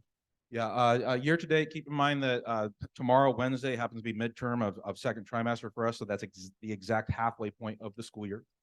50% of students at Zillow High School have earned a minimum of 5 credits this school year alone already to this point. 50% of our students have earned 5 credits already to this point in the year. Awesome. We've got about 450 total students, total student body. We partner with Central, with Eastern, through college and high school, and then also through Yakima Valley Community College for CTE dual credit, as well as Walla Community College. The total number of credits in fall semester alone, that's the first of the semesters, over 1,000 college credits earned in that first semester. We're on pace, again, we're at the midterm right now. We're on pace for another 900 credits to be earned this semester, and then we still have spring semester to go. So in the fall, we were able to put out that our families had actually saved over $225,000 in tuition and fees had they paid for those at a regional university. We're already going to basically double that for this trimester. And by the end of this school year, I very much anticipate being able to say that we've saved roughly $500,000, if not $600,000 in tuition savings. So huge investment and awesome. fantastic ball. Yes, sir. Well, the thing that Jeff is talking about is exactly where we need to get rid of some problems. I have had university administrators say to me, I'm really worried about this college and the high school stuff because it's taking revenue away from us. And that's a legitimate response on their part because, you know, we have tight budgets and, you know, we are half private schools. I mean, students pay half of our budget. Passing the college and the high school bill last year, which was a great thing, led a lot of our institutional administrators to worry that this was going to have an impact on their bottom line. And that's exactly the kind of, I mean, again, I think it's completely legitimate that they worry about that. It's their job to make those budgets balanced. But we need to start talking about ways where we can get past those kinds of local concerns and get to what's good for students. Right. And the way to do that is to lobby the legislature to more fully fund higher ed. I mean, the day that higher ed here is fully free, the way it is in Germany, will be the day that we have succeeded, that we will be public institutions again. 100, I couldn't agree more. Couldn't agree more. We need to lower the tuition bills that we're seeing out there. Not the ending cost of tuition that you know we can brag about sometimes with the amount of financial aid we have, but that initial sticker shock, right? We need to actually fund our universities and our community colleges at the level they need to be funded. I also want to say that one of the main talking points that I have with folks is the students that are receiving these credits in high school from Zillow. Many of these students would have never have taken those credits, would have never have stepped foot on a community college or a public 4-year. And now they are actually interested in going for the first time because they've been able to get those first few credits. To this point, we have not produced any AAs while in the high school exclusively, but starting this year, you can now earn all but 3 classes directly on our campus. The other 3 you can do through Running Start, doing that online. Do I expect every one of my students to get an AA in high school? I don't, but I expect them all to experience a few of those credits. And so we're already seeing the number of students coming out this year for next year is that they're more interested in going to YBC. They're more interested in going to Central. They're more interested in going into Eastern, the race that they've ever had before, because at least they've gotten their foot in the door. So I've had many of those conversations because I've got to tell you that everybody embraced this the first time that it was proposed. They did not, but we're making some moves. But there are some limitations still. I think there's plenty of room for improvement. We look at Running Start right now. Running Start is limited to 11th and 12th graders, and yet college and the high school is open to students in grades 9 through 12. I'm in a very college and the high school rich high school. We offer a ton of them, and that's fantastic and that's great. But I have neighboring districts that are just as important, and their students are just as important as mine, who do not have teachers who are qualified for college and high school, who in their 9th and 10th grade year have no access to advanced coursework, And we need to open up Running Start in an online environment to many of those students. And there is some movement within the legislature this year, there's some things that they're looking at to potentially expand that to the 10th grade. And I would wholeheartedly encourage you to look at those. I would also say that college and the high school, while fantastic, is also very tough. I don't get to pick which classes are college and the high school. I need to have the exact instructor who has the credentials to be approved by the university. And that's for very, very good reasons to keep the rigor there. But we don't have the back end support. There are no scholarship opportunities for our teachers to earn these additional credentials, to earn a master's degree in subject area or advanced coursework. And so many of them are stuck waiting to see if maybe later on they can afford that. If anybody wants to give a scholarship to some of my teachers right now to help them get those degrees, I would love to talk to you about it. But that's a real and specific problem, because we have a lot of districts who have struggled to find qualified teachers to begin with. And now we're expecting them to find even more highly qualified teachers. Oftentimes districts with 1 or 2 science teachers cannot expect those 1 or 2 science teachers to have master's degree in biology, chemistry, physics, and engineering at the same time. So there's work still to be done, but I'm thrilled with what's happened, and I will get off my soapbox. I'm sorry. Okay, Jeff, but it's a good one. It's a good soapbox. What it does, I think that it shows the power of this. People got behind college and high school last year, and it shows the power of this group. And I've seen it over 2 decades. When we get together, have the discussion, get a game plan, get unified on what the message is, get parents involved, we get students involved, we can move things across the finish line. And that's what that's what I'm hoping we can do. And so be prepared for more phone calls, guys, and the chances to meet. So with that, I really appreciate you taking the time. It's important for us to have these kind of discussions. It's great to see all of you here today. This is my dream right here. This is my dream. And you know, my dreams are, you know, not everybody's dreams, but they're my dreams. But I really appreciate you taking the time with us today. And then we're going to go into regional college challenge grants, or not college, regional challenge grants.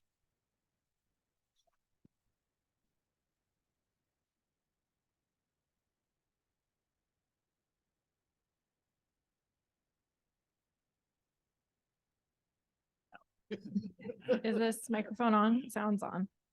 Okay.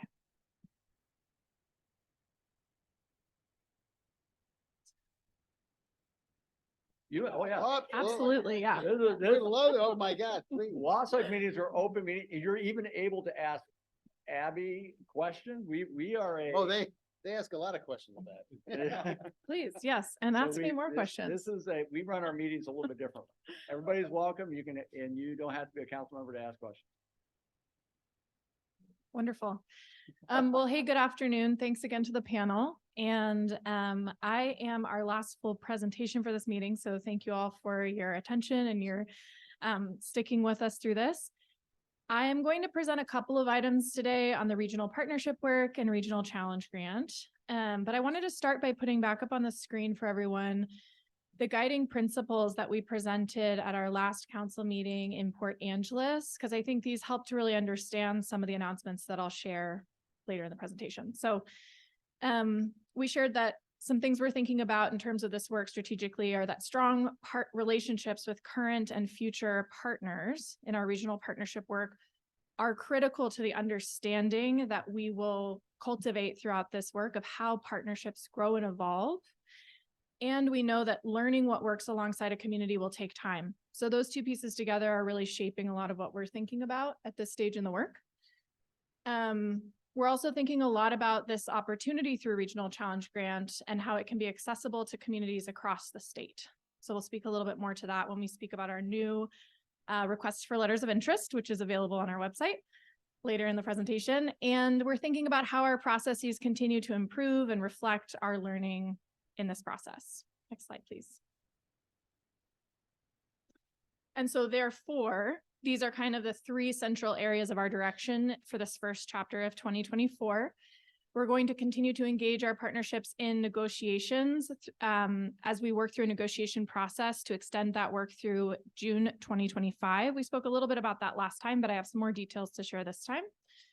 We're continuing to sow the seeds of evaluation and research in terms of understanding in a broad sense and in a specific sense with each partnership, both the short-term outcomes and the long-term population-wide work that we're doing. And we're inviting additional partnerships to complete a letter of interest. And our intention is to be able to make recommendations to this council at the May council meeting. Next slide, please. Okay, so there's a bit more information in the council doc that you have. It's your very final piece of paper in your council materials on that first page, but I would direct your attention to the second page. If you flip it over, the section under sustaining investments with existing partnerships.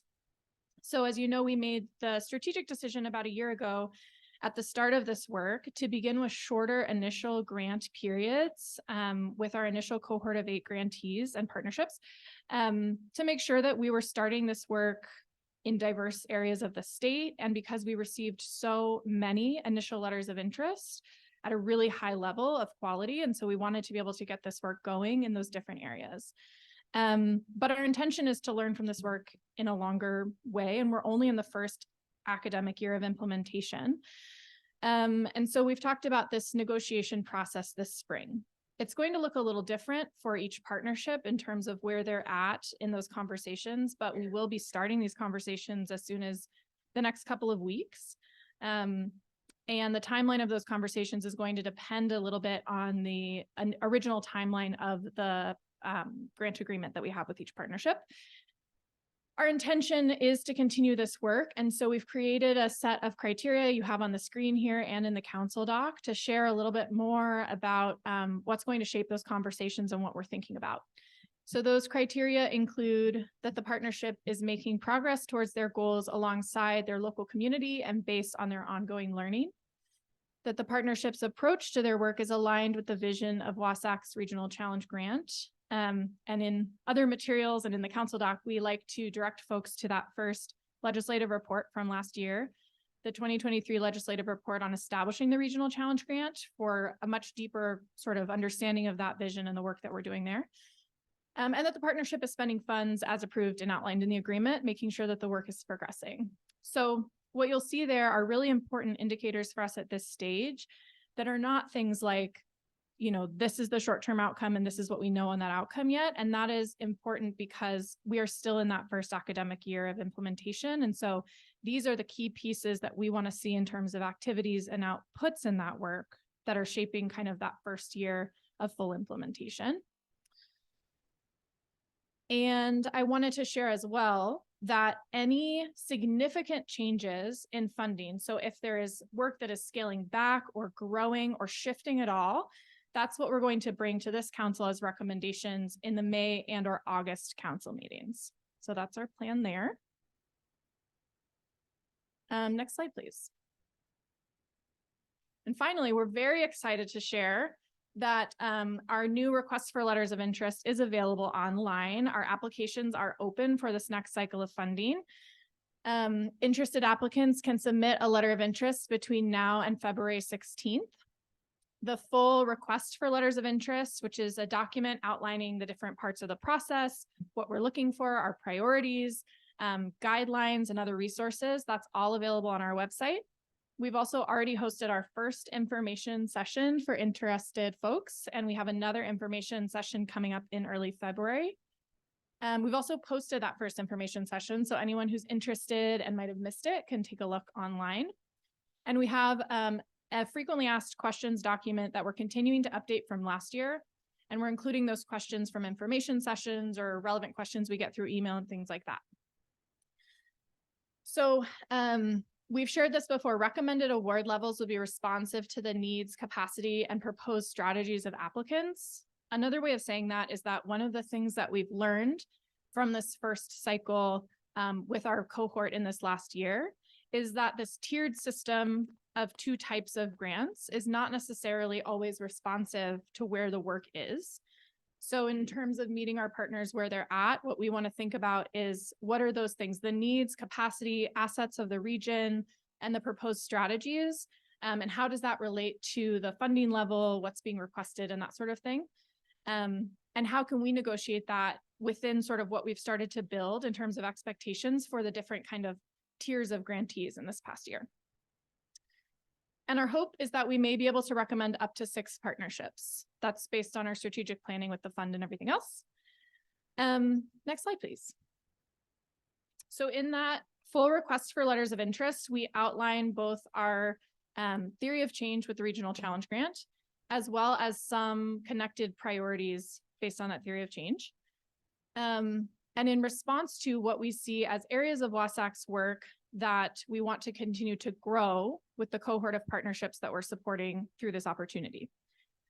So first and foremost, we're looking for regional and community-centered emerging or forming partnerships. So we are not primarily or only focused on large-scale implementation-ready partners. We are still very open to partnerships in that space. But we wanted to really name and single out that there is something unique about the opportunity we've heard today, the importance of folks being able to come together and grow their partnership in terms of what the needs and assets are, who the potential partners are within that region and that sort of thing. So we want to make space for that in this opportunity.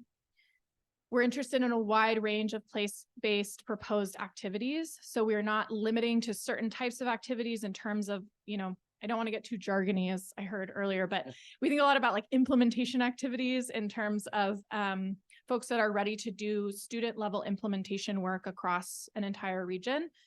Again, we are not opposed to that. We're very excited by that, but we want to grow the space for those folks that might be in a different stage in the work. And we're very interested in supporting either implementation strategies focused on supporting adult learners and credential completion, or also sort of a proposed emphasis in those areas. And again, when we say adult learners, I am not the most expert person at the table. I know we have other experts in the room, but we really have a lot of work in this first cohort that is focused on that direct enrollment pipeline that is so important. But we want to make sure that there's room again for also adult learners in this space. And we're thinking about credential completion. Once students get in the door and are enrolled in a program, what are those strategies and partnerships coming together around supporting towards the completion and attainment of that credential or degree? So those are some of our guiding priorities with this next opportunity. And next slide, please. And finally, this is some of the resources that we have available for anyone that is interested in learning more. That request for letters of interest document, I'm just going to say it, I'm very proud of it. I think there's a lot in there that's really useful to this work and reflects a lot of the learning that we've done up to this point, especially around the structure of the program and how we're making sure that that structure is developed intentionally and aligned with, for instance, the strategic action plan of WSAC and aligned with the potential opportunity of the Regional Challenge Grant. So we have that document available, as well as a downloadable LOI template. The LOI has been shortened from last year significantly, and it's honing in on a couple of areas that we're most interested in learning about at this stage. I can speak more to that if folks are interested. That living FAQ document I mentioned, our information sessions, and we also are welcoming questions by email and attempting to answer as many as we can at this time. Open it up to questions.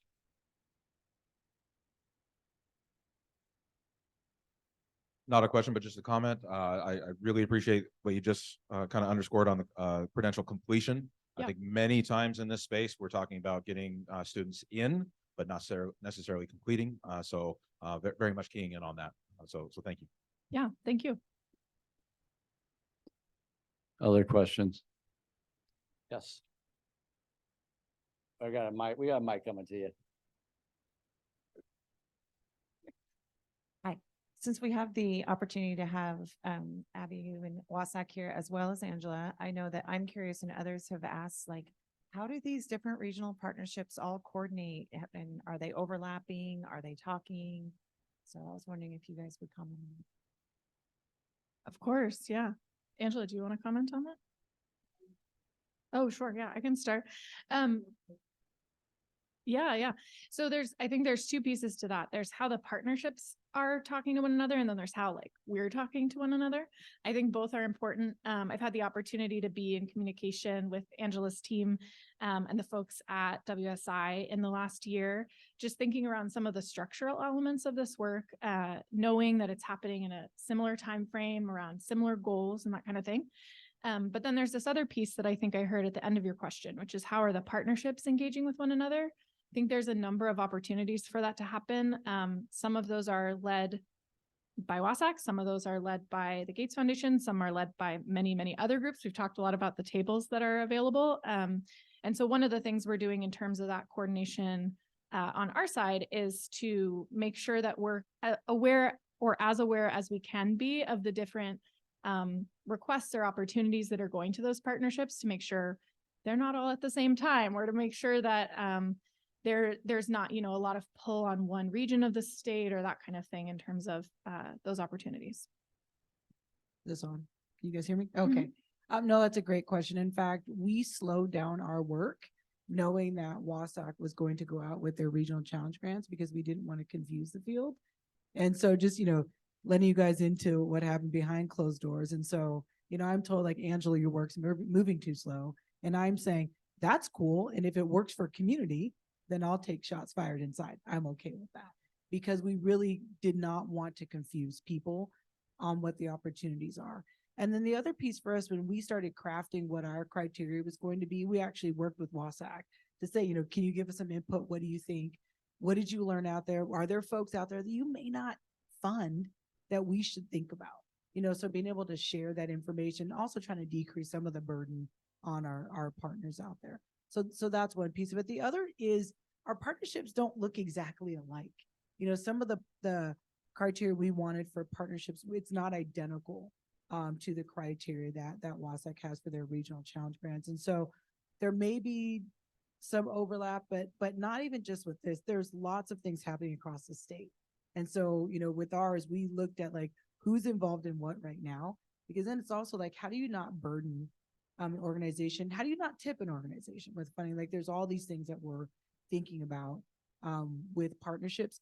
The other piece that I've cautioned my team is I've worked in nonprofit, I've worked in public education. This is the first time in my life I'm actually resourced to do my job, right? Working at the foundation. I don't want to be the person out there who's like, oh, well, if they got that, then I'm not giving them more resources. Most groups are operating under-resourced. And so I'm cautioning my team too, to don't pull way back because other opportunities are happening out there. Like they may need that because we don't always know. You can look in a 990 and see certain things, but you don't always know what's actually happening in that organization. So I didn't want to police something before somebody even had a chance to share with us what they're doing. So I'm trying to also be cautious about that too. Thank you. Other questions? One thing I just want to note that I'm really happy to see in this second round is the focus on adult learners. We've talked a lot about adult learners in this state, but we don't really have a lot of initiatives around that. We have a lot of initiatives around young adults getting ready to move from high school or out of high school onto college or onto some type of secondary credential. But we talk about adult learners, but nobody's been able to figure out how to crack the code. So we're hoping that we get some innovation going in this area.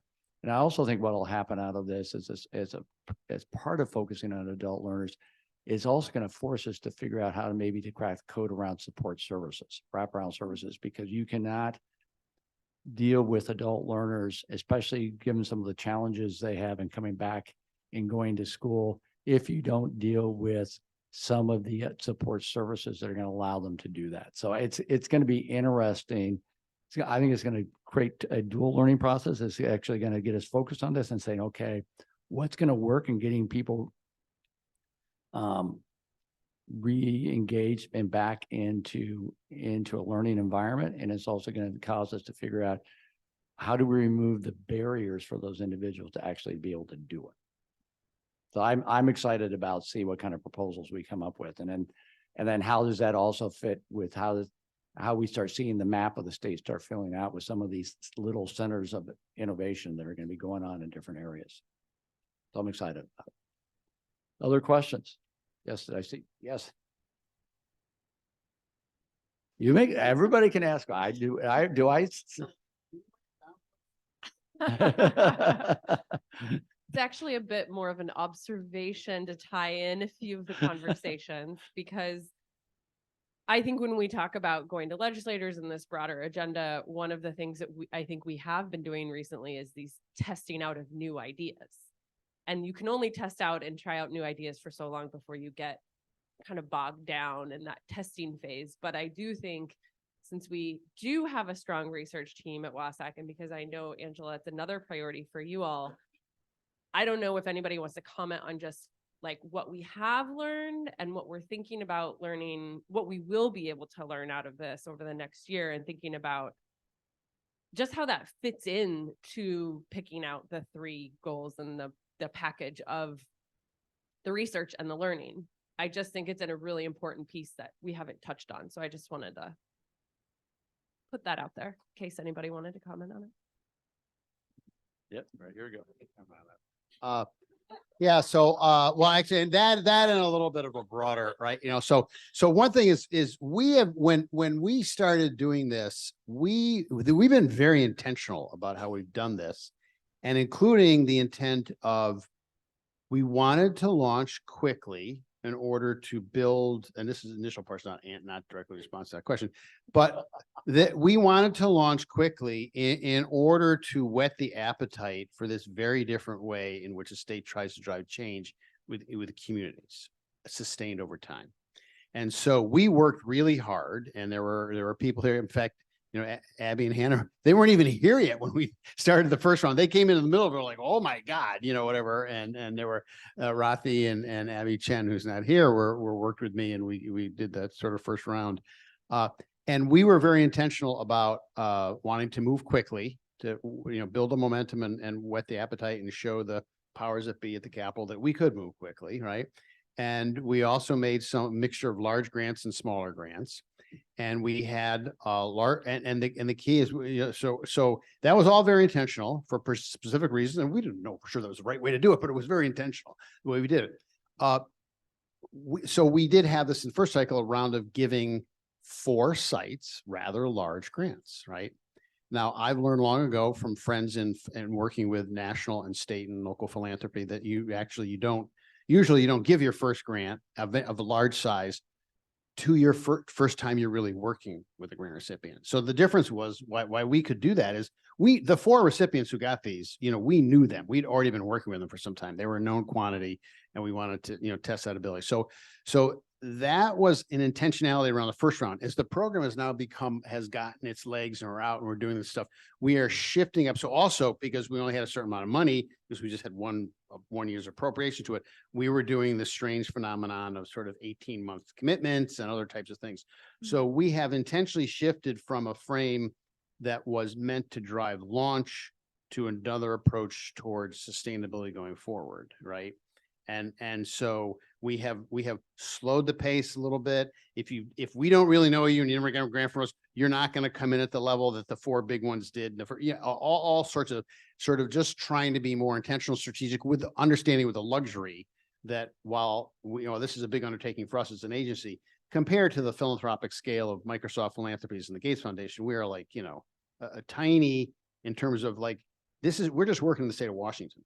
And we're not trying to work with 300 school districts or, however many communities there are, we can get our arms around these potential partners out there. And that's what our team spends so much time on, including Casey Dean, who's on the team doing this sort of helping us understand how what success they're driving and all that kind of stuff. So one of the real core tenets of intentionality is that we are going to stay with partners for a long period of time, because anyone who's been around any kind of education initiatives, K-12 or others, realize if you see dramatic results in the first year, you don't even know those are going to persist. And sometimes there's just a big spike because who you're working with is suddenly paying attention to something. And that attention causes results in organizations to change, right? But attention alone does not drive sustained change, right? So we are working with the communities, and we're also helping them understand our approach and share an approach around how you measure results.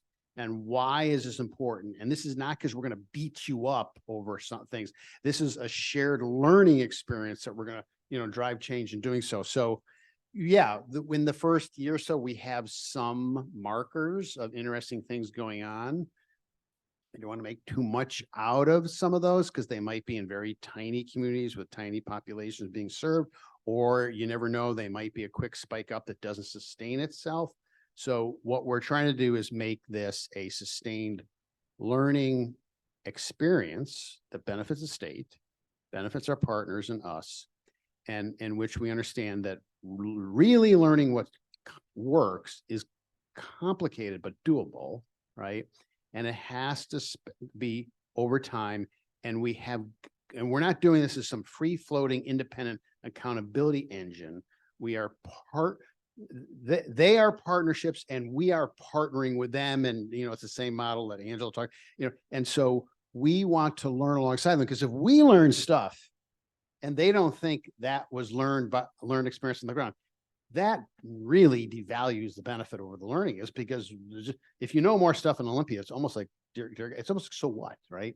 But if people on the ground in the community in Wenatchee Valley, just to pick a place where we don't currently have a grant, if they think together they've learned something, that grows viral change, right? So that's kind of the direction we're sort of going in. Was a lot of work was done earlier on in getting to the same place around what you're measuring, why you're measuring, how you're going to do it, and how it underpins learning, not just spitting numbers out for an accountability framework, so I think at that sort of end is, so if we're looking for something that's like, wow, look what we learned in the last, we'd say, not, it's a little too early to be looking for that, Yeah. looking for that kind of thing. Yeah. What's that? Yeah, there. Hannah, do you want to? Because it's almost like, I personally, you can, if you're comfortable, because you're closer to it than I am. Yeah. But there's a few little stories where I've gone, wow, but I've also realized it's the first go round in that community.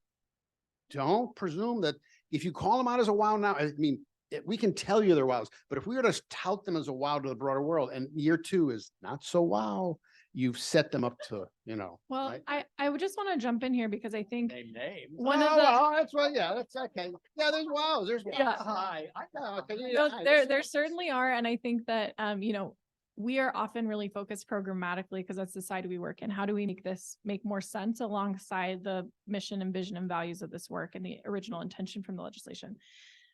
So there's a lot of things in that space that we're thinking about in this first year. But I think to Mike's point about the relationship building aspect, is quite possible for me to talk all day about partnerships and relationships and to just keep saying those words till they lose meaning.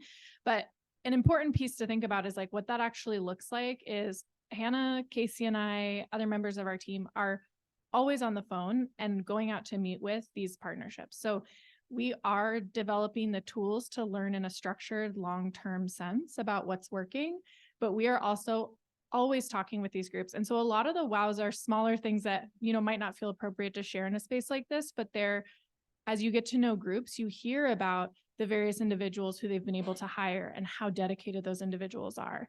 You get to hear about what it means for families that a certain person is placed within a school and supporting their students. So there are stories like that day after day that we're hearing in our regular conversations with these partnerships that I think are really, really exciting. And so I definitely understand the desire to hear them, because when we hear them, it's very affirming to what's happening. A lot of this work is about building out that capacity for supporting students in their schools, often in their, in their high school settings, right? Or supporting that summer after high school, that part. So I think it's very exciting to hear about those individual stories, but they don't amount to this number has gone up on a chart, that kind of thing yet. But day to day, we're hearing those things, and it's helping us understand too the context of this work in a deeper sense, which then helps us build programmatically in a way that reflects that. Yeah. And for me, the biggest wow moment was the event in Bellevue. And many of you were at that dinner in Bellevue, right? And it continued the next day. I wasn't there the next day. Our staff was. But I think, the wow event there was, I'm sorry, Hannah, did I jump on you? You're gonna say something? But continue. I'll finish quick. So the Bellevue event was a collective sense of excitement, engagement, attention that was, to me, like, wow. I mean, to achieve that in a budding state network is really powerful, because we want this work to become viral. The second one, to get a little more mechanical one, is without naming a place, is in many places around the country, FAFSA preparation works have piggybacked on top of a big national effort that's been around for years to help lower income working families get the earned income tax credit. It's called VITA sites, Volunteers Income Tax Assistance. Many United Ways around the country support them. Many other groups support them. In a prior life, I was involved in supporting, to do FAFSA preparation. And what we discovered is, and this does not surprise me, is that there are large swaths of the state where there is just not that social infrastructure on the ground, right? So in one of the areas of the state that's not exactly isolated rural, the closest VITA site is through insert name of mountain pass. And I'm not talking about Snoqualmie here, right? So it's not relevant to them. What's in others, there is no place on the ground. And here we're launching working families credit and all this. So maybe there'll be a building, but there's one small place that decided to just use local tax prep professionals. I believe in a voluntary way. I don't even want to get any specifics. And they found for them, an incredible burst in FAFSA completion. And it will be very interesting to see how they could grow and whether that scales and all the rest. But so we're seeing these early kind of maybe wow, Yeah, no. Yeah. Oh, good. I gave, he got his high. He got his high. That's good. That's what it is. Yeah. It's a while. Yeah. I'm a lousy cheerleader sometimes, but Yeah, thank you for speaking to that, Mike. I'm looking forward to, alongside the RCG team, to further illustrate lessons learned in this year and ways that we can do so and, validate those ways and measure them alongside in the process following the academic calendar. I wanted to speak to as well some of what Abby mentioned, which is in particular the programmatic learning. One thing in our position, as we are hoping to not only be working with regional partnerships from across the state, but we're hoping to truly be in partnership alongside in that process. That relationship building takes trust building, that it takes time, that it takes continued conversations, that it includes showing up and being face to face, which is something I learned eye to eye is what Gates says in those conversations, that it's not just being on Zoom, but it's being a trusted person and thought partner along in this process as folks are maybe asking our thoughts on collecting surveys from families. And I just want to really truly illustrate that we say community a lot in this process, but I've learned so much in this early stage, and I know the rest of the team has as well, about what it means to be in community with our partners and our families and the students that we serve, and that it does take a village in this cross-sector way. And that when I've visited, for example, Benton City, which is most famously on the Golden Bachelor recently, if you were not aware. But as I visit Benton City, my own positionality is important, that I'm not from the area and what that means coming from the agency and truly building relationships out there. So I'm committed that RCG is sustaining these investments and these relationships with our partners, and that even in the first year, the early trust building that we've established is tremendous. And I know that it will just only further over time. So just for the council, key things, we're going to go through a renewal process. If there's anything significant changing in the partnership that requires either less or more funding, that will come before the council, either in May or August. The new partnerships will be coming to the council in May. So just so be aware. So we'll have some materials marked draft. So that part of the new thing we're doing, make sure that everybody knows this draft when we're coming for recommendation. So that's kind of a couple of key takeaways from this. Okay. For council's future work. And then my last thing before we open to public comment, our next meeting is in May, as you know, is in May. We are going to Yakima. Okay. So again, as our commitment to go across the state and really engage in community, as Hannah was saying, we're picking different parts of the state. So we're going to be going to Yakima. I would like, we're going to be doing what we've done here. We're going to be doing a day of community outreach. And we're going to, yesterday was community outreach. You just didn't recognize that as we were going around the Capitol buildings. And then there'll be a day for the council meeting. So if anybody has anything particular that they'd like to see on the agenda for that meeting, for the council meeting, or any ideas on how we should think about the community outreach, please share them with Heather. Are you the right person to go through? Okay, so any comments on community outreach ideas or agenda items for the council meeting, for the May meeting? Please share those with Heather, or you can also share them with me. I'm going to try to get out to Yakima at least maybe a month ahead of time, just to try to also make some connections, because I do think you need to get out there, as you were saying, eye to eye, and start building some of the trust that we want to build across the state. So that's it for the next meeting. So it just brings us to public comment. We're within 5 minutes of being on schedule here. So as we've done in the past, we've always just encouraged people to participate with us as we go along during the day.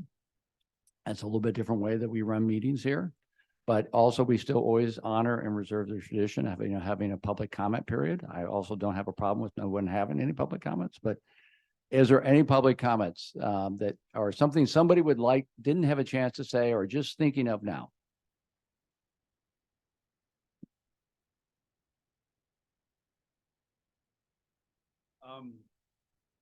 To give you an idea of how long I've been doing this, I was there when the tech board was burned to the ground, and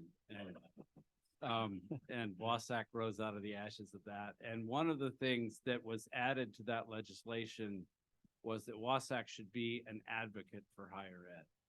And under Mike's leadership, WSAC has really embraced that role, and I just want to say thanks for doing that, because it was often frustrating in working with the HEC board that they felt they couldn't be the advocates that you guys have become.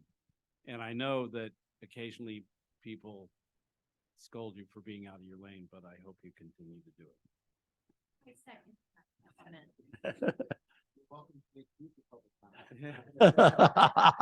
Yeah.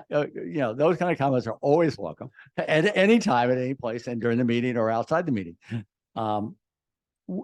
Just so Bill, as you know, under Mike's leadership and the team here that he's assembled here, and we're truly committed to this work, and we're at a pivot point, right?